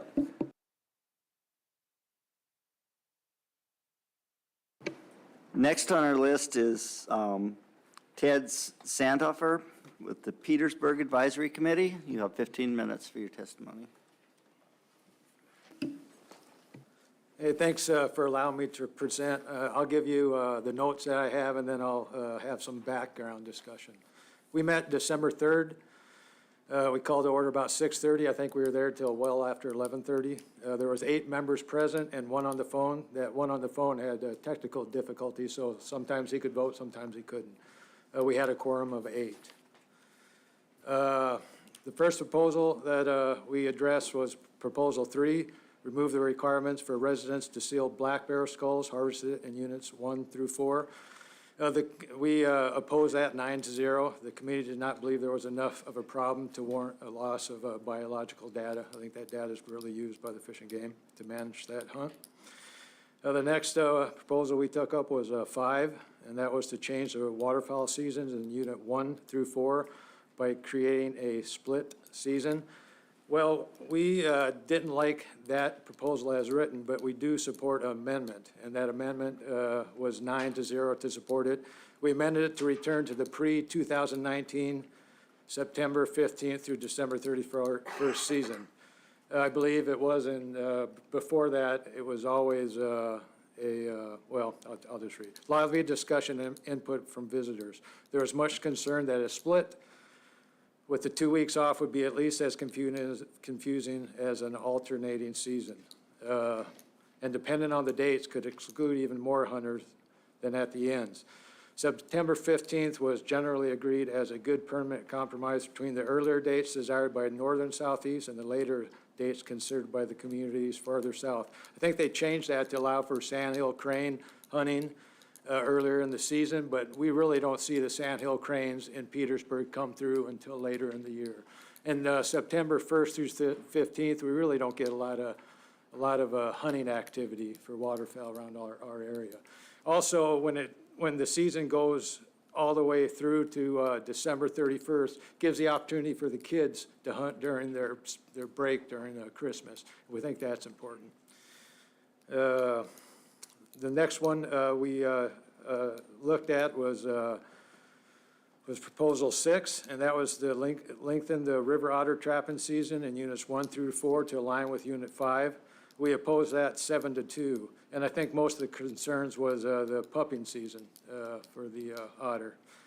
A member who supported the proposal felt that it would mainly be useful in allowing the retention of otters trapped incidentally to beavers, and that, I think, you trap it during that season, you have to turn it into Fish and Game because you're outside the regulations. So that was a 7-2. Proposal 7, we extend the marten trapping season to align with the wolverine season in portions of Units 1 through 4 and 5. And this was supported 6 and opposed 3. And this was seen as unlikely to cause a problem due to the current lack of trapping effort. But the opposition felt that if prices went up and the effort increased, this might not protect certain populations of marten. The next proposal we took up was, what was it? Oh, 15, Proposal 15. And that was to change the description of the Petersburg Road System closed area. And that's just a housekeeping move that we supported 8-0. It's actually, you can't hunt off the road system out to the mile 17, and I think in the regulations it says something about the Crystal Creek campground. Well, there is no Crystal Creek campground, so they're just cleaning that up and actually put a mile marker. So we fully support that.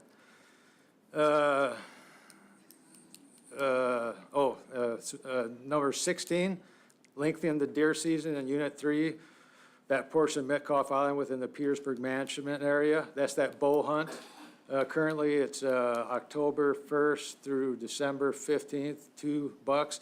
This one wants to open it up to August 1st, and we support that 9-0. And bow hunting was seen as a low-impact way to focus hunting effort towards the abundance of deer near town.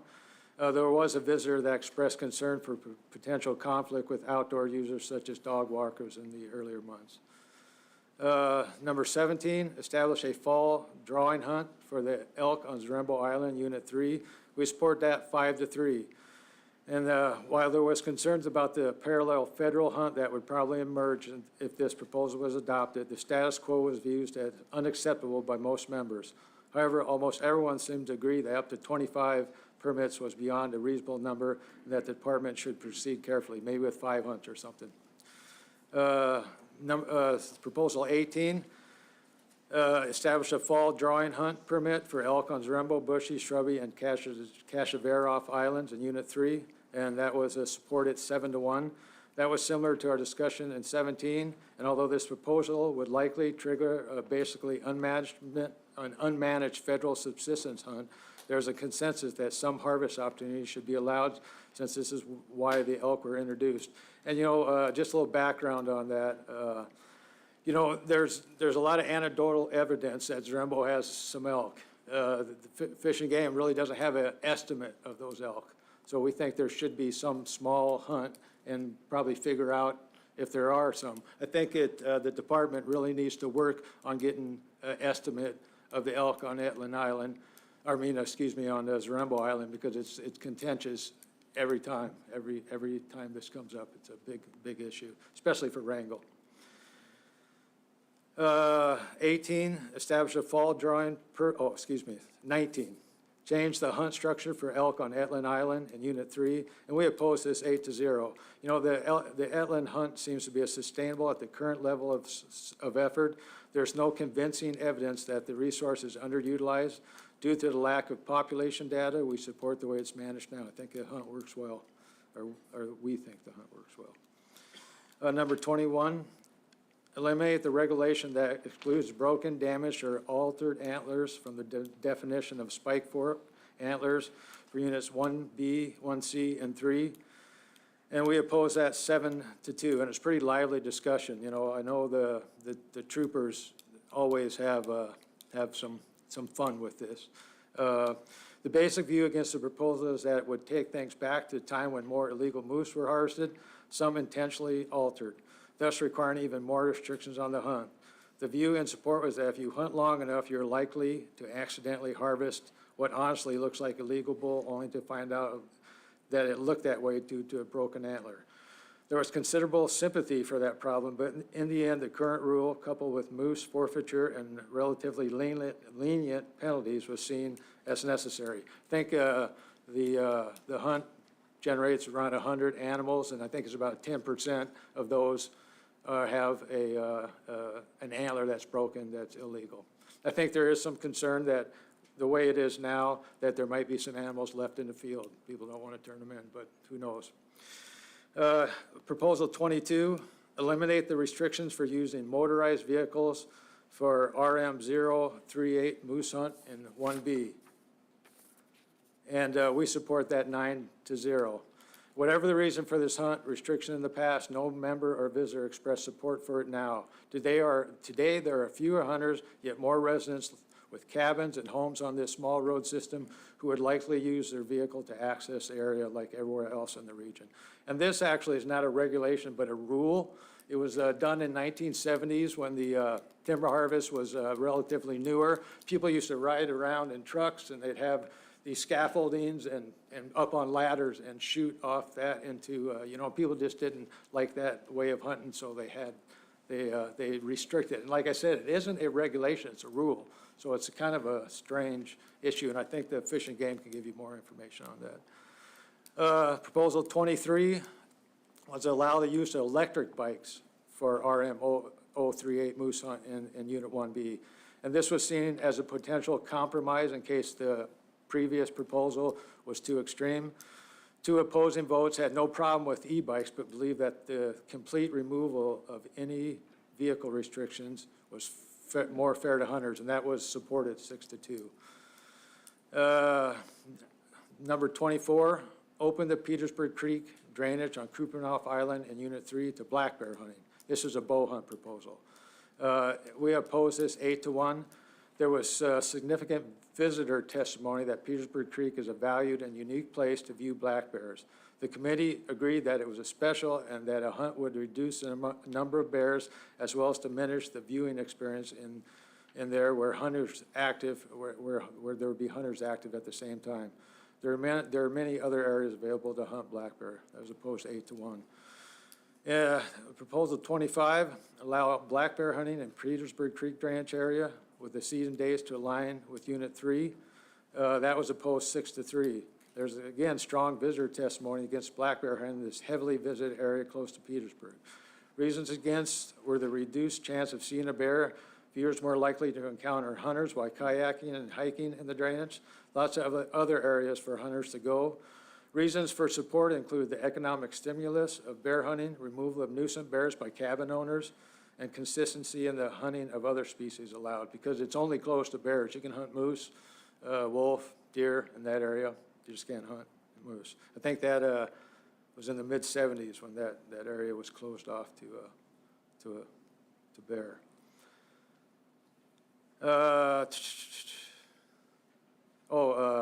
Proposal 26, reduce the permit allocation and bag limit for non-resident, non-guided black bear hunters on Kuyu and Kupanoff Islands in Unit 3. That was opposed 8-0.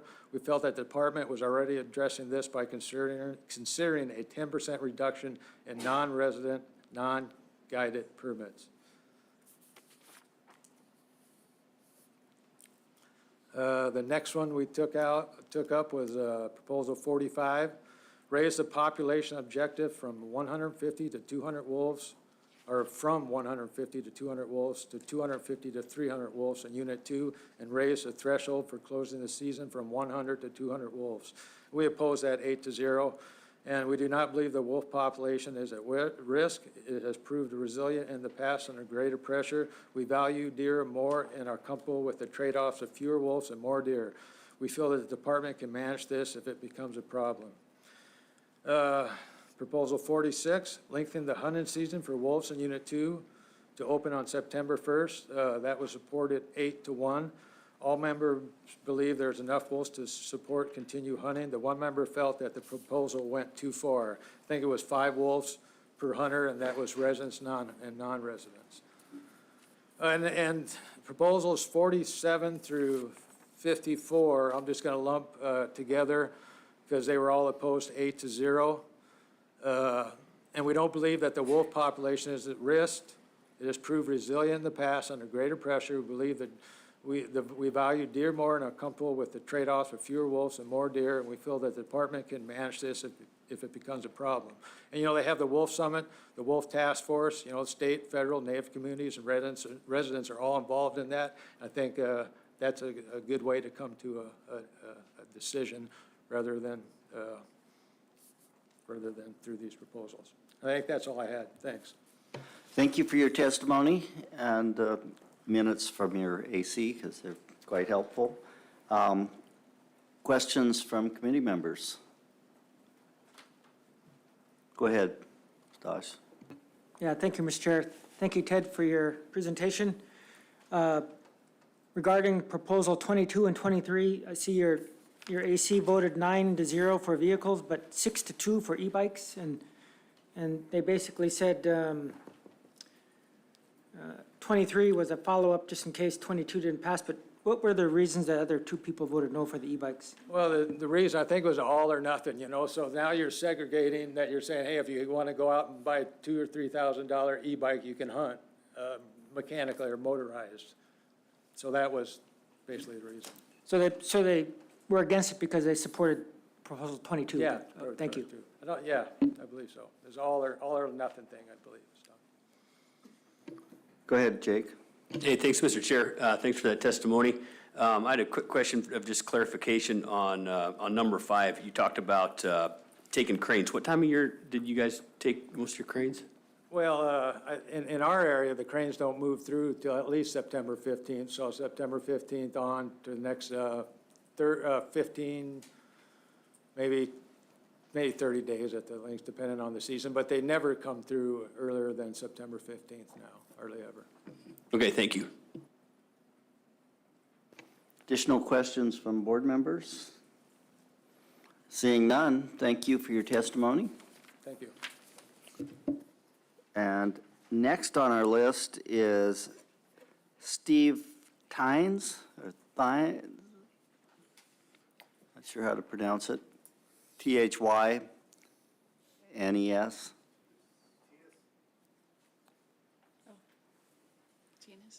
Tines?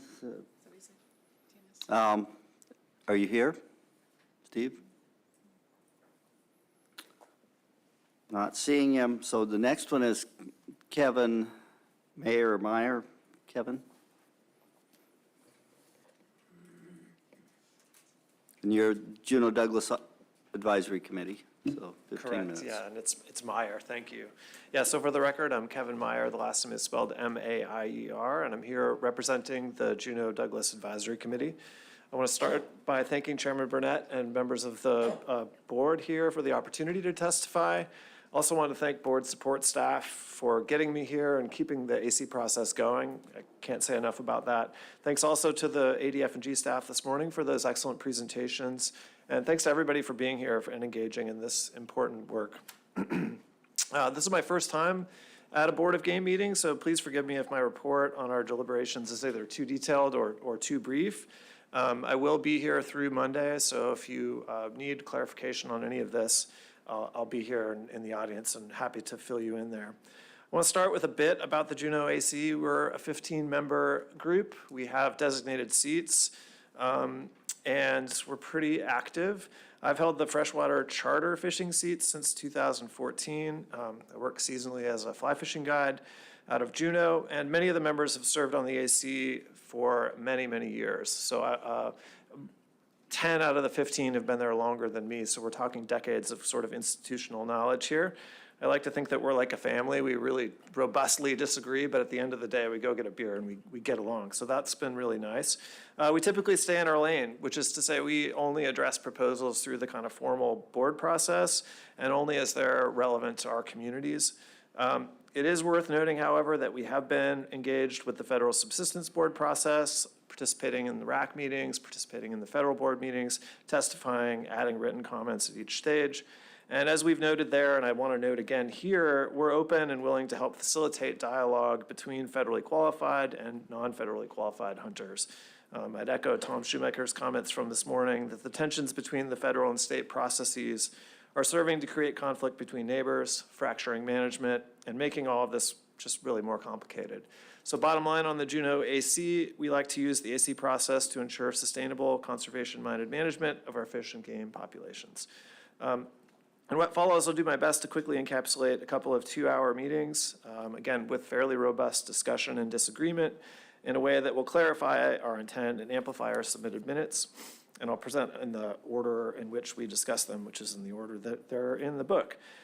So we submitted, as you know, and support Proposal 1. We'd like to amend it to clarify some dates per departmental comments. So in the first paragraph, ideally, that would say 2007, where it now says 2010 both times. Hopefully that clears some things up.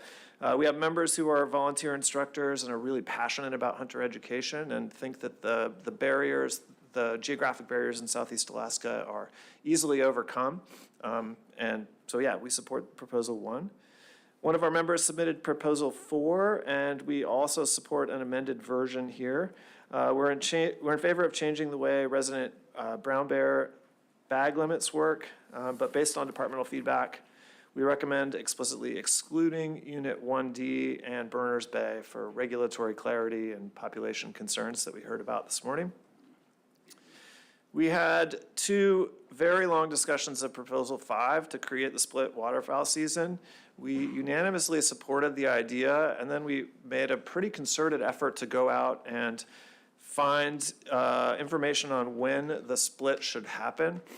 We had both a formal survey that we tried to distribute via Facebook and other means, and we had a couple informal efforts, and we could not arrive at any consensus, so we agreed to punt on the question of the dates. So good luck with that one. Proposals 6 and 7 on marten trapping seasons and otter trapping seasons were also submitted by one of our members, and we support both. We had a short discussion of Proposal 9 on wolverine seasons, and we narrowly voted to oppose adopting this proposal, again, out of concern for female wolverines in dens, a comment offered to us by the department. We discussed Proposals 10 and 11 together, which are the proposals suggesting we return to a 4-deer limit. Notably, one of those proposals is mine. We oppose adopting both of them, and our discussion hinged on the lack of biological concern for deer populations. For Juneau-specific proposals, one of our members drafted number 28, which we support, as it clarifies an on-the-ground boundary for goat hunting on the Juneau road system. And we unanimously support proposal 32, adding key conservation measures to protect goats in Unit 1D seems to make good sense. One of our members drafted proposals 36 and 37, and we support a reduction in bag limit for grouse and ptarmigan on the Juneau road system. We had really interesting discussions of each proposal, and these both reflect an effort to adopt more conservative management as we received reports of localized depletion of these important game birds. As the proposals note, these birds are important, especially for young and new hunters, and I think that statistic about the cliff, the fiscal cliff that Ryan Scott was talking about this morning about the lack of young hunters highlights the importance of recruitment and retention, and these birds are simply just a good opportunity for that. We unanimously supported proposals 38 and 39, amending both the youth hunt and the hunter safety requirements on the Mendenhall wetlands. These seem like common sense revisions to create more opportunity. And last but not least, we support an amended proposal 40, narrowing it slightly. This is to the allowing of taking of exotic species on the Mendenhall wetlands. We would narrow it to just during the waterfowl season and by currently legal means of take. Notably, the proposer came to our meeting and was very passionate about this proposal. So I think that influenced our discussion. I'm just chuckling thinking about it. It was at the end of a very long meeting. So at that point, I'll stop and say thank you for the opportunity to participate in this process. And again, reiterate that I'll be here all weekend if you have any questions. And I will submit these summative comments as a RC and, this afternoon. So happy to take any questions. Thank you for your testimony. Questions from the committee members or department? Ryan. Thank you, Mr. Chairman, and thanks, Kevin, for being here. You did great, and I appreciate the work of the AC. I'm just curious, as I recall, I know you have at least one hunter ed instructor on the AC, but you may have more. And was there a willingness of those instructors to get to these more remote communities to, as you know, we've gone to mainly an online class for the academics, but there is a required 4-hour field session. Just curious, were they ready to go get on a plane or a ferry and get after it? I don't want to put words in the member's mouth. I think so, but I'm not positive about that. And I do know the second instructor is no longer on the AC now that you clarify that. Okay. So there's just the one that I'm certain we have. And I would say probably, but I don't know. That's fair. Yeah. Thank you, Kevin. Yeah. Questions from board members? Stosh. Yeah, thank you, Mr. Chair. Thank you, Kevin. Regarding proposal 5 in your AC supported it 9-0 as written, was there any discussion about moving it back to the way it was pre-2019? Yes, definitely. So this discussion was spread across 2 meetings. At the first meeting, we supported it in principle, but couldn't arrive at any dates. On the second meeting, that definitely came up. That it seemed, when we asked people, they're like, it definitely can't be. You can't have the closure during the Thanksgiving break. You can't have it in October when I go to this cabin to hunt. We got these sort of idiosyncratic answers to that. Juneau hunters do have access to teal on a typical year on the Mendenhall wetlands at that early part of the season, that's September 1st to the 15th. But the anecdotal reports suggest there are fewer teal around, or at least there were the last 2 years, the last 2 times we've had that early season. And so I think from the Juneau perspective, I think it'd be safe to say that we did discuss that, and there was loose support for returning to that September 16th to December 31st closure. Yeah. Thank you. Go ahead, Jake. Hey, thanks a bunch for that testimony. Another quick question, I guess, about proposal 5. I know whenever you were talking about grouse, you said that it was a really important opportunity for youth and stuff. The presenter before that talked a little bit about keeping the school breaks to give young people opportunities to shoot ducks. Did that come up at all in your discussion? These are really good notes too, and you did a great job presenting. Thank you. Yeah, through the chair, we did have discussion about youth hunters. The department has some interesting data about Mendenhall wetlands youth hunters, and we did create the Mendenhall wetlands youth hunt in the last southeast cycle, and apparently youth hunter numbers have remained relatively static. And so we did talk about it a little bit with waterfowl. My kids are out there all the time, and I'm surprised. I think the mean age is pretty low, given the number of kids that I see when I'm out on the wetlands hunting waterfowl. And in Juneau, I would clarify too that the majority of the waterfowl effort does happen on the Mendenhall Wetlands Wildlife Refuge, which is right in town and pretty easily accessed. Kids are riding their bikes there. So I think there are a lot of kids, but I don't know if the numbers have gone up or down. Thanks. Yeah. Any additional board member questions? Hearing none, thank you for your testimony. You did just fine for the first time. Don't worry about it. Okay, thank you so much. Okay, at this time, it's Al Slagle.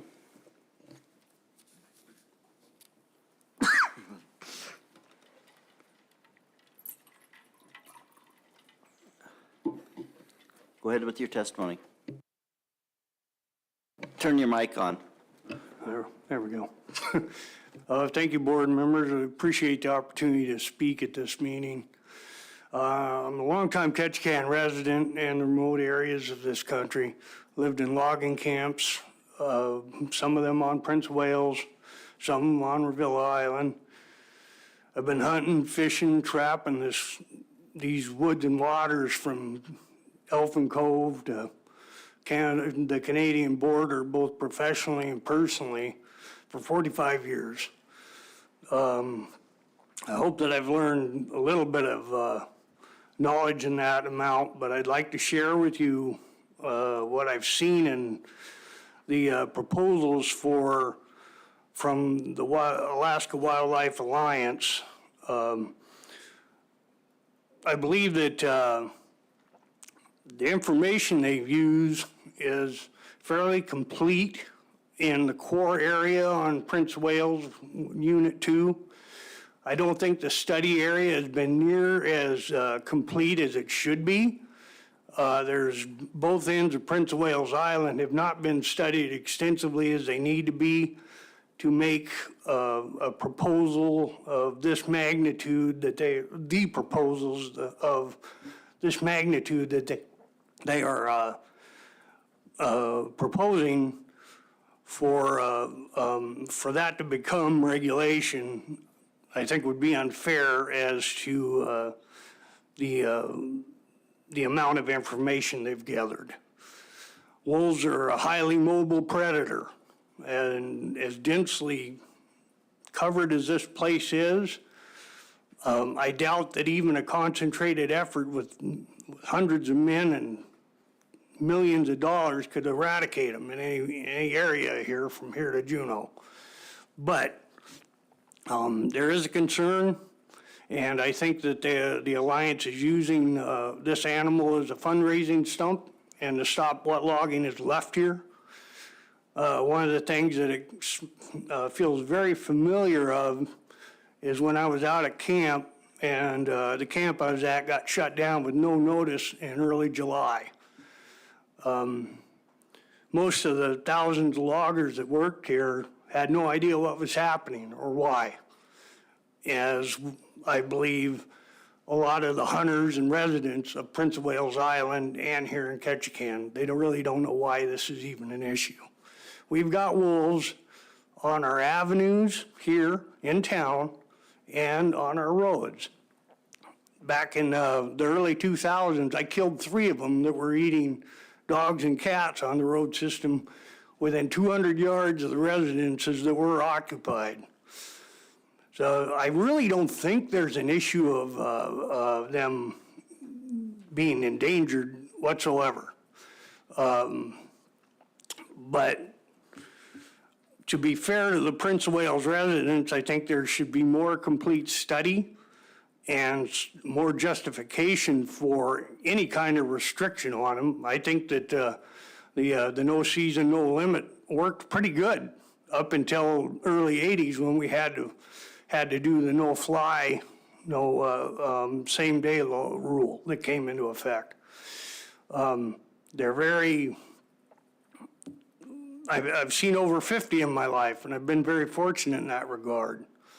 I've hunted them, I've fished, or I've hunted them, I've trapped them, I've photographed them, and they're a mobile, very adept predator that will survive on its own pretty well without our interference. If we want to know more about them as they are studying, which I would like to compliment Fish and Game on the efforts they've done. It's pretty incredible. I never seen a carcass of a sea otter being eaten by a wolf before. But anyways, I think that the study needs to be more complete, and I do not support any of those proposals, and I'd be willing to speak on behalf of a lot of the Prince of Wales residents in here that they don't either. And that's all I have to say. Thank you. Well, thank you for your testimony. Any questions from board members for Mr. Slagle?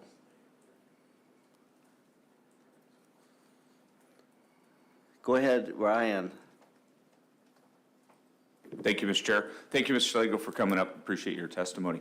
I'm curious, do you deer hunt in Unit 1A, Unit 2? You have a preference?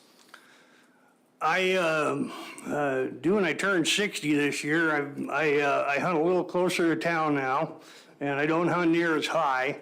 One of the issues is being able to travel.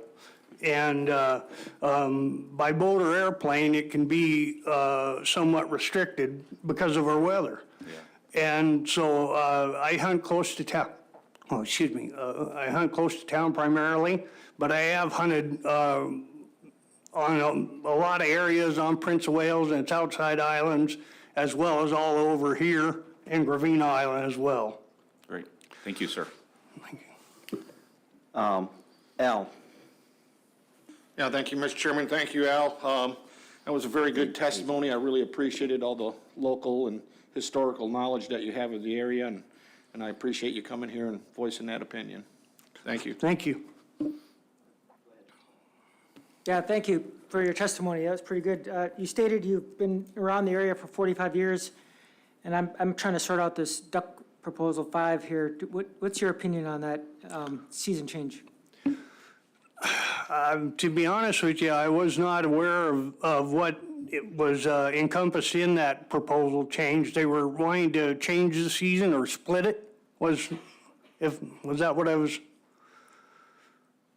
Yes, sir. The proposal is basically asking to split the season in units 1 to 4. Well, one of the things I've seen in the time I've been here is a large inflow in the spring, of course, and more access to them.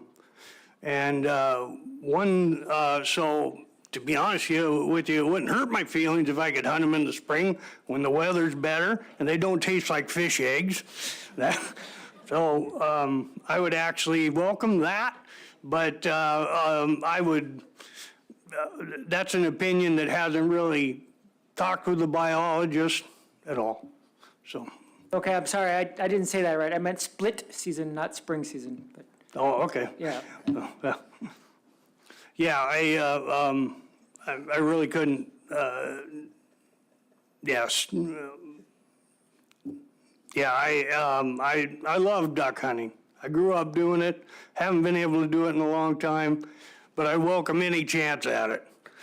That would be my opinion. Okay, any other questions?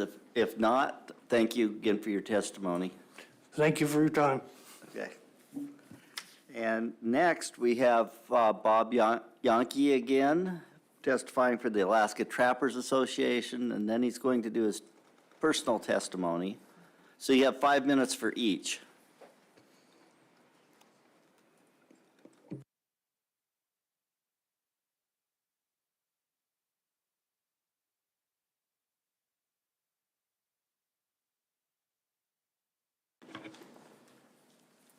Okay, thank you. I just want to throw a couple things out there that I didn't earlier. One is our Ketchikan AC priority is definitely resource management. So I'll go ahead and start with mine, I guess. Proposal 9, I've taken up a few proposals here. Extend the Wolverine season back to the part we lost in 2009, 2010. And I'll repeat this, we lost 75 to 76 days then, and with the extension, we would still be short by 45 to 46 days. From 1994 to 2008, our average catch in 1A was 3 per year. So that's looking at, what, 14 years. Our average was 3 per year here in 1A. It is a known fact, like wolves, that wolves den high. In the high altitude areas, we have one short road on the mainland in 1A, the Borax Mine Road down in Quadra, or Smeaton Bay rather. Ironically, hunters got 71 days added onto their seasons 2 years ago, prior to our loss, 2 years prior to our loss as trappers. They are fur bearers, Wolverine's fur bearers, and should have been treated accordingly. Okay, on page 36, proposal 42, extend the buck-only deer season through the month of December, when it ends now the last day of November. ADF&G supported us dropping the month of December some years back because of the quality of the bucks at the end of the rut and the beginning of the shedding of antlers, losing trophy value. The present 4-month season is long enough for local venison eaters and guides alike. You can't compare 1A with like Unit 4, where if there are any wolves up in Unit 4, there ain't many. And I'm sure Baranoff doesn't have any. So they have buck and doe seasons up there. Ours is strictly bucks alone, and we do have a wolf issue here. So that enters into it. Pages 39 through 52, proposals 45 and 47 through 54, Unit 2 wolf proposals by the Alaska Wildlife Alliance. I feel proposal 54 shows the true colors of the Alaska Wildlife Alliance's 9 proposals on wolves in Unit 2. For one thing, they are against trapping and hunting of wolves in southeast Alaska. Secondly, they have no knowledge of history or where wolves come from, how durable they are. Department opposed it too. We do not need wolf sanctuaries in southeast Alaska. The history of it is the feds threw poison at them years ago. They hired predator control agents to reduce the numbers of wolves here in 1A. And they had the bounty system. And during statehood, the state took that bounty system over, and it lasted until mid to late 70s. And I did get involved in that. So there's 2 books. I got them over there. The Wolves of North America by senior federal biologists Stanley Young and Edward Goldman. These, they were doing biological wolf surveys around 1937. The books were printed in the early 40s. They worked for the U.S. Division of Fish and Wildlife Service, Department of the Interior. They created 23 subspecies of the gray wolf, of which one was the Alexander archipelago subspecies. Book 1, Stanley Young, quote, "A wolf was killed more than a mile from the nearest land," page 80 in Book 1. Book 2, Edward Goldman, The Geographic Race of the Alexander archipelago wolf in southeast appear to pass through narrow transitional areas into forms inhabiting adjoining territory. In other words, the corridors, page 405. Book 2 by Edward Goldman. No attempt has been made to present keys to the subspecies of wolves. the construction of satisfactory keys to closely integrating subspecies is not very practical. Page 410. Goldman examined only 37 wolves from Yakutat Bay to Ketchikan, back when they did it. Okay. So that was Now- your testimony for the Trappers Association? Yes, okay. Any questions on his Trappers Association testimony? Go ahead, Al. Well, this was my personal. Oh, this was your Yeah, personal this was first and my then the personal, Trapper? yeah. Okay, so Yeah, I was gonna personal. clarify that. Yeah, just anecdotally, do you think, or do you have an idea of how many wolverines were taken by hunters when they were added the extra 70 days or so? That I couldn't tell you. Yeah, we'll And I'm probably sure put it that in wasn't much. I'm sure it wasn't much. Yeah. Okay. But the denning situation with wolverines is that, same as wolves here, they den in high altitudes, high country. And I would say 99, if not more, % of the trappers trap the beaches. So when they take a wolverine, when they're trapping wolves, it's incidental. And that's probably where the 3 a year came from. Thank you. Jake? Hey, thanks, Mr. Chair. And I don't want to catch you off guard, but Proposal 47 talks about some 48-hour recovery and sealing in 14 days in Unit 2.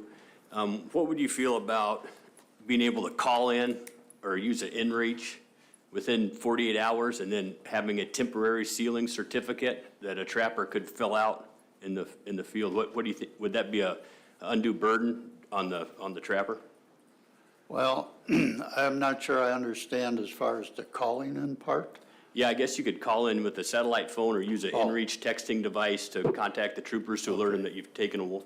Okay, I suggested that at the AC meeting, that maybe the department could come up with something like that. Provide some access other than cell phone service, because at least a third, if not more, of Unit 2 is out of cell phone range.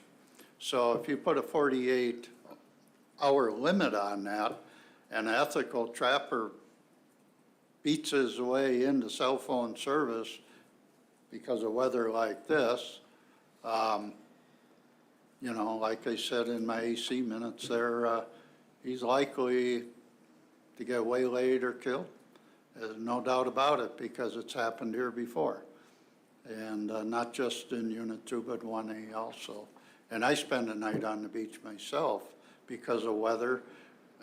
When the state took the month of April away from us, ethically, I pulled my traps at the end of March. I got caught in a 70 sustained knot storm, and I ended up on the beach. Fortunately, I had a VHF handheld radio that I could contact the wife with and tell her I was safe.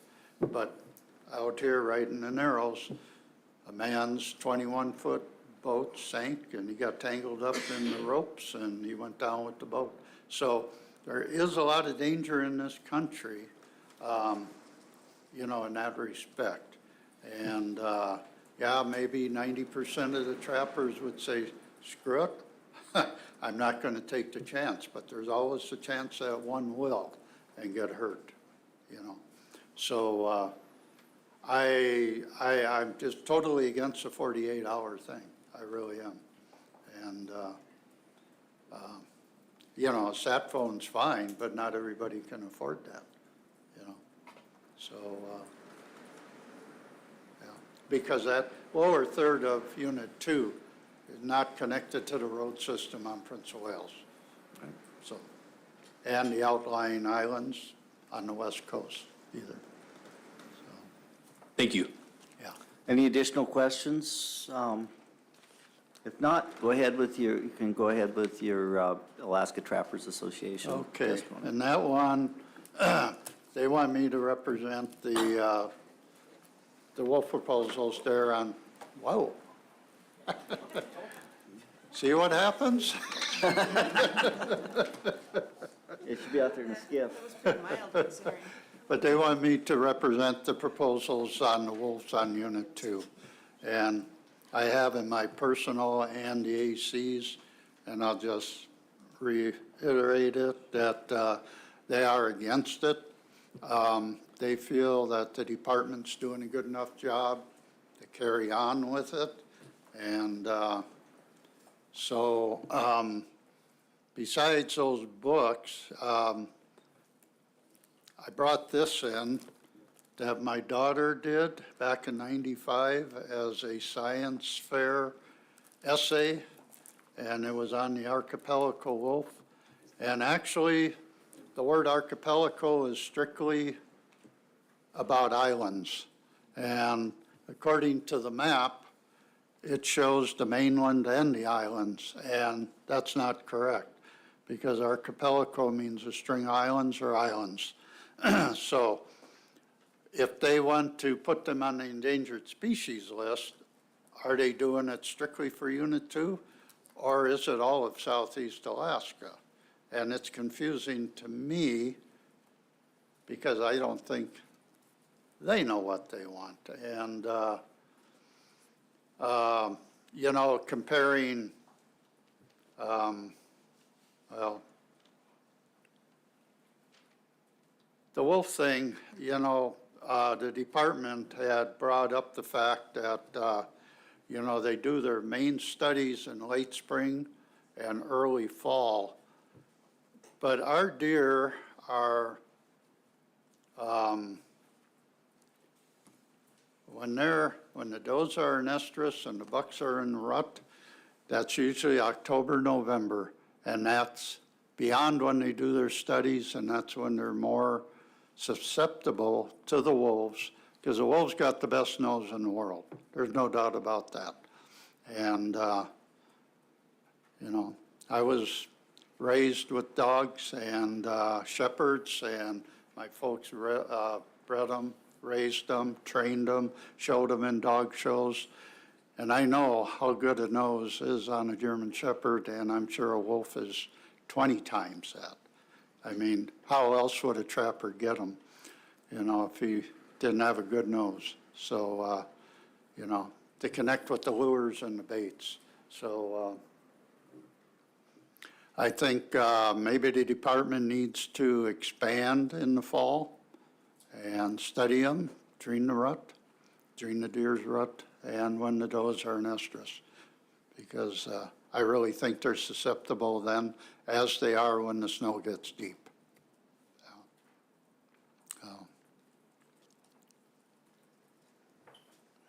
Is that the end of your testimony? Yeah, that's basically what they wanted me to say. Okay, any additional questions from the board? I'm seeing none. So you're our last testifier for today. Oh. And, Unless anyone wants to turn in their cards. but I would encourage anyone else who's in the audience or who's listening and can be in the audience to put in a card, and we do have time for other testifiers today, but we'll be taking public testimony in the morning. If we have no one else, then we're going to recess until 8:30 tomorrow morning. I thank you, I appreciate it, and I've always supported the system. Okay. And I did belong to the AC back in the late 70s. Thanks again. Okay, well, thank you again, and we are at recess until 8:30 tomorrow morning.